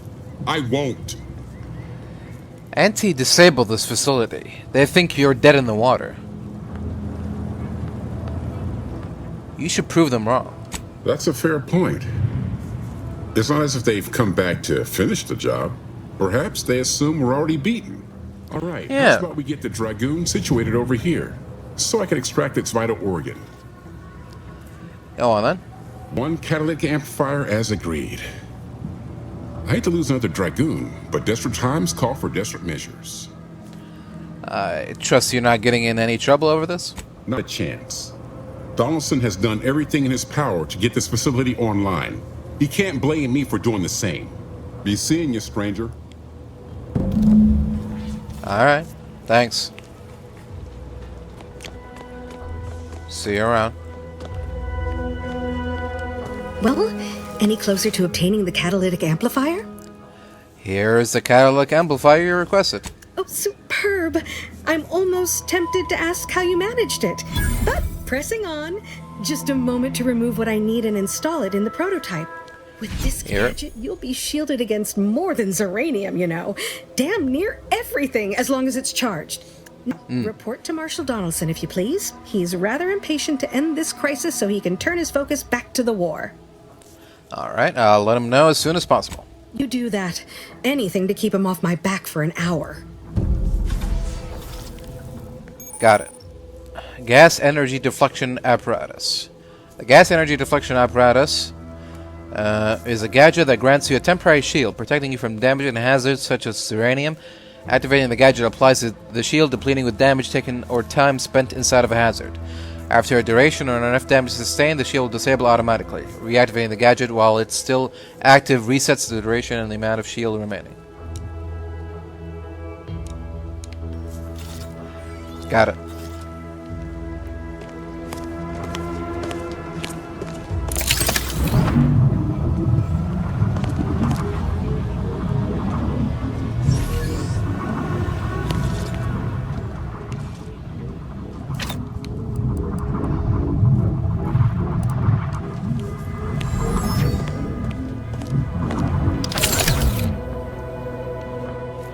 Okay. What can I do for you this time? Delphinia finished her device. I've got a working prototype right here. I knew Dr. Bryant would come through for us, that she'd prove her worth as surely as any subject of the Protectorate would. Seeing as you're the only one trained in the use of that gadget, what say you put it through its paces? Make your way inside the repair hangar and find the control terminal to purge the Zeranium. And be careful with that terminal. We don't want the situation getting any worse. Your chief mechanist was concerned about Zeranium corrupting the Automechs. Don't worry about Woodrow. Smart fellow, but his cautious nature gets in the way. Yes, there is some risk that exposure to Zeranium will corrupt our Automechs, to use his colorful language. That shouldn't stop us from delivering them on time. I'm sure they'll be scrubbed clean once they arrive at the Vox Relay. But that isn't our problem to solve. You be sure and come back once you've made progress on the leak. Alright, well, fair enough.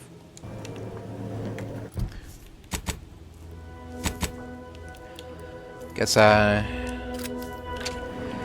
can't be too surprised that it's come down to this outcome. So, yeah. Here goes nothing.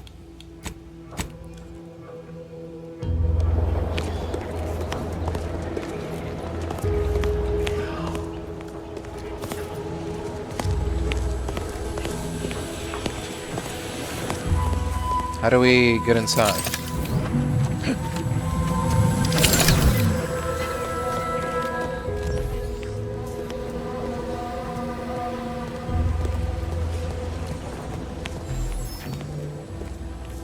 How do we get it? What? Outer chassis sealant test number 14 is confirmed a failure. Uranium exposure rate appears to be unaffected. Test model displayed standard overload-induced paralysis, then became atypically aggressive. Forced to terminate test model in self-defense.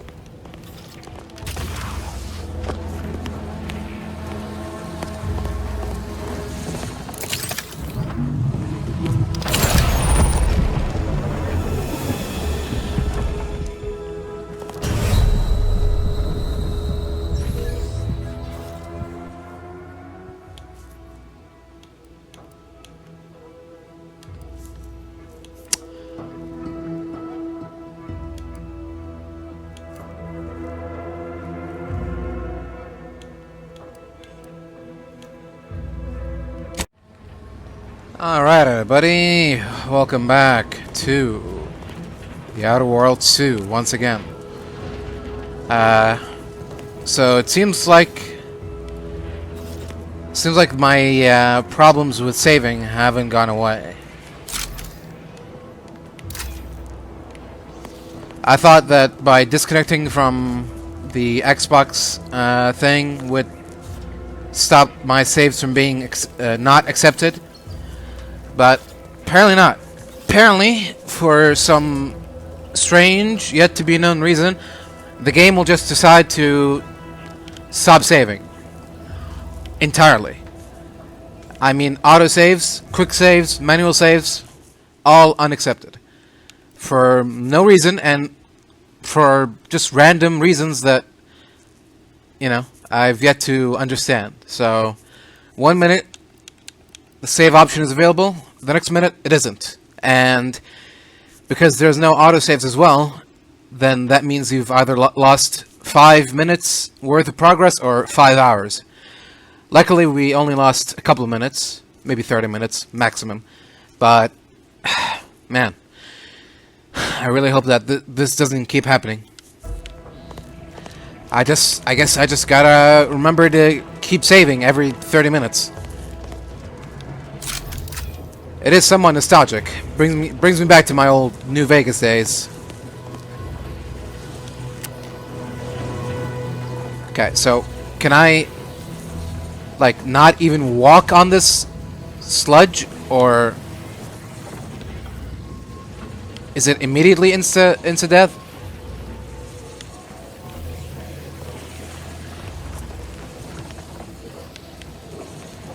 Or what's the dealio? Okay, here we go. Okay.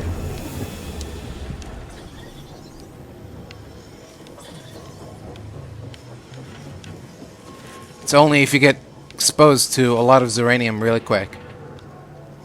Yeah, that shield was like basically practically non-existent. I don't know why they didn't make it a passive shield, at least for the uranium. That would have been a lot more convenient than all of this garbage.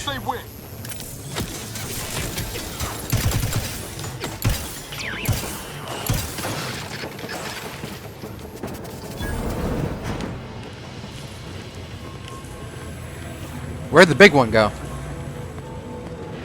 There was a big one around here, wasn't there?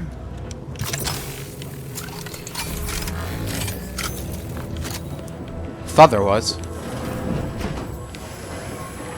Alright, can we stop the leak somehow? Seal the room and vent gas. Access flow control. Initiate. What? Check system status. Shutting down the flow with either intake conduit, either intake conduit still open, will result in a pressure buildup that could lead such.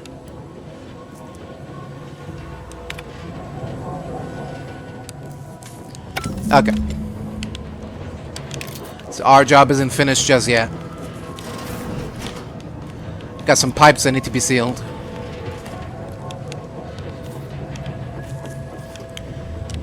Bandolier uniform.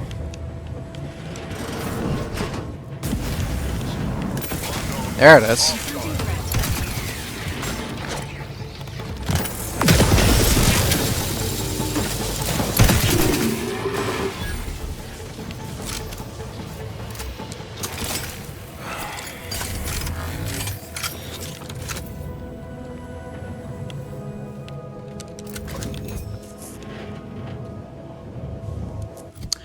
I really don't like this new charge mode.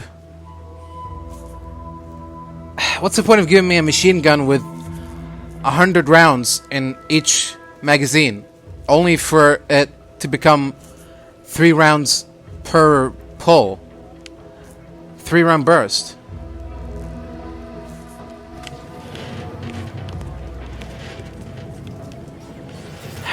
But, I mean, I guess that's what I get for not fully comprehending what 3 charge per burst meant.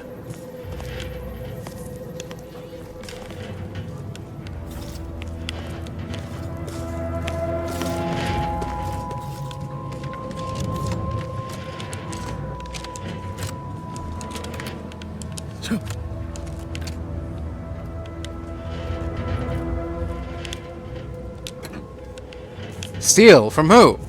There's no one here. Finders keepers, man. Fuck out of here with stealing. You want it? Come get it.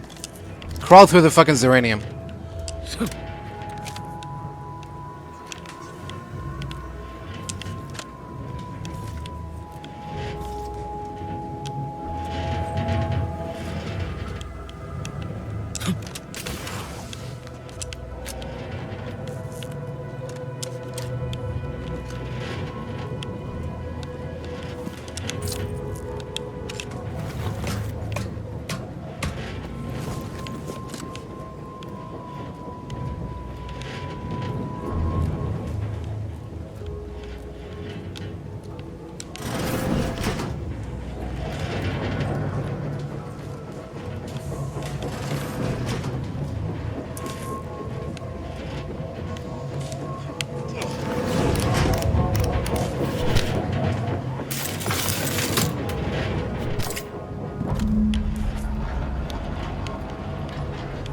Okay. This is a good thing, right? Hope so.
Exciting. Exciting gameplay.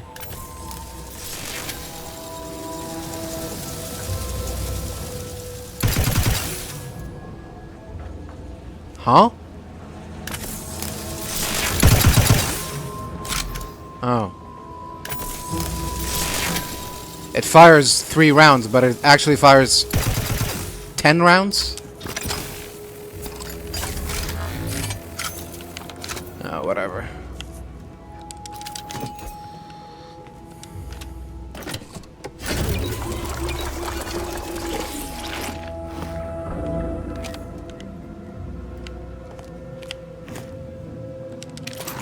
Steal from who? Come on.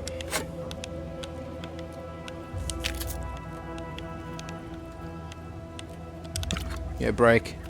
This is a quest area, alright? Whatever happens in a quest area stays in the quest area.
should be good to go now, eh?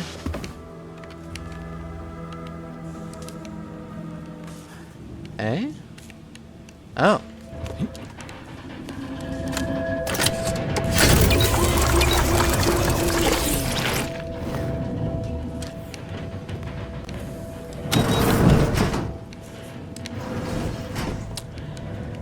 I see. We're back here.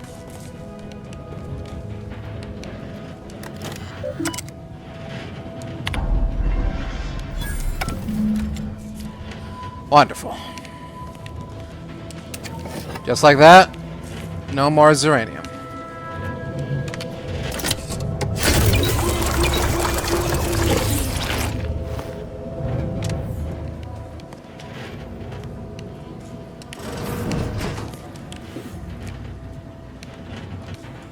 Does that mean that the goo is gone too, or just the gas? Probably just the gas, but still better than nothing.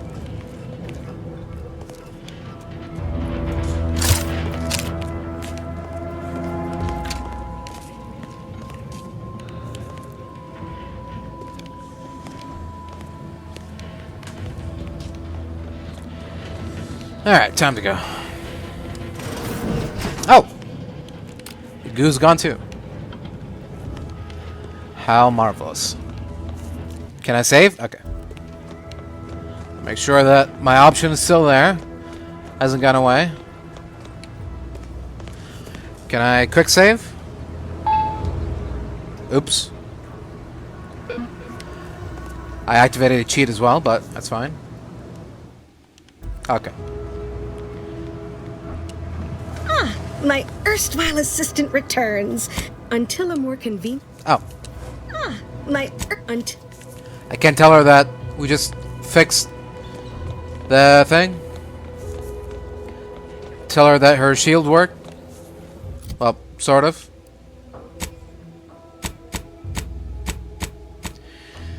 Okay. Whatever you say, boss. I hope you brought me good news, outsider. Your Zeranium leak is fixed. Last, the tide is shifting. Today, we fix our automechanicals. Tomorrow, we push the unprincipled interlopers of Auntie's choice into the sea. You've done us a great service, stranger, and I would see your efforts rewarded. Alas, we don't have much to offer since our supplies are so low. I hope these bits will suffice. We confiscated them from the corpses of the scouts who attempted to infiltrate this facility a few weeks back. It carries the invaders' taint, but it should spend just the same. Fair enough. Pleasure doing business with you. The pleasure was mine. The Automechs we sent out will be a great asset to the Vox Relay station. Now I can show our chief mechanist that he was wrong, and a little Zeranium poisoning won't do those Automechs any harm. Alright. So long, Marshal. What do you mean you're leaving? Ship's over! I have a life outside this place, you know! A life? Outside our lab? No. No. Audacious advances requires commitment. Absolute! Commencing termination!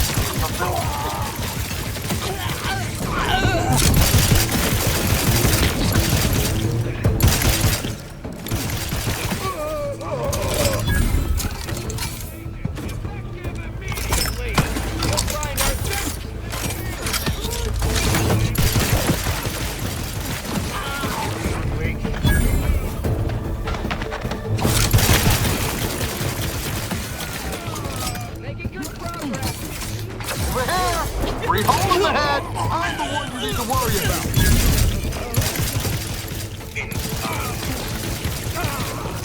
Standing by with life support.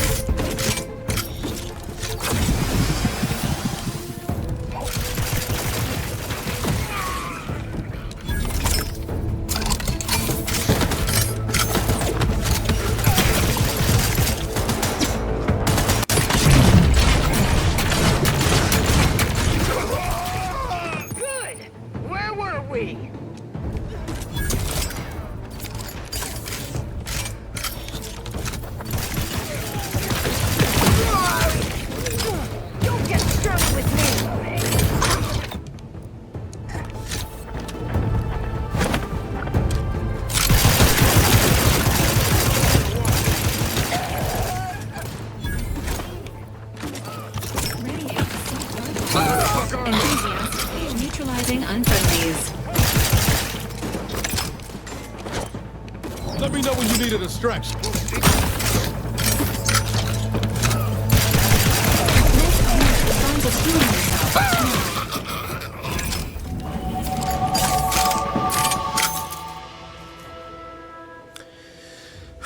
You avoid drugs to a fault, leaving you particularly vulnerable to their effects. Toxicity gained from using the inhaler is increased, but the inhaler is more potent to your pure metabolism.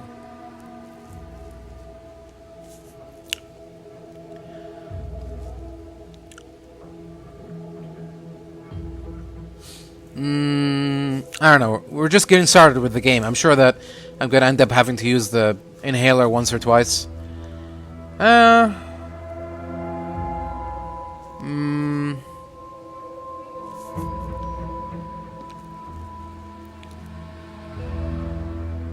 But at the same time, it does give me extra health every time too. So, so I would, in theory, only require to use it once, at least once every battle.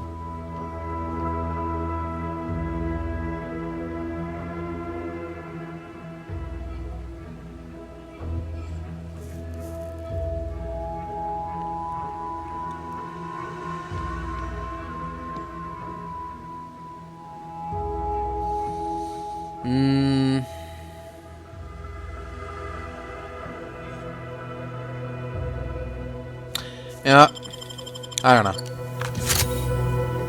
It's a little too risky for me.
Unsanitary conditions detected. Yeah, you can say that again. I've counted at least 6 horrendous death screams since you arrived. You must be affected as well. What? Could it be? You seem an honest-to-goodness rational human being, unhindered by bloodlust, unshackled from their basal ganglia. Well then, by the Loeffler Risk Intercession Act, under Outbreak Provision 5A, I hereby press you into service to aid me in our present crisis. I, Elmid Ormsby, Product Envisioner, Department of Proprietary Methodology and Audacious Advances, am your interim supervisor. It's interesting. You don't seem in much of a position to be making demands. Because I've squirreled myself away inside our test chamber for safekeeping? Well, I assure you my position as lead visionary of this innovative lab persists regardless. But back to the exciting news about this incredible new opportunity. You working for me, as an aide-de-camp of sorts, on a brief yet no doubt exhilarating assignment. I'm gonna need to know specifics before I agree to anything. Our lab had been researching the red spores that grow nearby to see if they might contribute to future Auntie's Choice products. As per usual, we threw precaution to the wind. Local spore sample interacted with a wonderfully preservative-rich diet of Auntie's Choice personnel, inadvertently leading to a chance reaction causing profound irritability. To a somewhat homicidal degree, it would seem to appear. By that measure, our work here could be considered a moderate success. If you ignore all the death and murder, I guess. I mean, only judged by that narrow frame of reference. An auspicious start by certain ways of thinking, which I hardly share. I care about my staff so much. Speaking of the team, such as they are in their present deranged state, how did you make it past them? You know, without being killed. I practically murdered everybody. Aha, thought so. Sometimes with screaming, it can be difficult to discern intent, like, I'm being killed, can be so close to, I'm running amok. Shame. The staff and I all had such good chemistry together. Suppose it couldn't be helped, though. What matters most is getting out of here alive, saving our researchers a close second, and curing my remaining colleagues a firm third. I'm sure your subordinates find that attitude quite inspiring. As you're now one of them, I'll take that as a compliment. I'm not. But enough glad-handing me. Yeah. Regarding what we need, well, yeah. It should all be rather straightforward, yes? I suspect we'd use a top-down indirect coronium synthesis method, don't you think? I have no idea. Oh dear.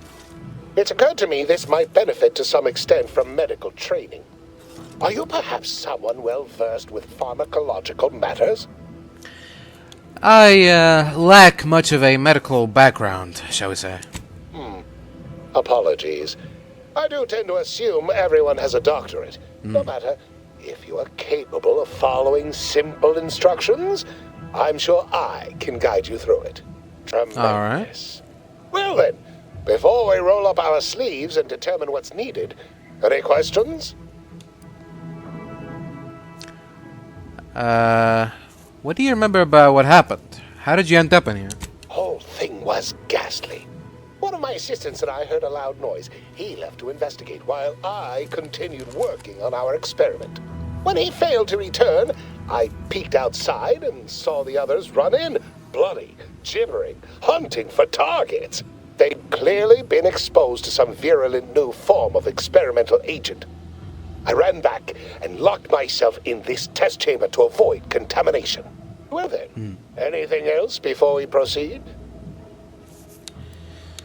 So, this laboratory is some kind of repurposed silo? Yes, the Protectorate formerly utilized it for seed storage or something equally prosaic. Nothing as provocative as groundbreaking research. But as much as I'd love to natter on, we probably ought to get matters underway. Fair enough. What do I need to do?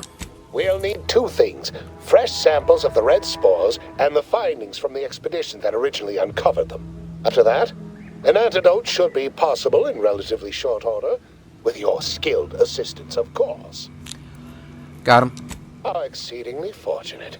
Just one thing left to gather, then. Spore samples may be taken from a red plant indigenous to an area of tall rock formations northwest of here, ingeniously referred to as the Red Spire. Well, I'll be off then. Once we have an antidote firmly in hand, we can save my remaining colleagues. So best not murder them all in the meantime. I'll keep that in mind. Goodwin here. Field report update. We are approaching the Raptidon Den. These beasts have exhibited excessive irritability as of late. We endeavor to determine why. Surely the red spores aren't to blame. Wind-borne spores lack the catalytic agent of our food additives. Only way to be certain is to gather a stool sample. Simple enough. A routine task for the Audacious Advances field team. Quiet now as we approach the rap's nest. Certainly this spirited variety will offer... Oh, no! Oh, okay. We need to run now!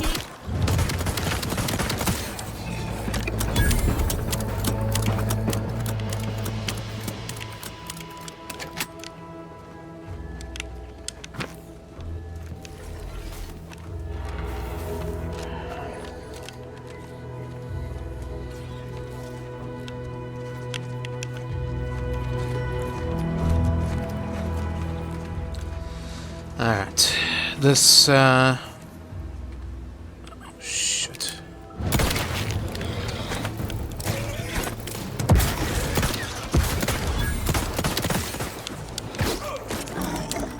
Hey! Got a distraction for you! Come at me!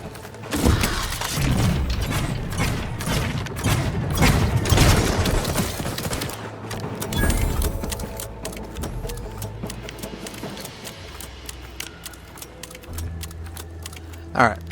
Oh, is this it? Forging time's over. We should have what we need. I thought it was going to be that big glowing thing. What is that? Oh.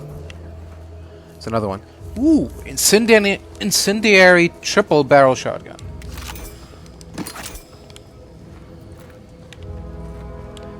Don't mind if I do.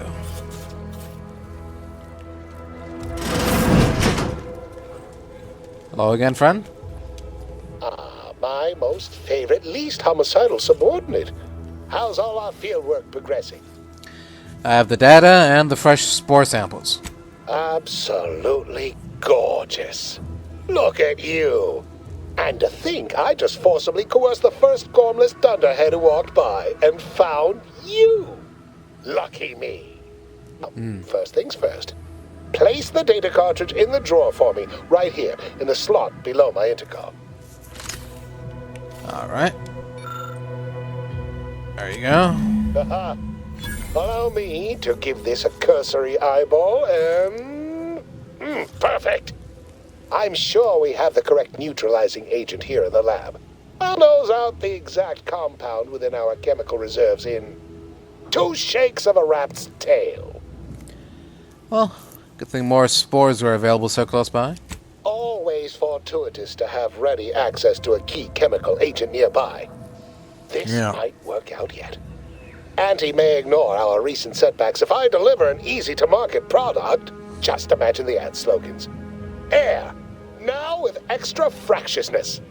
Though, I suppose it only works on other Auntie's Choice employees, not our preservative-free rivals. Oh, but let's not get ahead of ourselves. Now we must formulate an antidote. If we're able to save my remaining subordinates, they can help us rush this product to market. How's locating that counter-agent coming along? Normally, I'd say perfection can't be hurried, but... there. I have determined the ideal counter-agent. Here you are. Place it and the spore samples into that synthesizer. Enable the device, and it will begin a working antidote momentarily. Return with it directly as soon as it does, if you please. Alright. Should be... oh. Should be easy enough.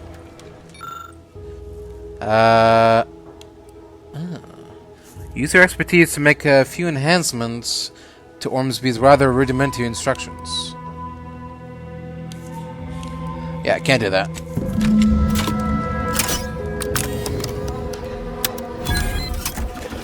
I'll just follow his instructions and hope for the best. There you are. I cannot wait to put this entire sordid affair behind us. Though in the end, this should turn out to be quite a lucrative day. I saw you working the chemical synthesizer. I presume you were successful in creating an antidote?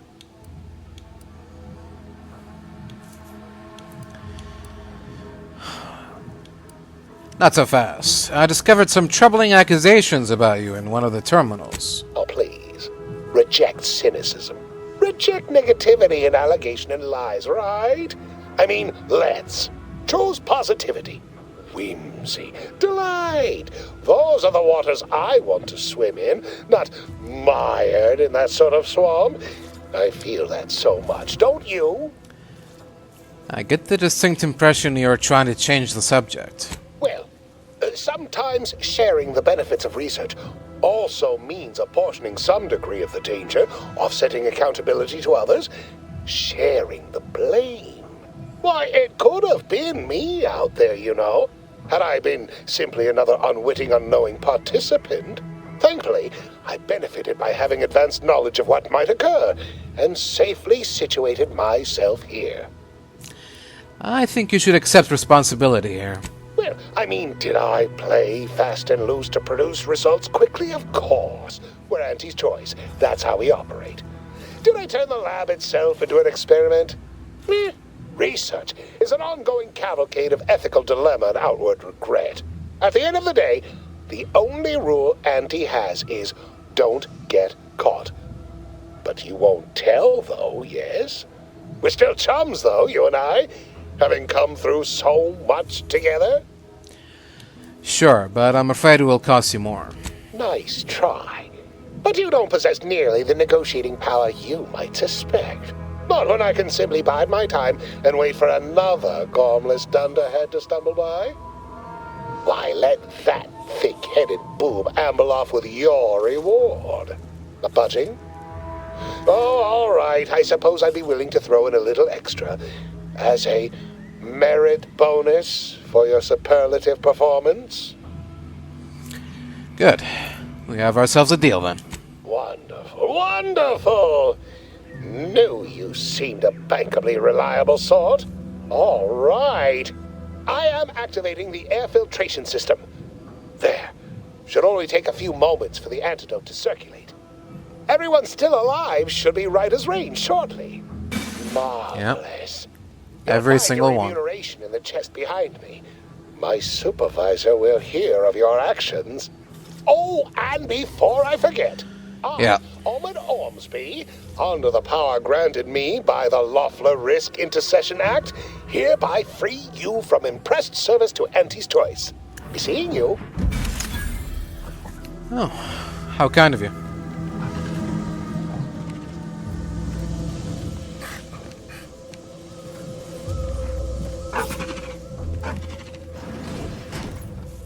Escape suit. Dispenses a smoke bomb in emergencies for when you need your escape to be utterly unnoticed. Also available in Pine Fresh and Ocean Breeze scents.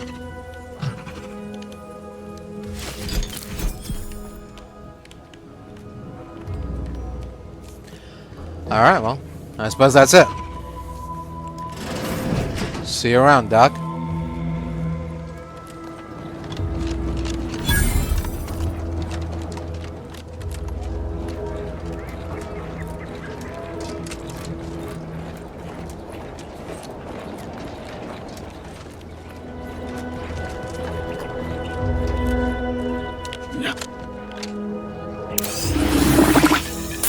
Entering a hyperrotational state.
I'll take care of him, Commander. You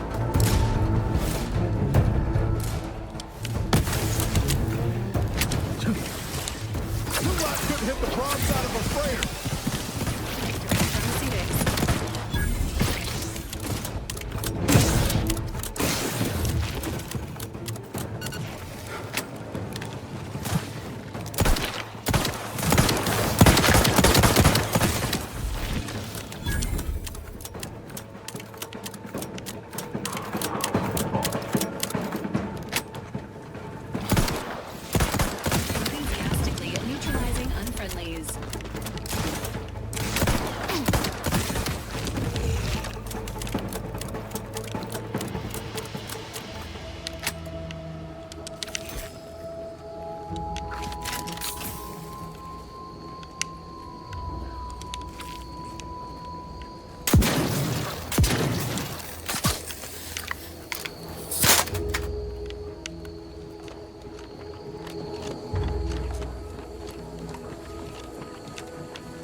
Sit or sprint?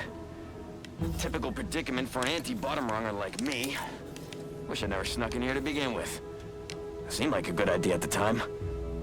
Nah, it was a great idea. So much stuff for the taking around here. Motherload of loot. Plenty to get me back in the Sprat race. Just didn't account for all these Crabbles. Real fly in the old ointment. I could just sit tight, live lean off all these supplies, hope the Crabble skedaddle, or maybe open the door and bolt. Seems like a good idea. Nah, it's a great idea.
Well, at least it's not shooting the water anymore.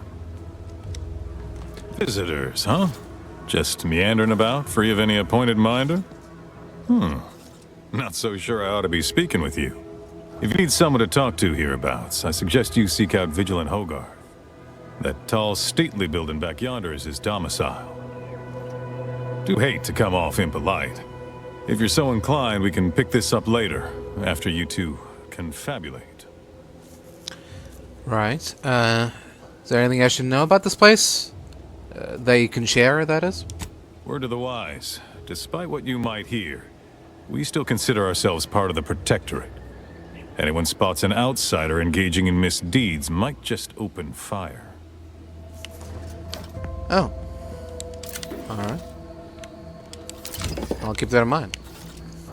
I didn't even know that there are people still here. I thought this place was abandoned or something. Didn't know that people were still around. I had a nightmare that the matriarch didn't give All us right. the paradigm, and we were left. Guessing this big old building is where their local leader is. Maybe we can have a word with him, see what's up. Oh, it's infected. Meds don't arrive soon, we'll have to start cutting. You locked in here under your own steam and appear reasonably free of cuts, burns, or weeping lesions. So, I assume you're presently devoid of mortiferous injuries. Good. Because we've got more of that than we can handle. What the void happened here? You haven't heard? When Antes invaded, they broke the seawall. Flooded nearly half the town below, where most of the domiciles were. A number of our subjects drowned. Others got concussed, or even crushed. A few were electrocuted or exposed to caustics. Took a while for our water purifier to catch up, so some drank tainted water, which is not good for you at all. I'm glad it's working again. That's a shame. Well, best of luck. All right. Well, don't let me keep you. Here. Anyway, let's go see the man in charge. Greetings. It's my esteemed pleasure to welcome you to Westport, once a shining testament to Protectorate excellence, now a picturesque example of the evils of corporatism. But where are my manners? We do not have much, but please let me offer you some victuals. Dut. I insist. What? Serving Unit 1. Something for the visitor at once? Affirmative. Perhaps you're wondering why I'd open my arms thusly for a stranger. Simple. As the guiding light for humankind, we always put our best foot forward, regardless of circumstance. It's important to look out for each other in times of crisis. You in need of any help here? I believe something still can be done. This town can be saved, its people given a reprieve. Were we to acquire the one thing vital to our existence, Automech parts. What? Constables served. Huh? Oh. We of the Protectorate pride ourselves on our mech programming. Among the vigilant, it is even considered something of a sport. We are not miracle workers, however. Without parts to work with, we've no hope of remaking our mechs to do tasks beyond their initial functions. We need repair mechs, domestic mechs, not combat ones.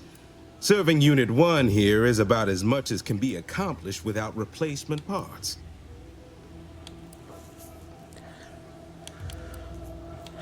And how exactly do Automech parts help grant you a reprieve? If I can return the settlement to a reasonable facsimile of its previous glory, sufficiently functioning by employing mechs reprogrammed to repair and rebuild, the arbiters might see fit to penalize only me, commute the others' sentences, allow them to maintain things around here in the spirit of continuity and such.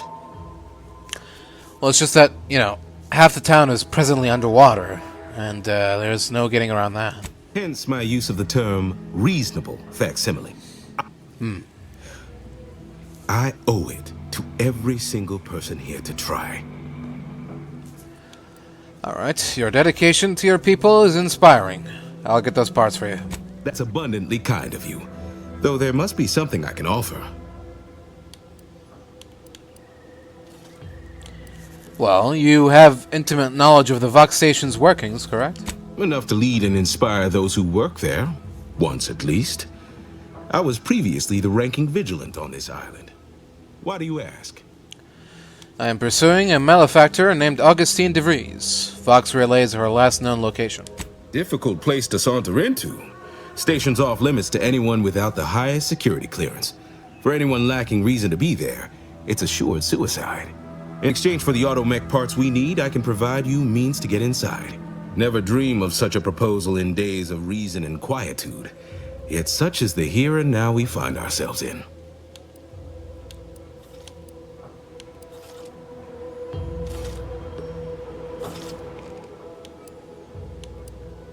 Well, how could I say no to that? I can't.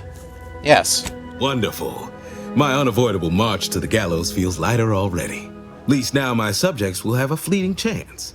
The parts can be found at the Euphoria Coast Automech Repair Center to the south, but do not, under any circumstances, tell those stationed there why you need them. To get inside, you will need an access pass from the Ministry of Accuracy. Since we have all been marked as traitors, I cannot create one for you here. Well, I've been to the Automech Repair Center before, so I know where to go. Farewell. Farewell now. Farewell.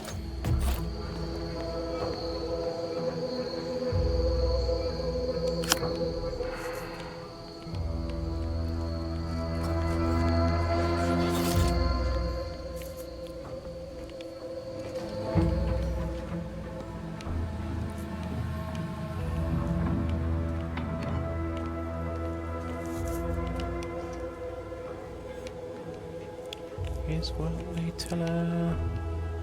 Lay that pistol down, babe. Lay that pistol down. Pistol packing mama. Lay that pistol down.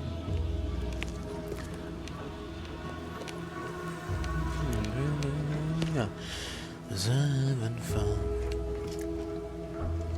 Till one night it didn't feel right. You returned. Hello again. Here to help? Or just must say, see you. Of course, it's part of the Sovereign's plan. He floods our houses, which makes more habitat for fish, which offers us more to eat, which gives us the strength to build new houses. But then, how do I cook the fish?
Seems saying I'd rest easier if he'd been assigned to it.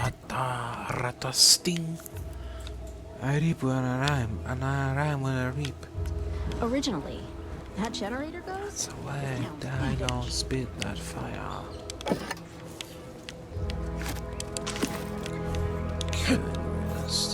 The matriarch and sovereign chose Eden, the perfect ecotope, as our home, and devised the paradigm as a great way to maintain it. Appeared right out of the aether, just as I imagine our proud sentinels do.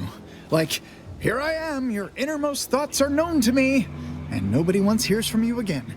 Cut me reciting passages from a beacon to the cosmos, illustrating my steadfast fidelity. All subjects prosper under the guidance of our beneficent ruler, the sovereign. That part always hits me directly. To quote my personal log, an essential passage, rightful and true. Charlton Weintrott. It's no need for all that, Charlton. I know your brand loyalty lies with Auntie's choice. Same. Boy, that's wonderful. I'm actually quite relieved a fellow customer like yourself somehow saw through my carefully maintained act. Others in Westport fail to perceive my true nature. I am hardly one of the herd around here.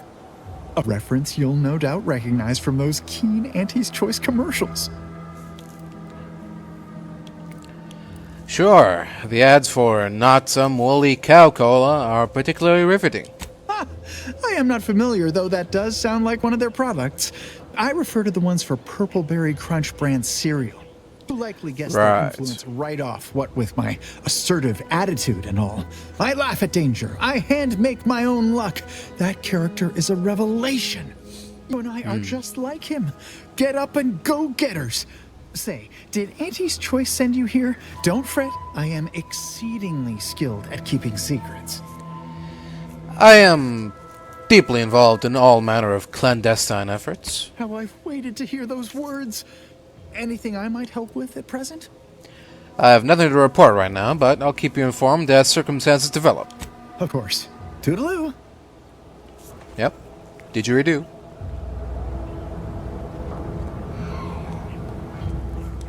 Greetings, non-protectorate wretches. However, I'm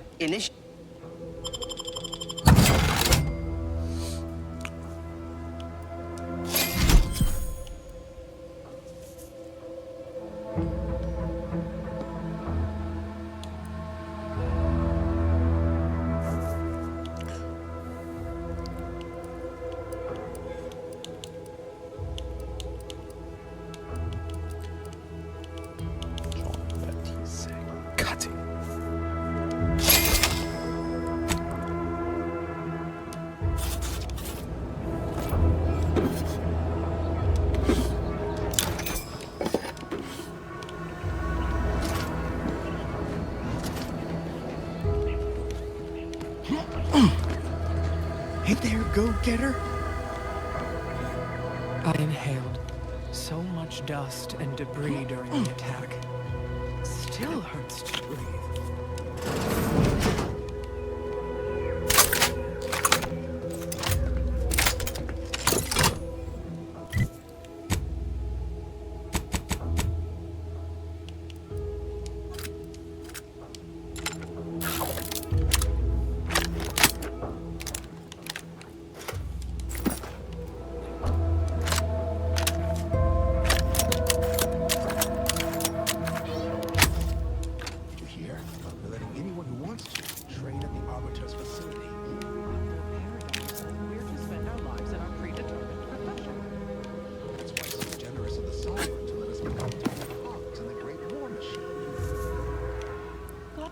Told me that I'm happy and everything's splendid.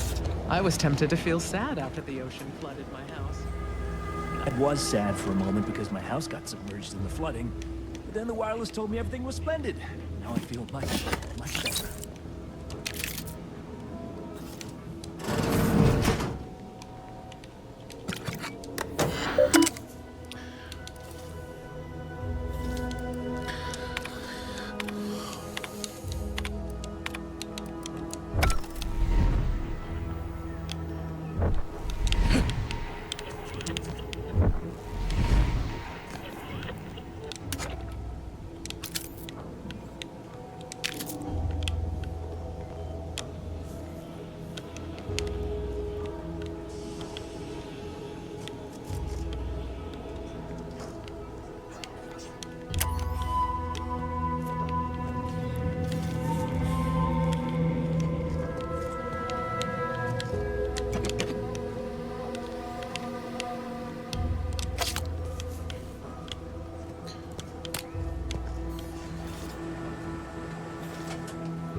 Said that flooding Westport is routine maintenance to remove the dust that had been building up in our door frames.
The plan, preserve set progress, sustain the system. Prudence dictates that we watch our neighbors, but I may just invite him over to make it easier.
dismiss the routine certitude of my assigned profession.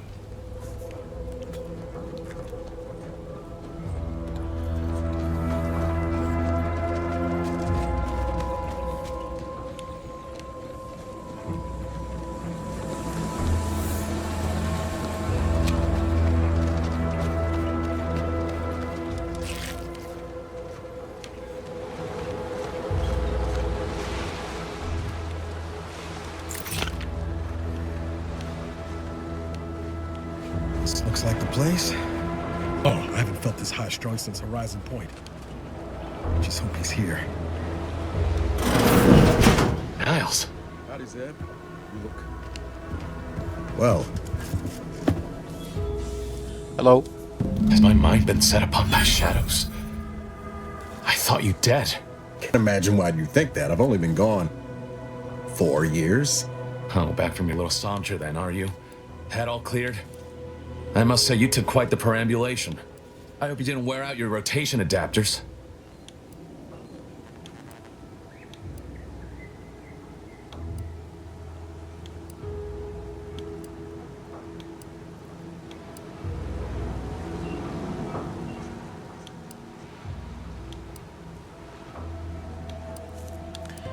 Niles, you didn't tell me that Zebulon thought you were dead. That's awful. I know. Didn't realize you would... What else was I to think? You disappeared, sent no word. Death was the best I could have hoped for you, given the alternatives. Let's not mince words. You ran from the cause, I stayed, and suffered for it. Now you turn up with this stranger. And who precisely are you? Another Earth Directorate cast-off?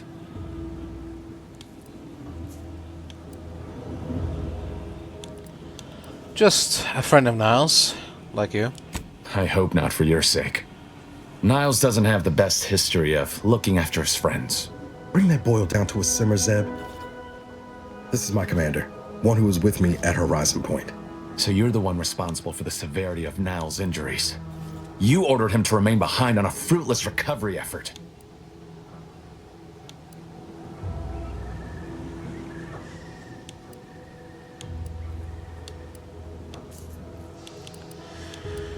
I regret that choice now, but in the moment, I was trying to save everyone. Perhaps my words were too pointed. It is difficult to erase the memory of how Niles came to me, half torn up, on the border between life and death. But that was years ago. So, you are keeping company these days. Just not mine. Now, easy does it. We're all friends here, aren't we? I see no one here I would count a friend. And if you think a few gracious words will mollify me, you are sorely mistaken. Look, I'm not just here to gas you up with empty apologies. I want to set things right between us. Oh, now you want to help. Where were you when the war happened? Or when I was being carted off to mental refreshment? Where were you when I actually needed you? I know I let you down before, but give me a chance to earn back your trust. There must be something I can lend you a hand with. I know you haven't given up the fight. I haven't the time to patch your bleeding conscience, Niles. I'm in a situation that demands my full attention. It's Baines. My team's been caught. Pharaoh and March are dead. Protectorate are holding the rest for interrogation. A ship is inbound to take us off-world, to the consul himself. I barely managed to evade capture. Damn it! It looks like the data went through, but there's something wrong with the connection. The cipher isn't transmitting... Found her! You there! Step away from that terminal at once! Ultra? Fuck! It's all coming apart. What was that about? That was one of my operatives. I organized a mission to infiltrate the Vox to acquire valuable intelligence. But obviously, something's gone wrong. Without that cipher, the intelligence is worthless. But I'm more concerned about my people at the moment. If you're sincere in your desire to help, prove it. Rescue my friends before that ship departs with them on board. Please. What was the info they passed along? It has to do with the location of a vault rumored to house the Protectorate's greatest technological advancements, including its skip drive designs. That's all I'll say for now. Well, if Niles is in, then I'm in. I am. Without question. Okay. If they're sending a ship, That means my people are being held on the Vox's landing pad. Use my call sign so they'll know you for an ally. I'm certain Niles remembers it. And do exercise discretion, as well as caution. The guards at the Vox won't hesitate to fire upon you, should you be discovered. Not to worry. This is exactly the sort of thing we're trained to handle. Yes, but the uniform doesn't stop bullets, as I'm sure you recall. Good we know a doctor then. Alright, well, I haven't found a way to reach the Vox station yet, but, so it might take me a while. Then let's hope the ship also takes its time arriving, and that my friend's pain threshold withstands any attempts to soften them up for the console. Right. I have some questions before I go. I'll be quick. I'll answer what I can. How did a Protector doctor end up turning rebel fighter? You must know, it was my sister. A neighbor reported her for some misconduct and she was taken to be refreshed. I never heard what her alleged crime was meant to be. The woman returned was nigh unrecognizable. The injustice of it rattled me. And once I began to look into what had happened, the more discomfort I felt. Then I met Niles. He told me the truth about other colonies. Made Arcadia feel so small, claustrophobic, repressive. And my smoldering resentments became a full conflagration. About your stint in mental refreshment. Stop there. I know what you would ask, but I have done my best to put that unpleasant experience behind me. Please respect my wish to avoid reopening closed wounds. Okay, what can you tell me about your neighbors? The Crabbles? They keep people away who might otherwise stumble into my operation here. I feel kindly toward them. I was referring to Westport. Ah, of course. Hogarth and his unfortunate charges would be top of mind if you've explored the nearby settlement. I sympathize with the plight of those in Westport.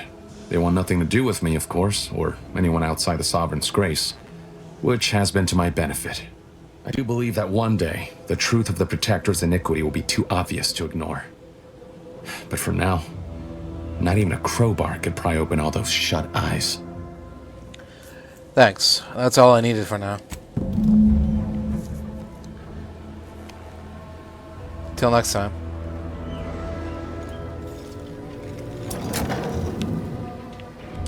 Did the authorities send you? Did my Who? torrent of messages finally convince them of the vast crab-like dangers near at hand? Huh? Relief. In here I thought myself dismissed as a loon. Look, if you expect me to stand here and listen to you ramble on, I'll need payment up front. Ah, good. A captive audience. Money well spent. You must have spied those nefarious crabbles, roiling, rippling, bubbling, and churning out in the water. No one at the facility believes me, but I've seen it with my own eyes. Crabble numbers have swelled as they gather to defy us.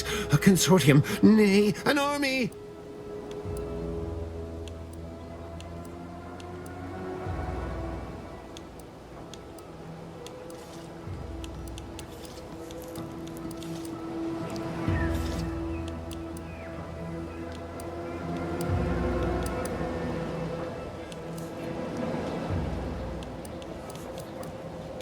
Oh, what if they're just normal animals and you're the one losing his mind? That's what they want you to think, right up until they endeavor to maul, pinch, or crush you. Then you'll change your tune. Crabbles are the bane of Arcadia, strong, intelligent, and superior to us in every way. Aren't they just giant crabs? You need to take it down a notch. What I need is for more people to recognize the threat at our doorstep. Invasion appears exceedingly probable, nay, inevitable. Heed my warning, stranger. Beware the Crabble! Right, well, thanks for the warning.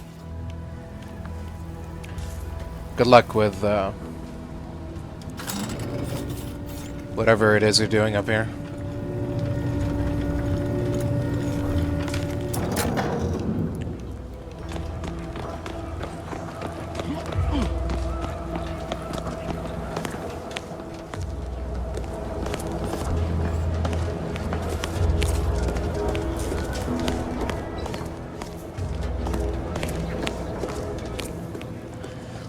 Hello again. I wish I shared the Marshal's confidence that our problems were behind us. So, I'm looking for some Automech parts. Any idea where they'd be? Hazel should get you sorted right quick, assuming she has the parts. She's right between the barracks and the main gate. Can't miss her. Okay. Farewell. Oh. Right. Welcome. Glad to have you back. Hazel. All right, I admit it. The quartermech still needs work, but perfection requires iteration, as the Marshal says. While he's under construction, come to me for any supplies you might need. I'm looking for some parts to reprogram combat mechs. Have you anything like that? You'd think that a fully stocked automechanical repair center would have Automech parts, and 9 times out of 10 you'd be spot on. Trouble is, a bunch of supplies went missing recently, right around the time the quartermech completed a routine inventory. And where was the quartermech working at the time? You're not implying the quartermech is somehow responsible, are you? I'd hate for the big guy to get in trouble.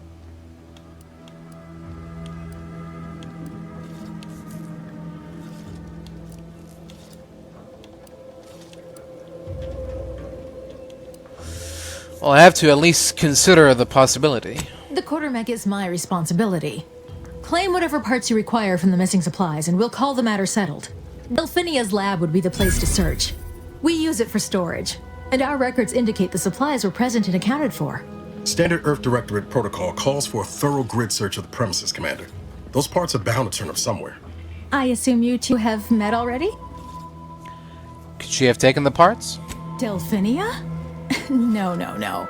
I doubt she stole what I would have given her freely. Best of luck in your search. Let me know if I can be of assistance. Alright, appreciate it. Delphinia's lab.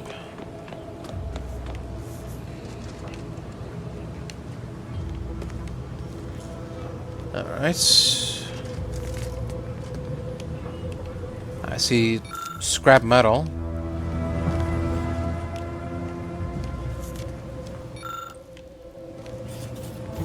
Notes about Xeranium.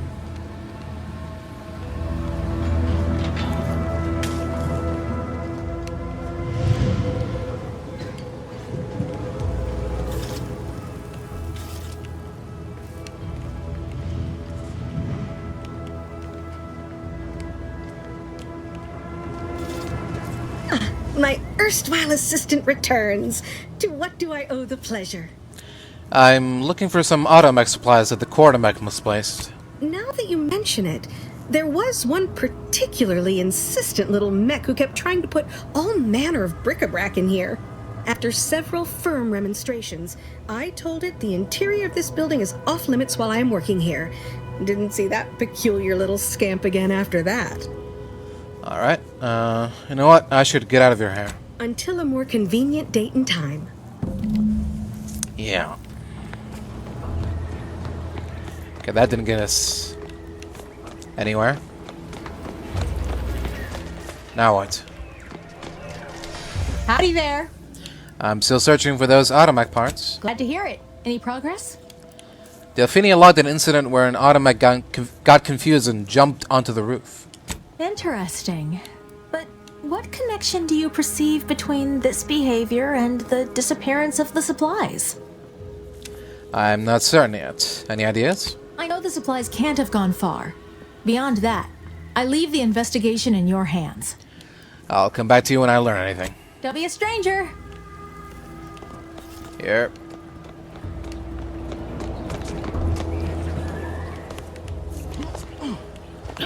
Alright. How the hell are we supposed to get up there? All the way to the roof?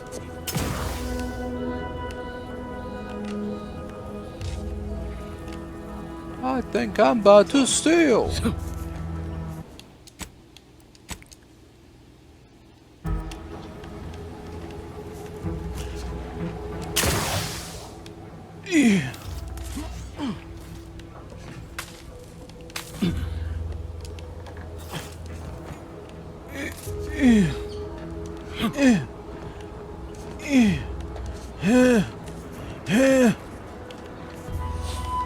There we go.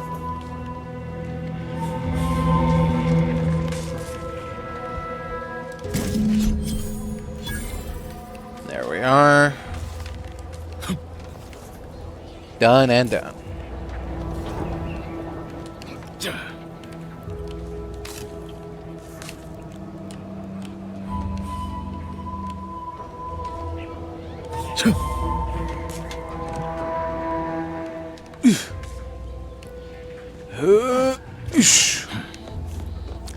There we go.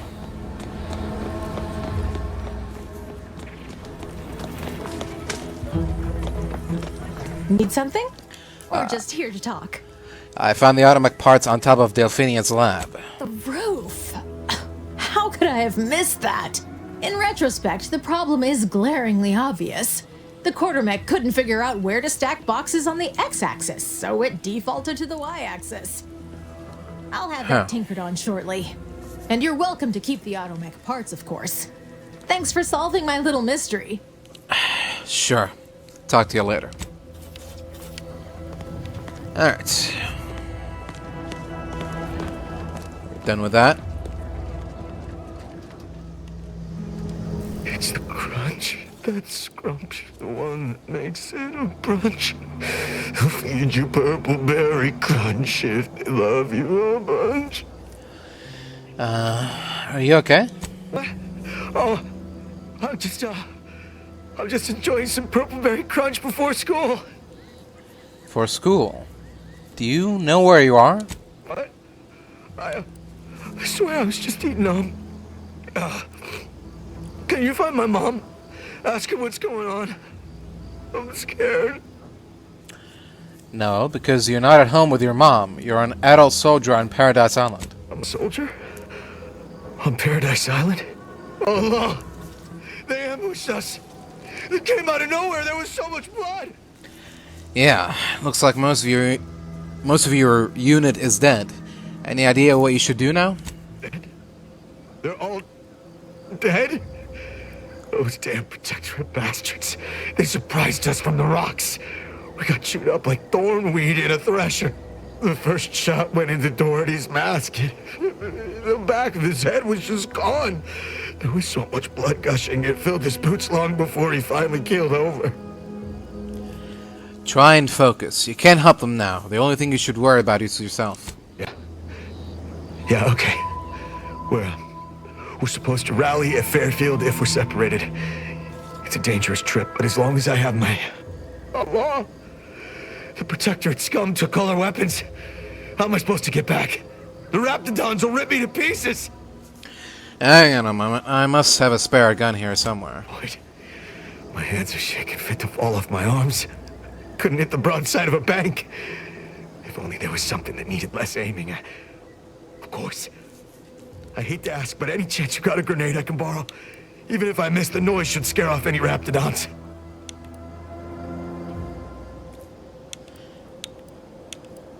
Are you kidding me? You're shaking that bad and you want an explosive? I can handle it. I'll be far safer with it than without. I can't fight a Raptidon unarmed.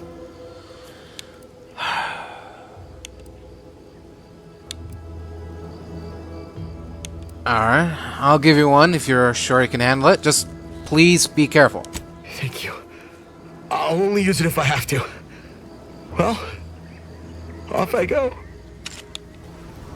Yep. Good luck. Just gotta get to Fairfield. Just gotta get... Oh, what was that? Is someone out there? Stand back! No, you're good. You're good. Grenade. All I gotta do is pull this pin and... No, you're good. There's no one there. Go.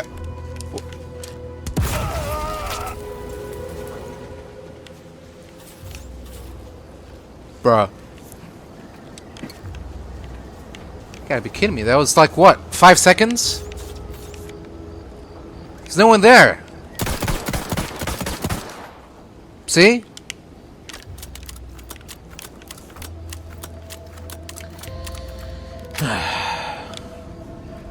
What a mess. Hello again. Greetings. Something new to report? I have 4 more volumes. Ah, well, then here are your rewards, per earlier terms discussed. I trust you'll find it all useful. Return with the remaining 5 volumes to complete the set, and I shall provide you the rarest rarities available to me. Alright. Until then. Alright, let's take another look at our crabby friend here. See if this helps. You aren't really an expert on crabbles or their digestive tracts, but you're willing to give it a try. 3 stomachs? Really? You take a few key components out of a trauma kit that you'd normally use to help a human with similar symptoms. Incredibly, after a few seconds, Lucy starts to move around a bit, and you hear what can only be a gurgle of relief. She looks fine. Yeah? I can hardly believe my lamps. Looks like she's feeling much better. And I think she's taken a liking to you. Good luck shaking her off you now. Once they're smitten, they try and stick to you like a canid. Now, I don't have too many bits to pay you with, but this'll unlock that old safe in the house. It wasn't mine to begin with, so you're welcome to anything in it. Wait, what? Okay. Thanks, I guess. Thank you for the light revolver, plasma soak mod, and 24 rounds.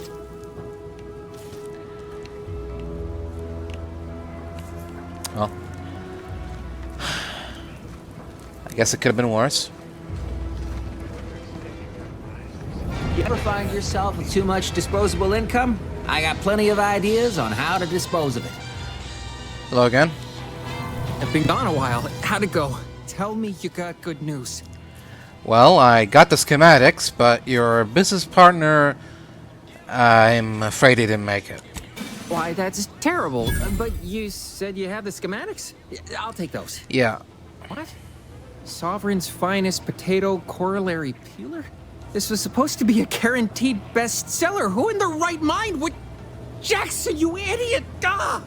It's a good thing he's dead, because if he wasn't, I'd kill him! There's no... God damn it! I'm never getting that promotion. Hey, I thought you were all marketing geniuses who could sell anything. That's a good chance to prove it. This was supposed to be my easy path to a promotion. Must be something I can do to salvage this. Tell me, did you come across any other advanced protectorate technology while you were there? Anything more, well, easily marketable? Well, what about these personal plasma thrusters? I guess they're an old protectorate technology. Personal thrusters? No one would ever want such preposterous things. I'd be laughed out of recreant reclamation. Imagine, jumping about like a sprog. Ridiculous. Right. Well, here's all I can spare in regards to your compensation. Try not to spend it all in one place. It's supposed to be categorically bad for commerce. In the unlikely event things somehow pan out and I get that big promotion, I'll see you're taken care of. Until then, take care. Sure thing, pal. Good luck to you.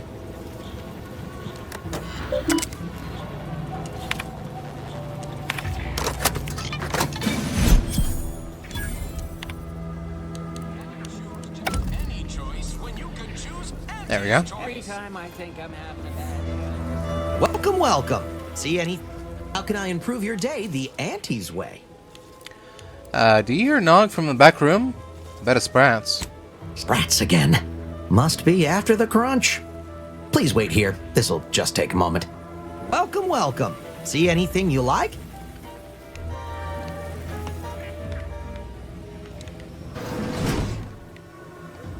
No sign of them Sprats, thank law. Yeah? You sure?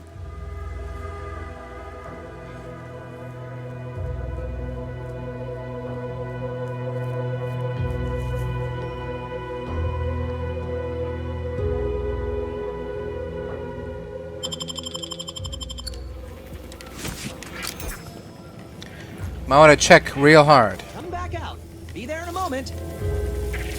Alright.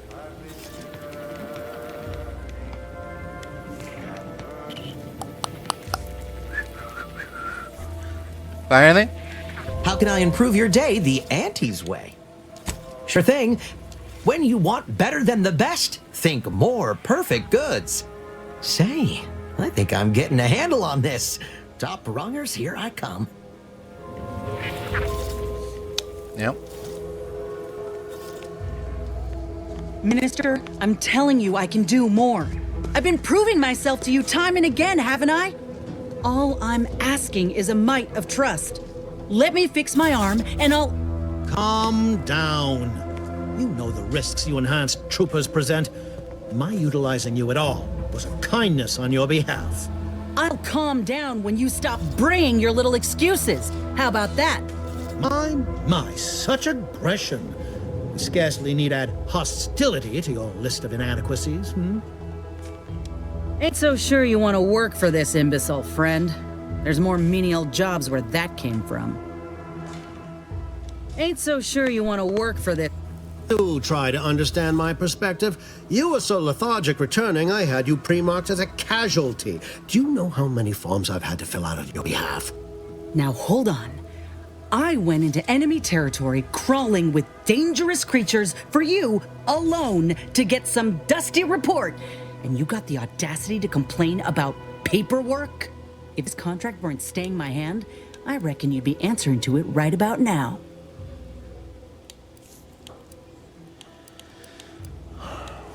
Minister, let Inez fix her graft. Then you won't doubt her efficacy ever again. You mean grant preferential treatment to a subpar contractor? And I suppose the bits for such a procedure shall simply manifest from the ether? If I die or leave, how do you reckon failure to retain an enhanced soldier would look to upper management, huh? Please pay this disgruntled employee no mind. What would she do without Auntie's hand to guide her if she were unemployed? I should think death a preferable alternative. That I'd rather be a down-and-outer for the rest of my life than crushed under your counterfeit leather boa boot a second longer. I quit!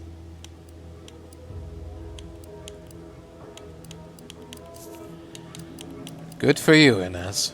It most assuredly is not good for her.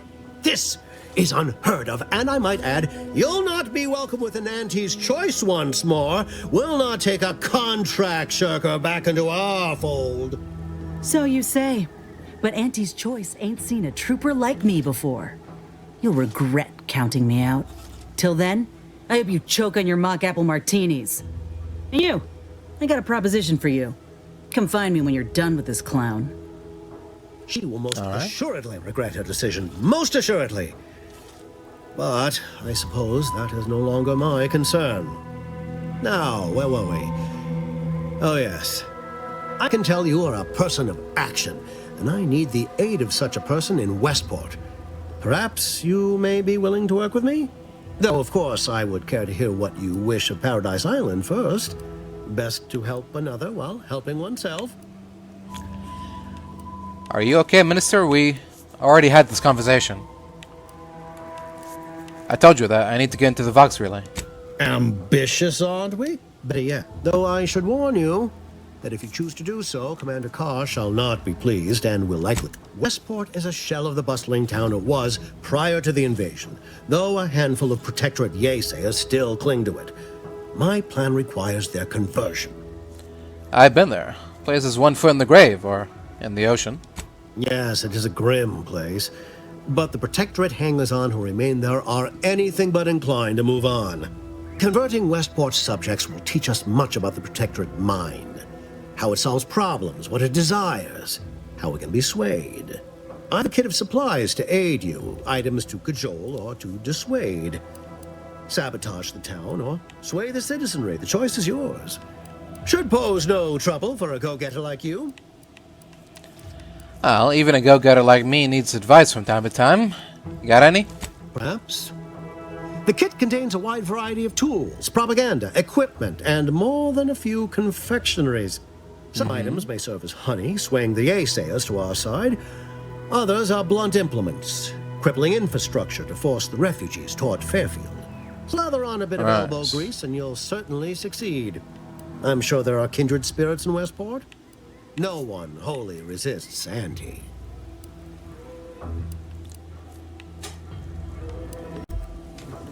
Alright, say no more. I'm in. Excellent. Here's the kit. Advertisement tapes, ambidextrine, assorted stimulants, free samples of purple-berry crunch, everything you need to wage war on the undecided mind. With that, I shall mark the locale. Begin with the vigilant Hogarth. Motivate him to depart, and his subjects will trot in file behind him woolly cow-like. Now, I'm sure you've asked yourself, for a task so involved, shall the reward be worthwhile? Well, wonder no longer. For the completion of this deed, I'm prepared to offer you an exact replica of my one-of-a-kind, limited production, gentle person's Oxonian. I don't know. That's a pretty light reward for rescuing a whole town. Of course, I'll be happy to pay you as well, but I was under the impression that good looks were priceless.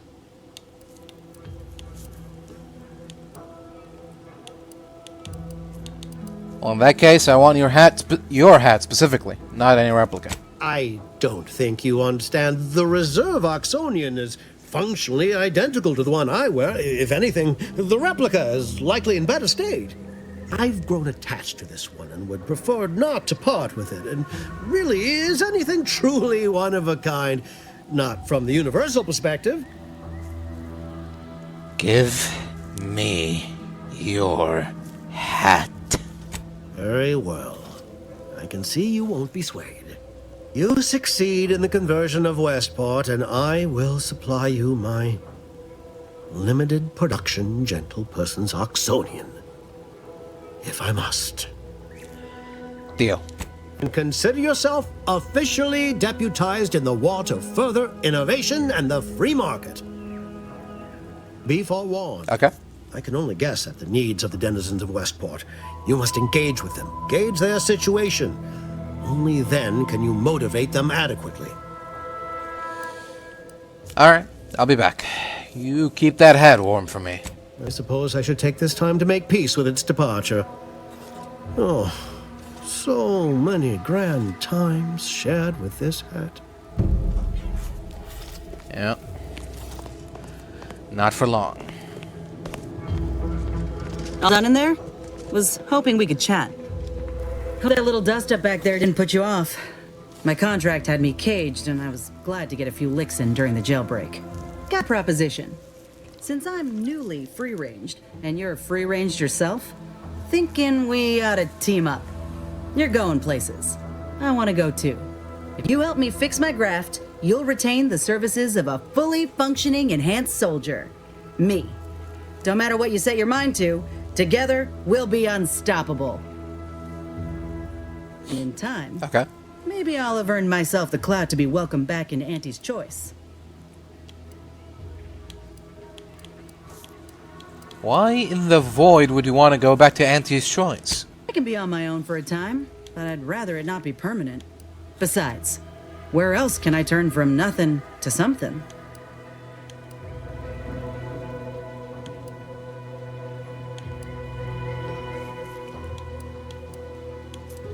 You don't think they intended to let you stay nothing forever? They ain't the Protectorate. If they couldn't see my worth, it was due to circumstance, because of my graft, or because I ain't trying hard enough. I get it. You're skeptical. If you got more questions, go on and ask them. You'll not find me hiding anything in the fine print. Alright, I believe you, so you have a deal. Had a feeling you knew a good offer when you seen it. Once I'm in top form, you'll be pleasantly surprised to see what I'm capable of.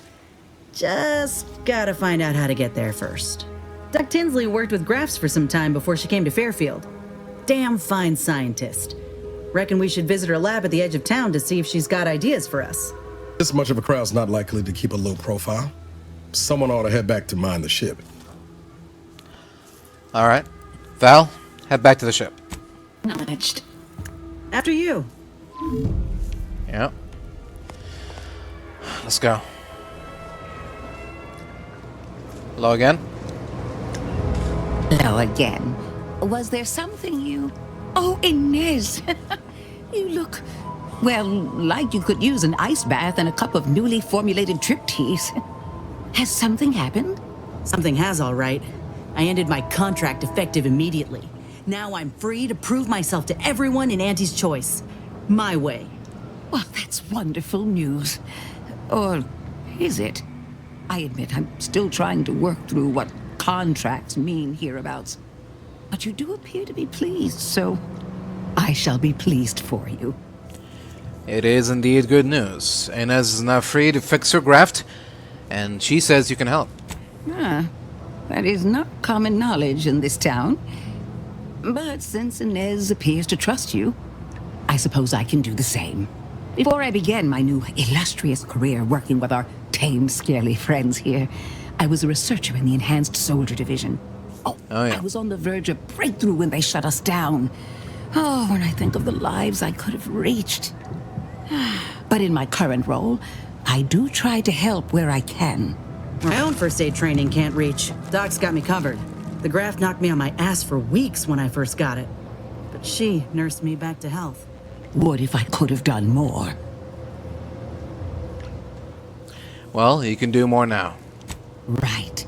I have a lead, Inez.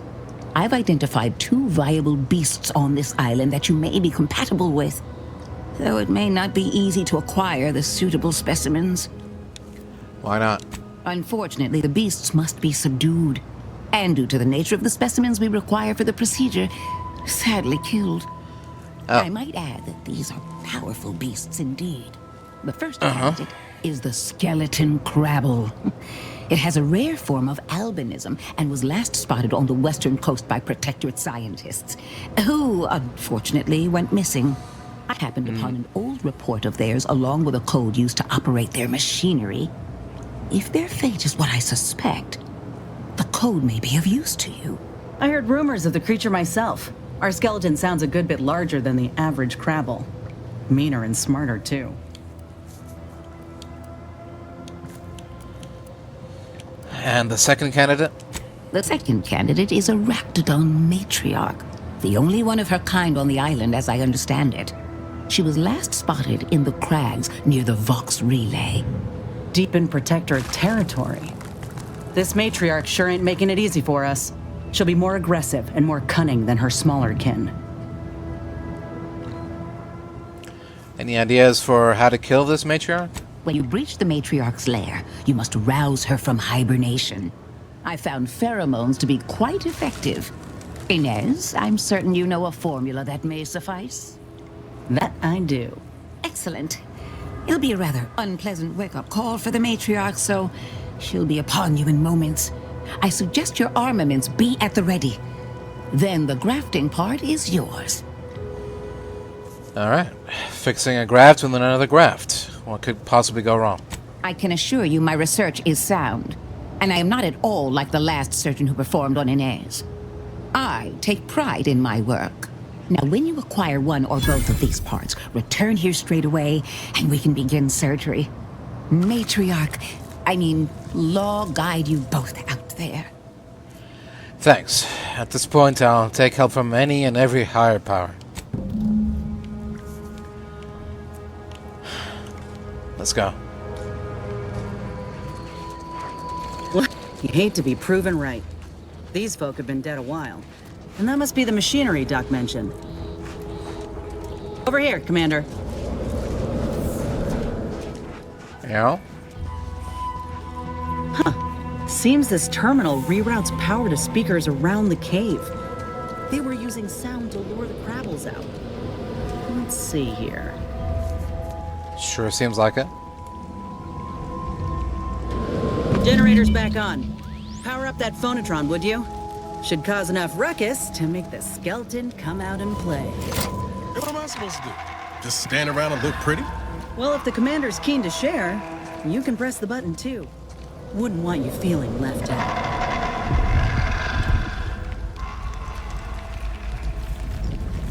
Any idea where he's gonna be coming from? Oh.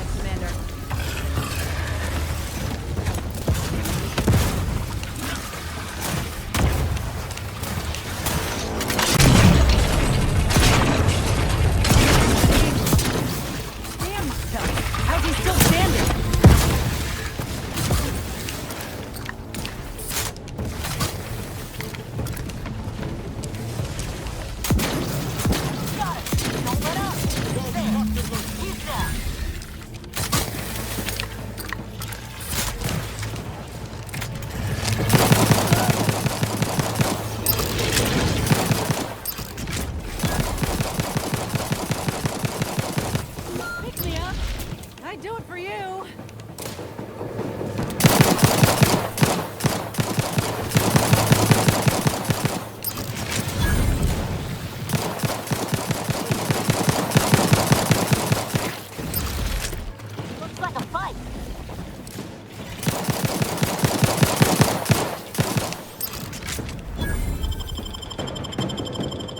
On your feet, soldier.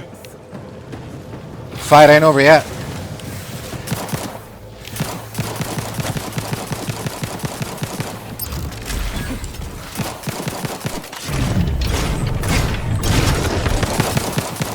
That Thundertron was effective. Now we just need the specimen. Mind the pincers. They can be a little feisty even after death. All right. Keep that in mind. Nice work. Got it. Mind bringing it over here so I can take a gander? Sure. Muscular reticulation's still intact. Cartilaginous integrity mostly sound. A good clean cut. And the pincer's still sharp. Yeah, this'll do just fine. Shame about all the scientists, though. I was hoping this wouldn't be too steep a price. So, will you replace the little hand on your back with this pincer, or? Well, I sure ain't gonna fry up the claw and serve it with tarmac and cheese. This little hand has been poisoning me for a spell, remember? I'm hoping it'll be a salve, as Doc suspects it might be. But seeing it now, I'd reckon there are some other ways I might use it to my advantage. If you still got some hunting you, that Raptidon matriarch's on the loose. Her den's not far from the Vox Relay up north. Elsewise, we head back to Fairfield and speak to Doc Tinsley. All right. Let's go then.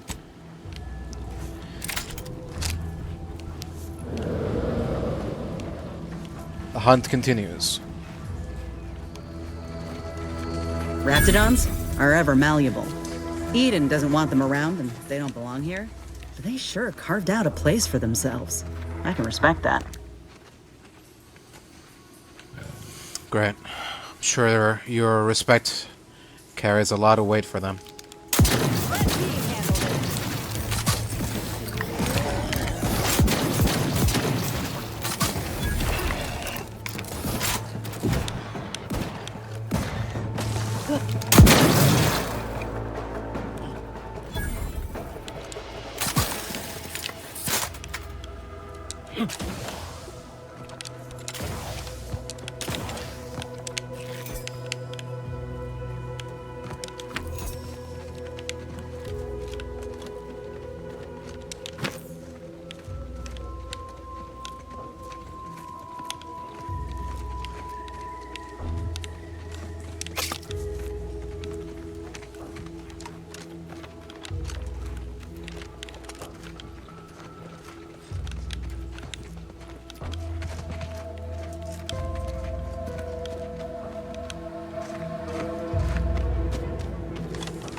Keep howling.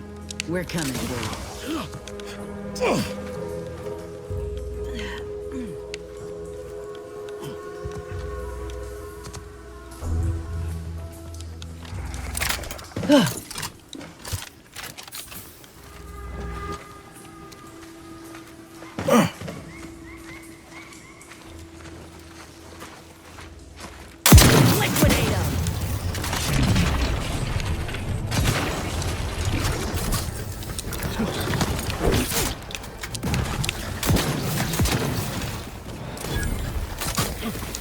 Commander, you're bleeding.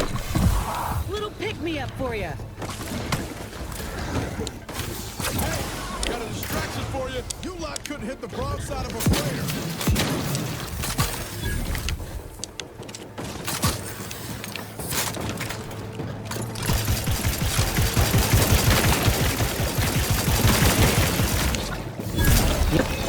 Matriarch's here, all right. Let's put our heads together. These half-eaten remains? Yep. Fair sign. Matriarchs lose their appetite when they're on the verge of going into a state of torpor. She'll have retreated into hiding to conserve her energy. But I got one way to get her attention. I'm listening. You know how Doc mentioned pheromones? Yeah. Well, it just so happened that I procured some Raptidon glandular extract in my travels. Should do the trick. Oh, yeah. Matriarch with 3 full stomachs ain't coming out of hibernation unless she senses a threat to her authority. She hates rivals. So you just so happen to have the exact pheromone we need? Ain't one who leaves anything to waste. Any hunter worth a damn would say the same. If I can't find a practical use for what I've salvaged, it'll find a use in research or in exchanging for bits. Lucky for us, this extract ain't exactly in high demand. Any other questions, Right. or are you ready to meet this matriarch? Oh, I'm always locked and loaded. I was inquiring more about your current manner of fortitude, but I'll take it.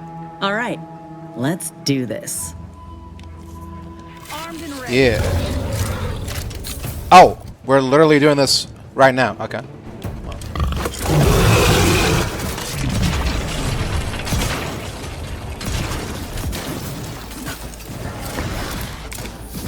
Prescription filled.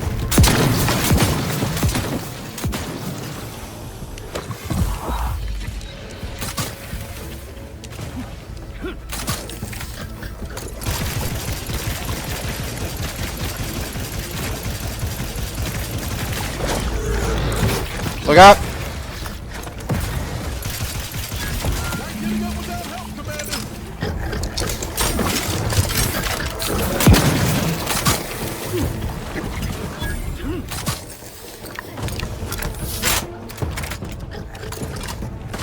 Help me end this fight on my feet.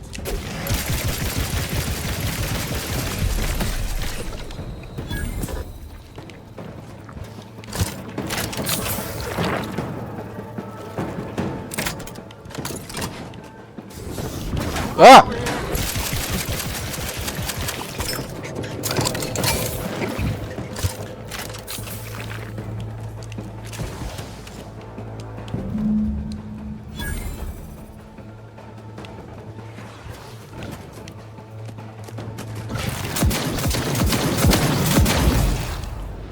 Fuck off!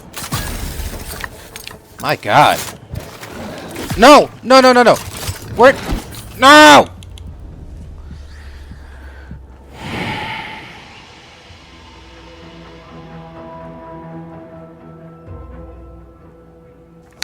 How is there two of them? There was only one. Where did the other one come from? You gotta be shitting me.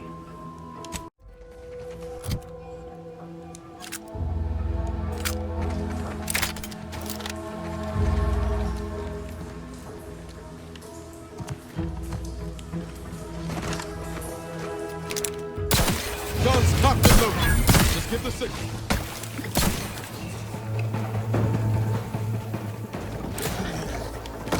Yep, matriarch's here, all right. Let's put our heads together. See these half-eaten she'll have retreated into hiding. Matriarch with 3 full stomachs ain't coming out. Any other questions, or? I was inquiring more about your current manner of fortitude, but I'll take it. All right, let's do this. It's a brawl.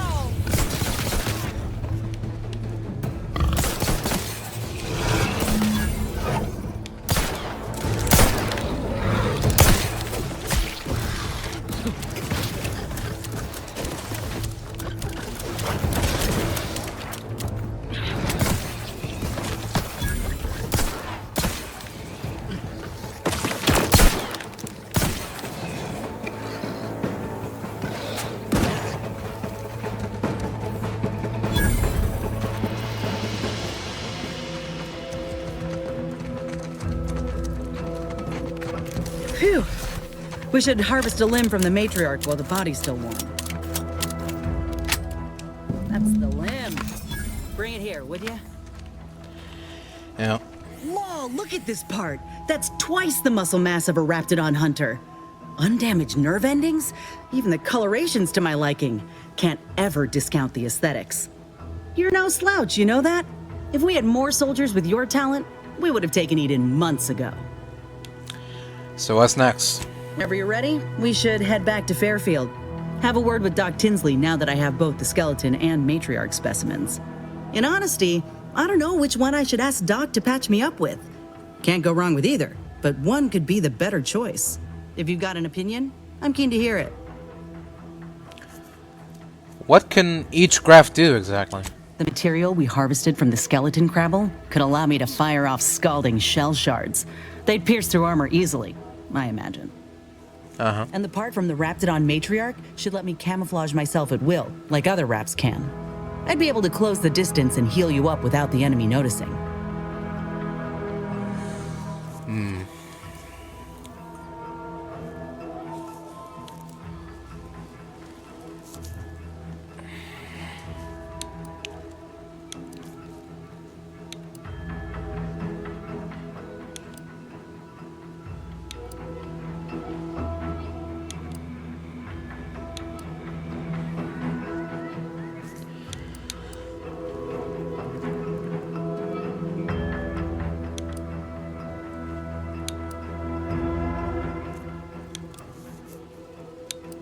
Sure, let's go with the Raptidon graft. We're always walking into danger. Could use the healing. Exactly what I was thinking. I'm good to head to Doc's lab with the news and this part when you are. Yep. Let's go. Huh. This drainage pipe must be coming right from the Vox Relay. They're lucky the Raps ain't chewed their way through yet.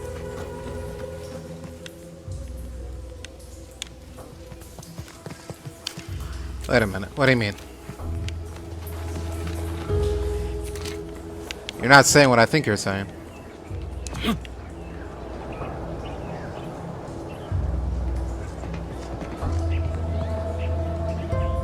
Oh my God.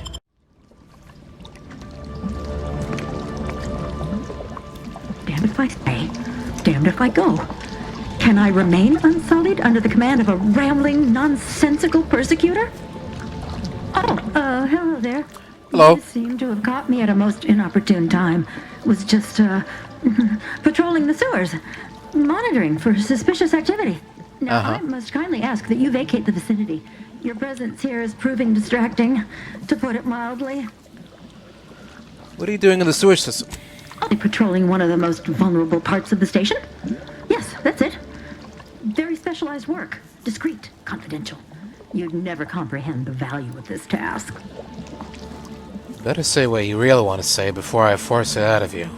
No need for animosity, I assure you. I'll abide, please. It's just that I don't know what's going on here. The station's changed. It's become a damn charnel house, stained with the blood of my brothers and sisters. I don't know what to do. I just don't wish to die. I can't. So what exactly happened here? Everything happened so suddenly. The day we lost Fairfield, people began worrying. A soldier speculated on how it happened, how the Protectorate failed to protect our home. Next day, they were strung up, which was understandable, even though they should have just been refreshed. But then another went, and another, until bodies littered the base. All the while, Montelli has acted as if nothing is amiss. I couldn't stand the bloodshed anymore. I ran to the sewers to hide, and have been here ever since, scavenging what I can. Sorry to hear that. That sounds horrible. No need. It's no fault of your own that I'm here. I feel I've displaced my honor. Well, you can always try leaving through the sewers. Save yourself from what's happening here.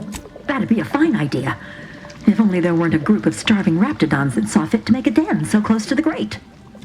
It's a good thing that I've killed all the Raptidons, then. You can leave safely. I can? Oh. Sure. I suppose I'm now off to a world filled with uncertainty. Savage wildlife. And miscreants always on your heels. Here. Yeah? This key card should unlock a storage cache up above. It has some supplies in it that'll likely do you more good than they have me. Appreciate it. Niles, make some room for the nice lady.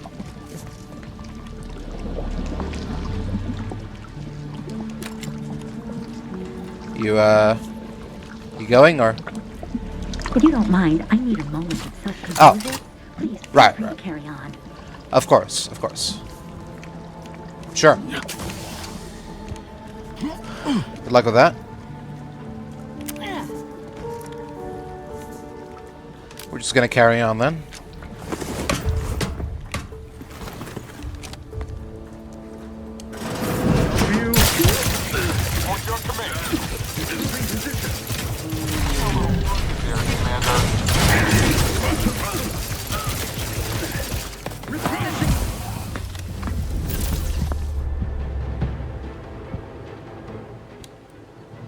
Why did it take them so long to get here? What?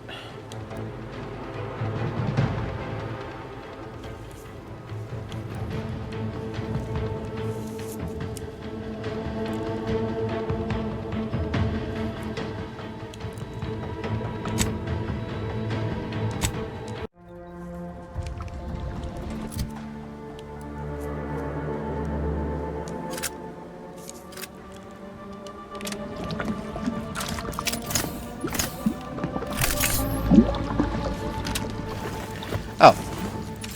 There was a ladder here.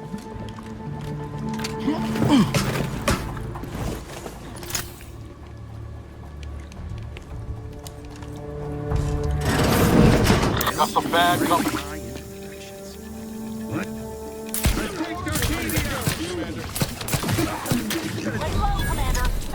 Who's... Oh! Hello.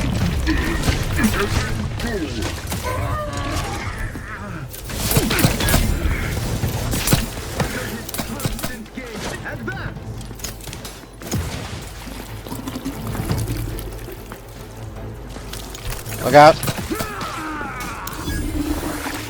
Looking a little woozy there, Commander.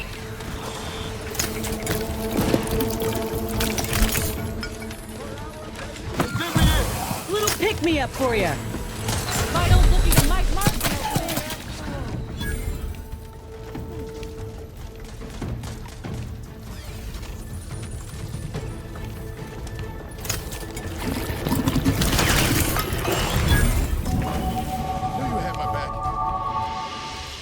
Stop getting yourself killed. It's not my fault that you suck so much. Haven't learned anything these past 10 years?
Commander, you're bleeding.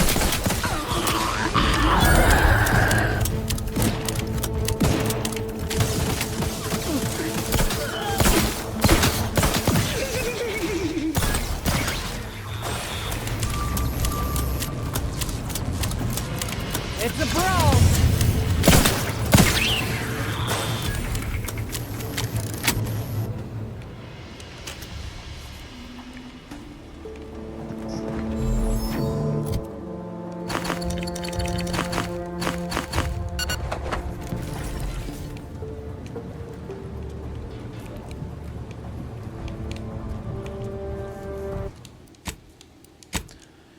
Yep.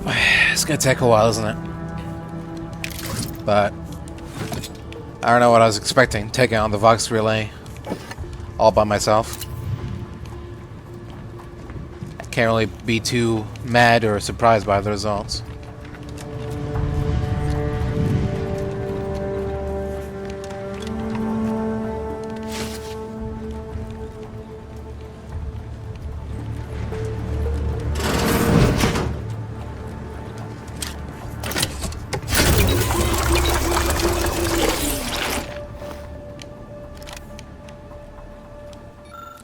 This chemical formulator seems to have been prepped with everything necessary to create a trauma kit, but is missing some... Yeah, okay. Can't do anything about that.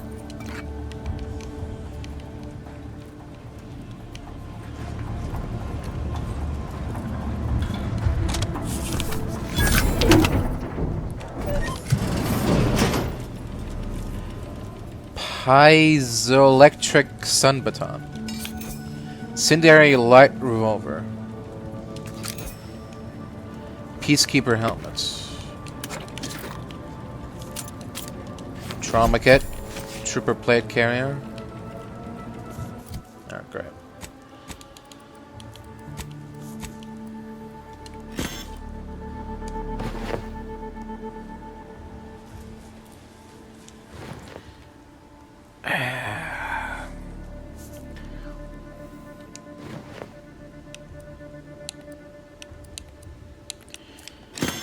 Sure, I guess it's better than nothing.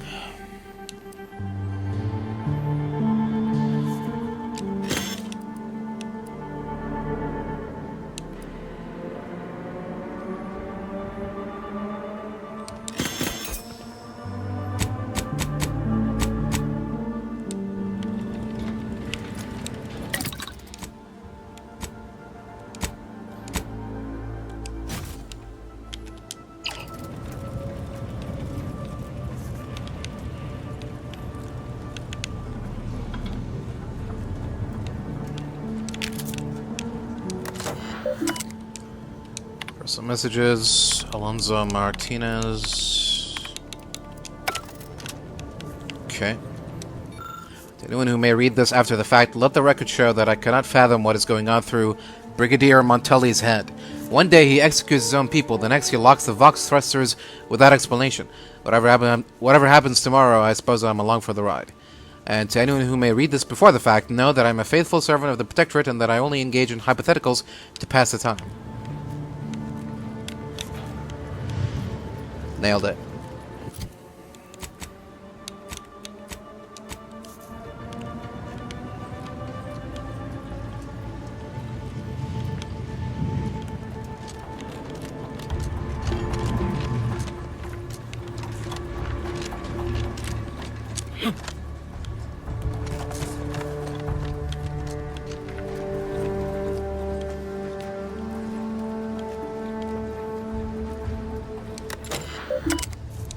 Messages. For processing any request, make sure I confirm the order. Port clearance protocol. Insert current. Oh.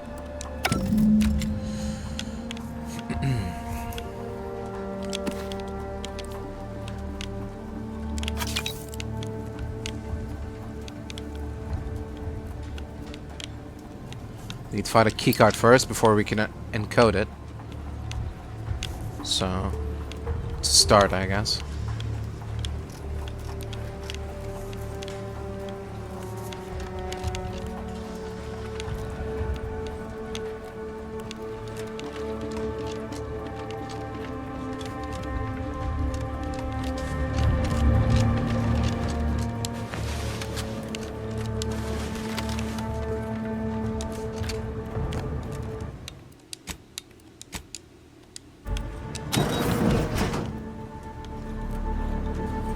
Quickly. We must all bear witness. Who? Missions Acna and Gastral. You stand accused of manufacturing a fatal flaw in one of our valued dragoons. Have you any last words to express your shame? That dragoon was already defective. Oh, we were only rebuilding the logic assembly so that... At last, the truth alights. I hope this belated confession unburdens your conscience, though it will do nothing to commute your sentence. On the charges of sabotage and treason most contemptible, I find you both guilty. No, no, please! This is all a misunderstanding. We're loyal.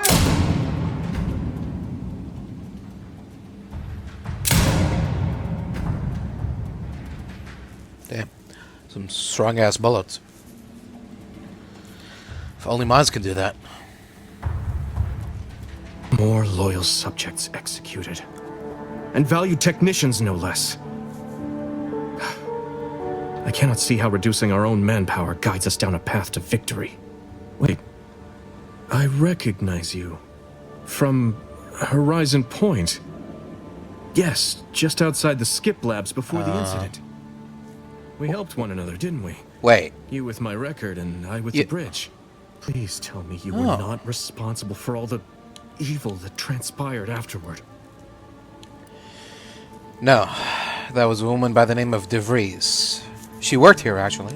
That name means nothing to me. And even if it did, how am I to know what you say is even the truth?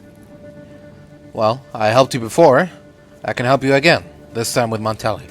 It's true. I might not even be here if it weren't for your assistance in amending my record. Protectorate law is clear in its mandate. Yet, I fail to see how executing you and allowing Montelli to remain in command helps Arcadia.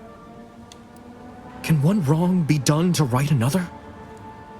I'm afraid that Montelli has given you no choice. He's always been firm, but never so harsh. Someone must be tightening the noose around his neck as well.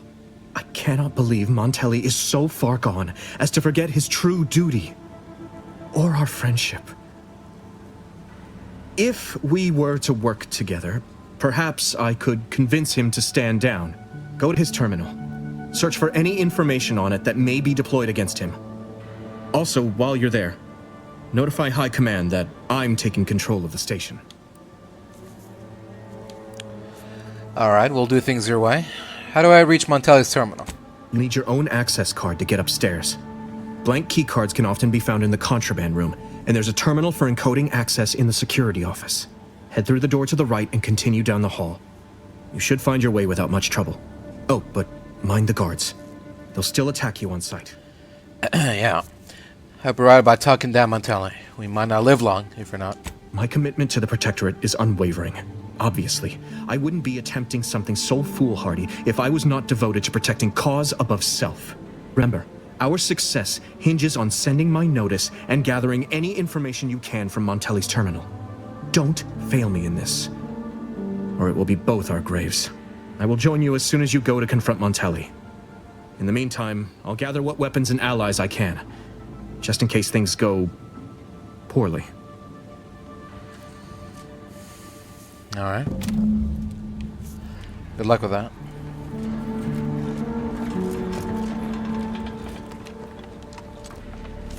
So this is the proper entrance, I'm assuming?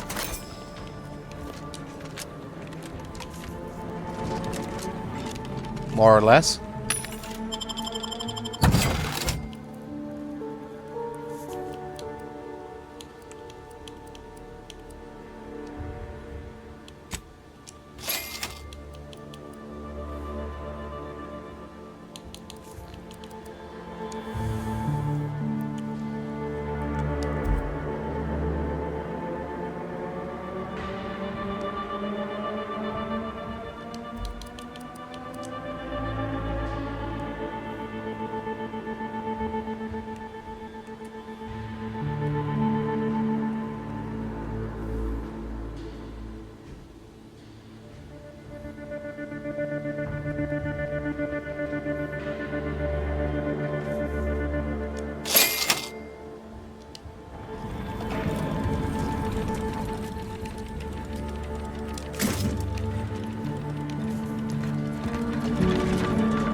Hell of a scene to greet you at the start of your workday. Yeah. Bet it keeps folk completely in line. And there's the trigger to the entrance. Yeah. There you go. That's how normally you were supposed to walk in here. Oh well. The Vox Relay has a lower operations floor and an upper command floor. The command floor requires credentials to access. There are a few points of interest in operations. On the east wing, a contraband storage room contains items deemed a threat to the Protectorate. The west wing has a security office that handles current... Okay. So we just came in from the west wing. Time to head to there. If the Vox Relay launches, we won't be able to change its trajectory. It could land on one of our... Look alive, Commander. Trouble ahead. The cover spot looks much better. What?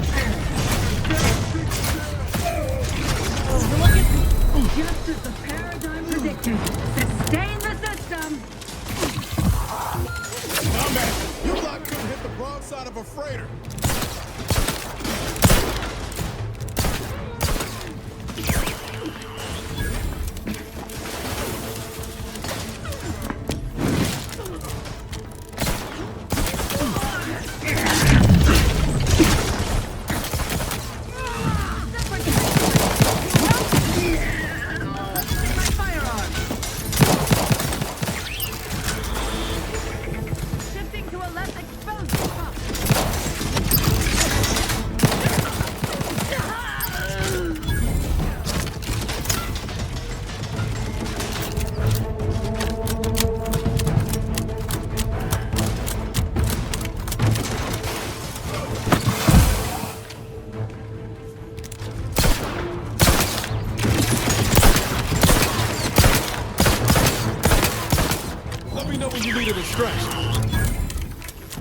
Back in business.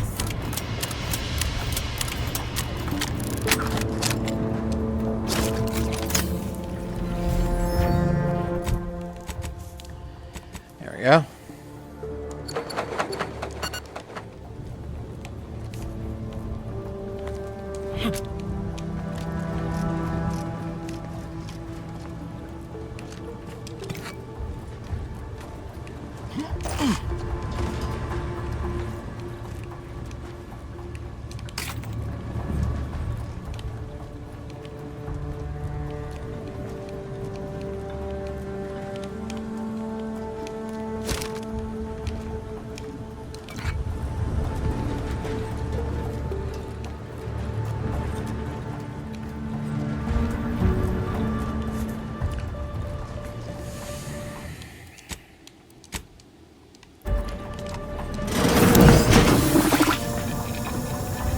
Time to earn my commission.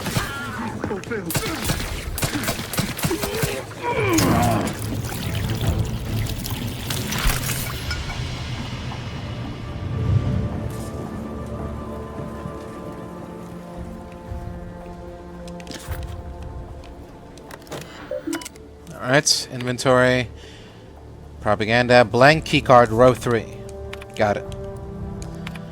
Someone confiscated Auntie's choice goods and logged them as forbidden seasoning. What's really in there? Salt? Too much salt? Paprika? For the safety of the Protectorate, I may need to sample the goods myself. Update. The seasoning was not seasoning, unless I missed my guess. It seems to be a powerful hallucinogenic of some kind. And now I am a mantisaur. Must update logs once I remember how to operate the terminal keys. What even is a terminal? What do its keys do? Tap, tap, tap. Nothing. Blurred. Alright. Let's go find that keycard.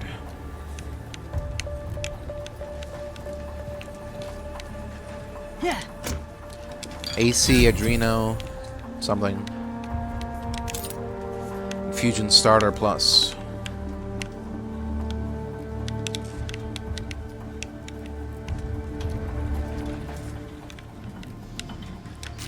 Purple Berry Munch. Snack cakes.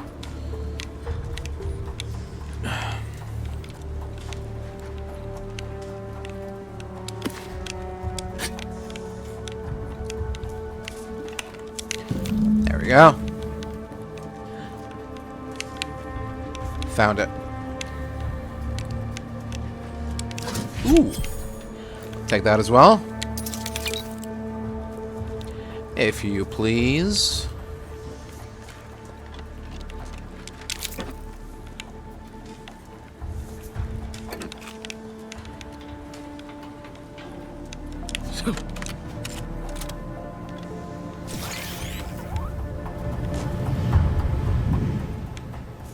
Huh?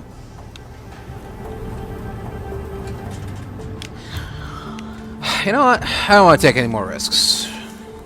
Let's just go back the way we came in from. Don't worry about it. No big deal. It's all empty anyways. There's no enemies to avoid.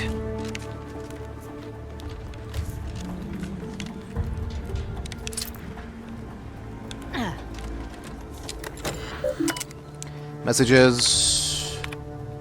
Blah blah blah. Contraband storage. Thruster alignment and monitoring. Okay. Sure.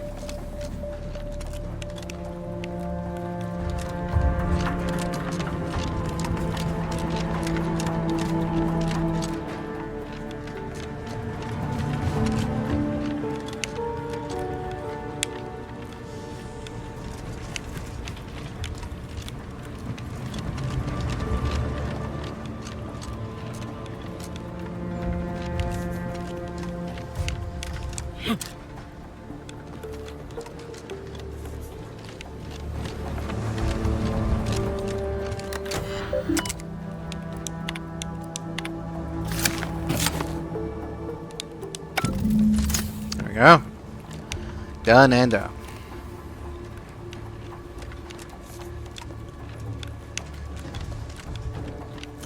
Now we head back to Montelli. Explore Vox Relay.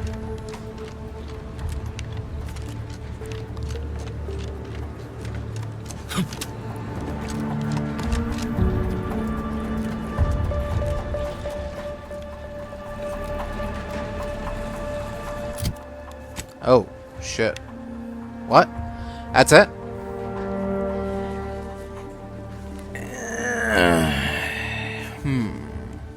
Are you sure about this?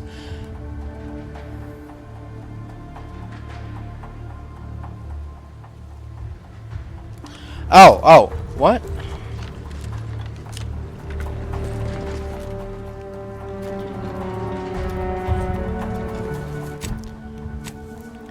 Is he not in there anymore, or?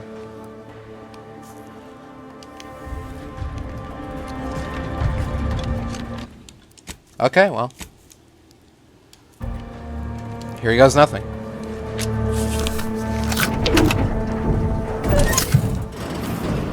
On your toes. Kill him.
I fucking healed.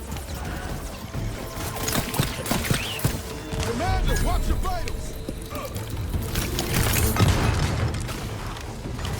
Now, I'm a little busy bleeding out if you haven't noticed.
To give chase.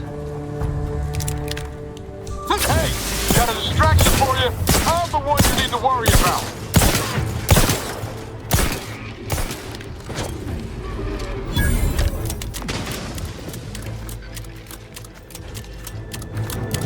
Visual scan.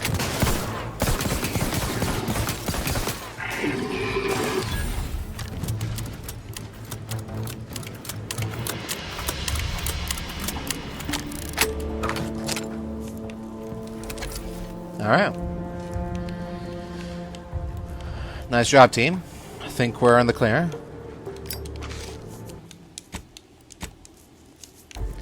Save again.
Alright. Up we go then.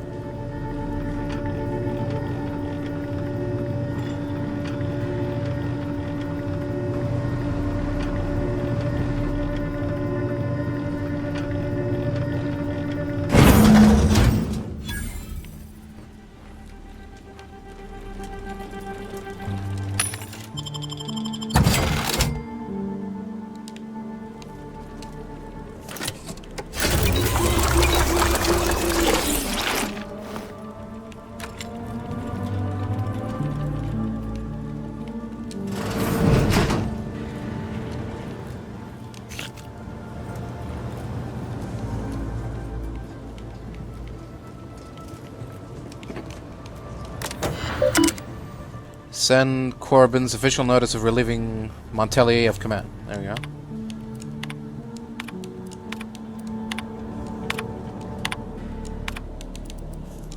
Boom. Appears our good brigadier is being guided by someone else's hand. You wager that influence is what pushed him over the edge? Maybe. Maybe not. Either way, it doesn't justify his actions.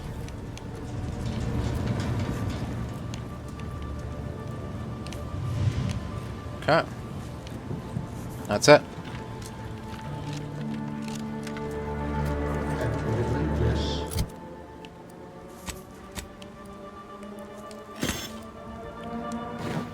Ooh.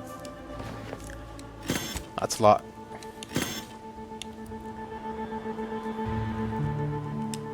But those were minor incidents. What now? Ah, an intruder. Of course. Greetings. I was warned the paradigm would test me, and here you have arrived. And Corbin. By your presence, am I to understand that you've turned renegade as well? Of all the serpents writhing beneath my boot, you were the last I expected to strike at me. My intentions are as they've always been. Honorable. I only wish to talk. Talk? With a gun in hand and an enemy in your shadow? Do you mistake me for a fool? Turn your gaze outward, Umberto. Look at everything you've done. Can you honestly tell me this is for the good of the Protectorate? I'm killing traitors. Seditionists. I am purging our prized garden of chokeweed and all manner of slithering things. My methods may seem callous, but a swift response to treason is necessary to prevent this crisis from worsening. Crisis? Are you talking about the war with Auntie's choice? Auntie's choice? Bah! The invaders are vacuous opportunists dead from the collar up. They would not have found purchase here if not for the festering rot already in our soil. Festering rot? Hell of a way to speak of your own forces, Brigadier. Or perhaps your Auntie's choice simply lacks the standards to separate out mediocrity. Nevertheless, I am not afraid to speak what's true. Our great protectorate has lost its way. Years of comfort and plenty without stricter enforcement have softened us, made us weak, undisciplined. If only the sovereign heeded his consul's wisdom, he could restore the protectorate's honor, instead of shaming his forebears by leaving such a grave task to others like myself. I see no honor here. Only a madman's empty justifications for violence. My vision was once as clouded as yours, but I see through the vapor and miasma now, to the truth of what must be done to render our mightiness anew. When you speak, I hear the voice of my friend, but not his reason. Not the man who taught me to temper discipline with care for those under my command. If any vestige of that man remains, I believe he'd recognize the need to be relieved of command. And would welcome the friend who gave him the opportunity to do so bloodlessly. The only thing I would welcome in this moment is your head upon a pike, you fraternizer. These extreme measures were never your idea in the first place, were they, Montelli? What do you know of it? I know you have only ever wanted one thing, to serve the Protectorate. Right now, you're only doing it harm. But perhaps if relieved from the pressures of command... You speak of an impossibility. Were it so easy to choose another path, do you think either of us would be here? Do what you know is right, Montelli, not what your puppeteer tells you. You are right. I was overzealous. I allowed myself to be swayed from what I knew my sovereign wanted of me. It was my foremost duty to defend the Vox and all within it. I have failed in this. Completely. Therefore, I am undeserving of this post. Corbin, the station is yours. Much good it will do you. I will hang for this. But perhaps that too would have value to the Protectorate. I will see to Montelli from here. I suggest you finish your business quickly, before others begin asking questions. Oh, and thank you. Sure thing, pal. You got it. Chain spark cannon. Chain lightning. Tired of aiming at lots of enemies, just aim at one and this gun does the rest. Interesting. Huh. Fires huge blasts of electricity that chains through enemies. Alright. Give that a try. And a shot.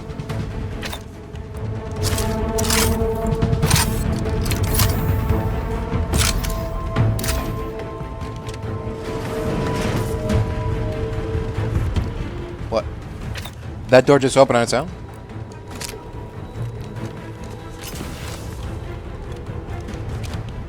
Someone up there?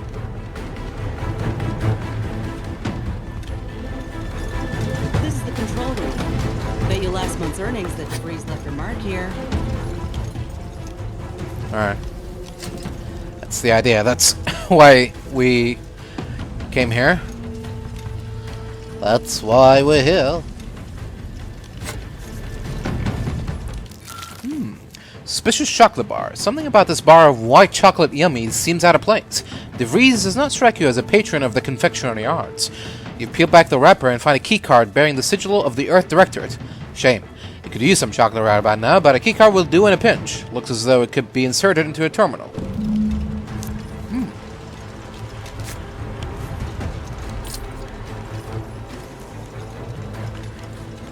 Here I was thinking that I was about to steal one of her valued snacks. Apparently not.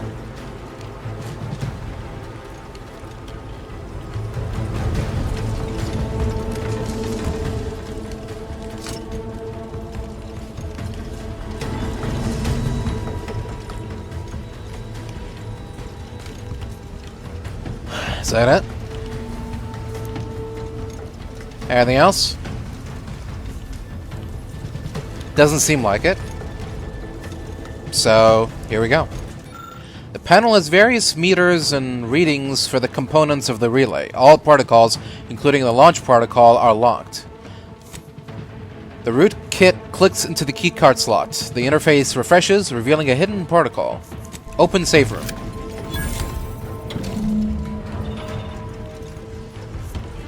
Oh.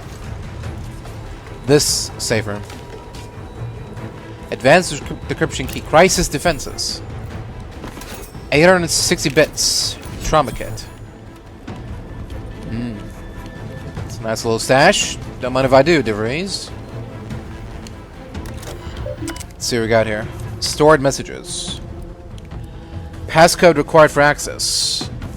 15778. To Augustine de Vries from Victor Clemens. Augustine, your harangues are becoming vexatious. If I am to achieve our noble goal, I must commit every bit of concentration I can muster towards it, without interruption. I'm not your addle-pated lackey, preparing to kill without a moment's hesitation. My work is the centerpiece of your violent goal. If something were to befall me or others here, I shudder to imagine what you would need to do, or what will become of Arcadia. We've been assured that your preparations are as essential as our own, but danger nips close to our heels in Golden Ridge, and I have not heard any plans of yours to intervene on our behalf. But do not concern yourself unduly, though I am certain you won't.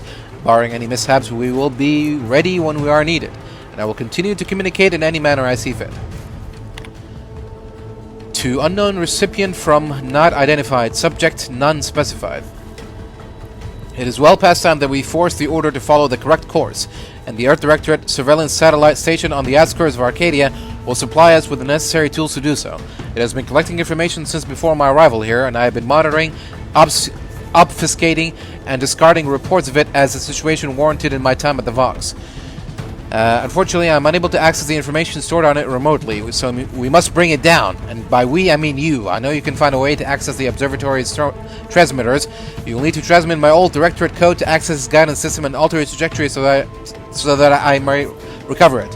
The time for action is now, which reminds me, tell you know who to never identify himself or me by name when communicating. Better yet, tell him not to communicate at all and to stop with the excuses and get his job done. Okay then. I don't know who you are or how you access my private terminal. What the? But it won't do for prying eyes to have evidence of my activities. I've triggered the Vox Relay failsafe ejection routine. What? But worry not. After launching, the station will take several minutes to achieve its pre-programmed self-destruct altitude. Oh. So you'll have plenty of time to enjoy the ride before your death. Oh. Current landing coordinates set for Fairfield. Uh-oh. That can't be good. How do we change that? You gotta do something. If the Vox crashes into Fairfield, it'll kill a whole lot of my people and innocent civilians. Use the control panel. Do the right thing. What exactly is the right thing? You know damn well it isn't helping the Protectorate kill a number of us when we aren't even in the fight. Aim it elsewhere on the island. Fire it into space. I don't care, so long as you don't doom everybody in Fairfield for nothing. Alright, I'll keep that in mind. Now, if you'll excuse me. I don't even know what my options are. Oh, shit. De Vries' failsafe triggered the launch protocol. Unfortunately, Montelli has locked the possible trajectories, and the only choice available is which to use. Currently, it is set to Fairfield, which will obliterate the town if nothing else. If nothing is done.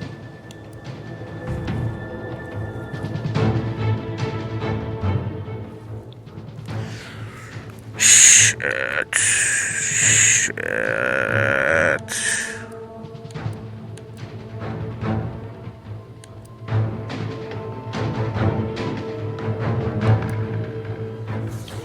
I can't. Shit. Oh, man.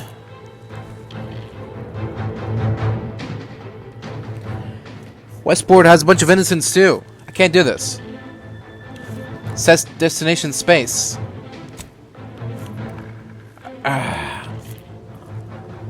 Not good enough.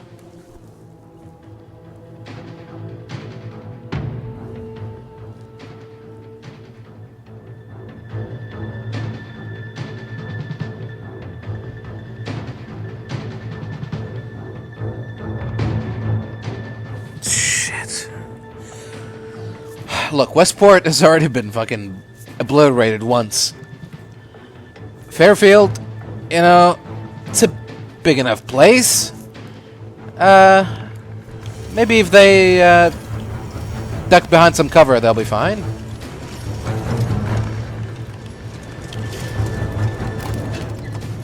See ya.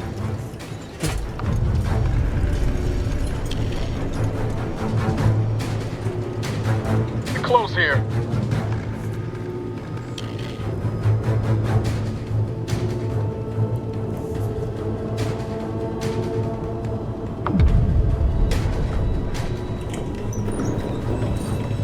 Go, go, go, go, go.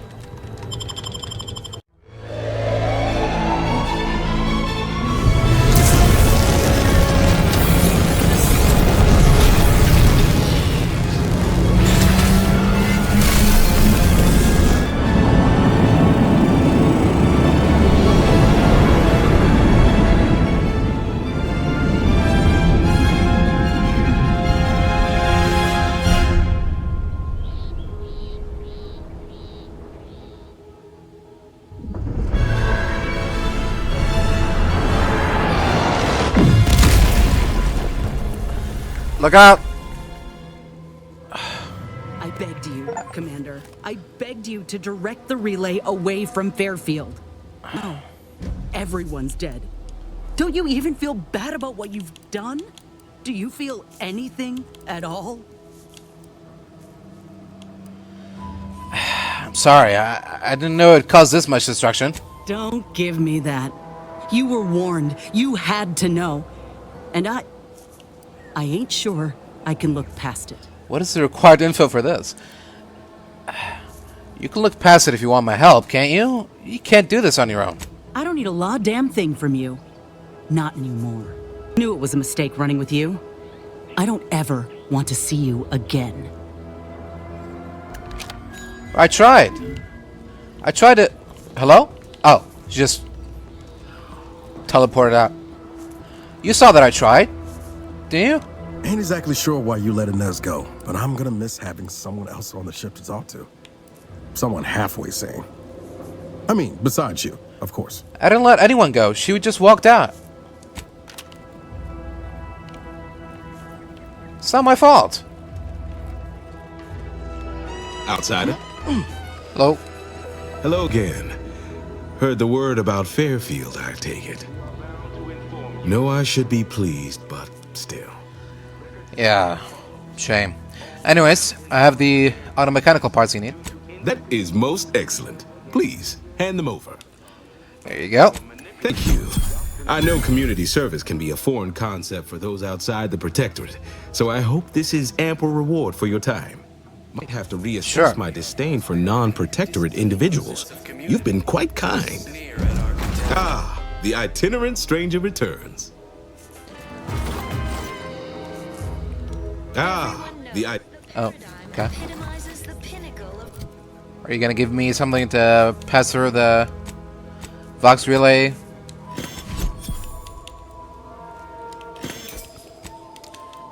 Security? No? No? Because the quest is already done, so I get nothing? Good day, sir.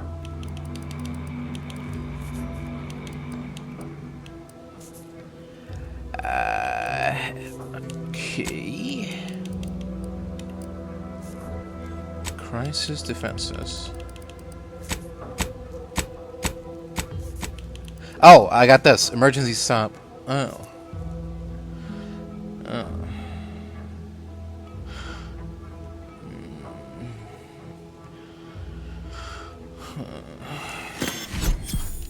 Oh. Why? Because the Suppose it's the thought that counts. See you around, friend.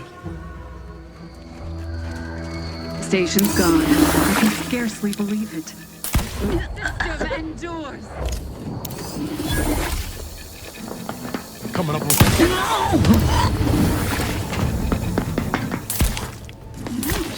ready to take the heat off you, Commander. Just say which. Hey, got a distraction for you.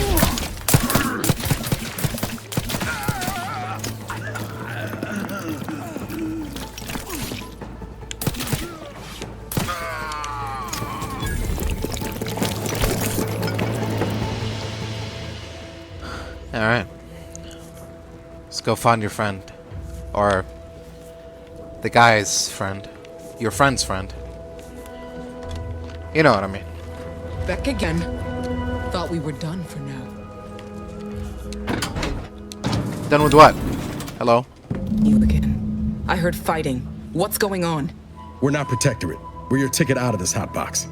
Esculepe sent us. Esculepe? Zeb sent you? Wait, you're Niles, aren't you? Count on Zeb to go as far as raising the dead to help. But it's too late. What do you mean, too late? Where are the others? I gather you haven't noticed the bodies in the pen here. Oh. The others don't look like they suffered easy deaths. What happened? Boy-damned Protectorate brutality, that's what. The Consul sent a sentinel to conduct a preliminary interrogation. But it was more like exploratory surgery. She tortured us for information. The others didn't survive her enthusiasm for the work. I'm only here because the Consul wants someone brought back to him, alive. Lucky me. Zebulon mentioned he needed a cipher. Can I get that from you? The cipher, right. I managed to memorize it before I was nabbed. 02519W. Should help Zeb decode the intelligence we sent him a whole lot faster. Great. Well, I already unlocked the pen. You should head back to Zebulon now. Please don't think me ungrateful for your efforts, but I'm not going anywhere. If you're too hurt to walk, I'm sure the commander and I could... No, it's not that. I need the Sentinel to take me onto that transport. I want her to think she's won. And then, just as we leave orbit, I'm going to blow her pretty ship to pieces. It's usually best practice to blow up ships you're not on board. No, Martyr. If there was another way to protect Zebulon and our cell, I'd take it. But if I escape, the Protectorate will pursue me, and everyone I care about will be in danger. I'll make it look like an accident. Mechanical failure. When I was being tortured, I saw some frayed wires near the fuel system. With the right spark, I think I can ignite it. What do you think, Niles? You're an engineer. Will that work? I have my doubts. Even if she managed to spark a few wires, that ship's bound to have a fire suppression system. It would kick in if there was any real ignition. What do you propose, then? Not blowing yourself up, for starters. You know how relentless the Protectorate is. But if I die, that's the end of it. The Consul will turn his attention elsewhere, and our cause can continue in the shadows. Please, if you can help me sabotage the transport, then help me. We don't have much time. Might be I could sabotage the transport from the outside. Make it look like negligent maintenance. What do you think, Commander?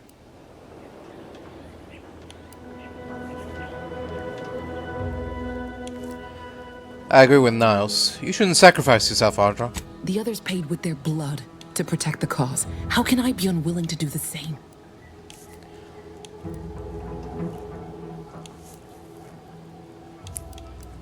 You dying won't bring the others back. But it might prevent more of my friends from suffering the same fate. You should be focused on vengeance, not sacrifice. Make the Protectorate hurt. All right. I'm going to trust you on this, if only because I don't feel my head screwed on quite right at the moment. I just hope you're not wrong. No point in remaining here then, is there? Especially since you've already gone to the trouble of unlocking the gate. Yep. Tell Zeb I'll rendezvous with him later, somewhere safe. One last request. Don't damage the transport. A lone escapee is already insult, but a Sentinel killed, her transport destroyed? The Protectorate won't ignore such outright injury. Anyway, thank you again. Okay. Look after yourselves. I would argue sure, but what if she's wrong? I can't help thinking we shouldn't leave without blooding the Protectorate's nose first. You have something in mind? I could still go through with our plan from before. Sabotage the transport, make it look like an accident. Wouldn't be hard. I'm torn. On the one hand, Audra might be right.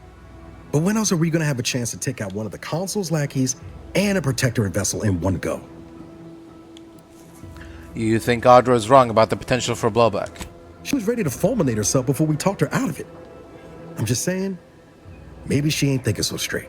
That Sentinel's not going to stop. She'll find new targets, new people to torture and kill. If we do nothing now, their blood will be on our hands. I know you want to make a difference, Nas, but are you sure this is the best way? I've spent 10 years on the sidelines watching people suffer, not being able to do a thing about it. We can do something here. So shouldn't we?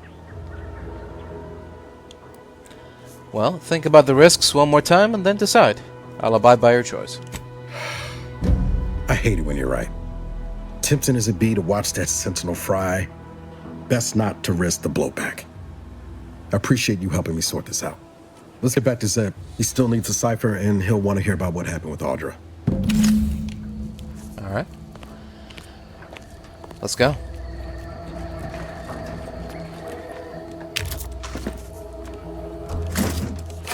Congress starts. Hello again? You've returned, but where are the others? We pulled Audra out before she got herself blown up for the cause, but we were too late to save the others. A Sentinel worked them over real bad. I'm sorry, Zeb. Damn the Protectorate! I'm certain you did all you could. And I'm especially grateful you were able to rescue Audra. I'd be at sea without her. And what of the cipher? 02519W. Thank you. I was beginning to fear I'd have to decipher this intelligence the hard way. Perhaps I was mistaken about your commitment to making amends, Niles. Thank you for being true. Can't fault you for having doubts. But I have changed. I am changing. I hope you'll both forgive me my earlier disposition. I'm not normally so surly. Don't worry about it. Just glad we could help out. I'm pleased Niles has found such a supportive friend and ally. That's a rare thing in this colony. I haven't much to reward you with, but take this. It's something I had started on for Niles long ago. Hopefully it fits. This information came at a steep price, but I'll put it to good use. Expect to hear from me should our cause require further assistance from the Earth Directorate's best. Good luck, Zebulon. We'll be ready when you need us. Companion mod kits. You require a companion mod kit. At a workbench, you can use this to apply upgrade mods to your companion's weapon and armor. These mods increase the damage and armor values of their equipment respectively, as well as granting additional bonuses. Basic, advanced kits must be found. Okay. Well, see you around. Anything to say, Niles? Ain't exactly sure why you let Inez go. Oh. But I'm gonna miss having someone else on the ship to talk to. Is it me or has my ankle been squeaking? Anyway. No. Okay. Need something?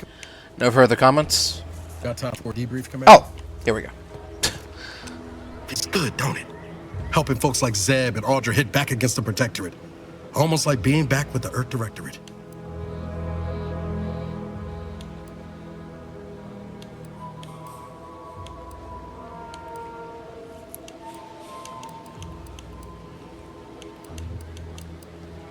I wasn't sure we'd be able to talk Audra out of her plan. Same. Part of me still wonders if we made the right call not sabotaging that ship, but guess it never hurts to play it safe. Anyway, sure. It's easy to focus on all that's gone wrong, but we ought to celebrate our wins too. Hope you're not gonna celebrate by trying to cook Spratwurst again. No. Trust, I learned my lesson there. Got the burns to prove it. On Triangular might have suggested going for drinks somewhere they don't come with fuel, but here, I think we'll have to settle for patting each other on the back. How long until we hear from Zebulon again, do you think? I'll bank on sooner rather than later. Stolen intelligence spoils quickly. He'll probably want to act on whatever it is his friends gathered from the Vox. Thanks again for going out of your way to help Zeb. Sure. Now I can focus on hunting down the Vries without feeling like I've got a rabid Sprat in my back pocket. Anytime, friend.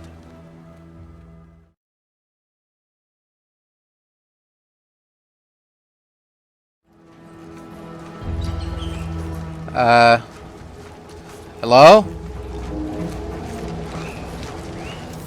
Guys? Anybody?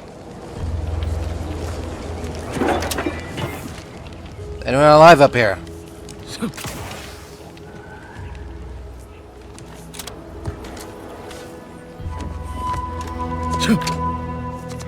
Well, gotta hand it to her.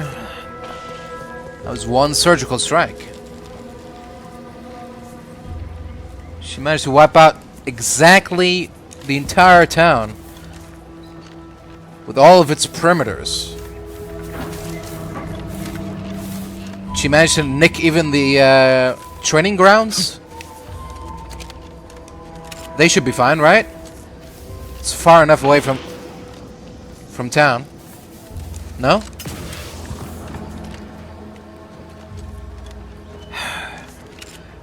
I guess even if the relay station didn't land on them, the resulting kinetic energy and explosion,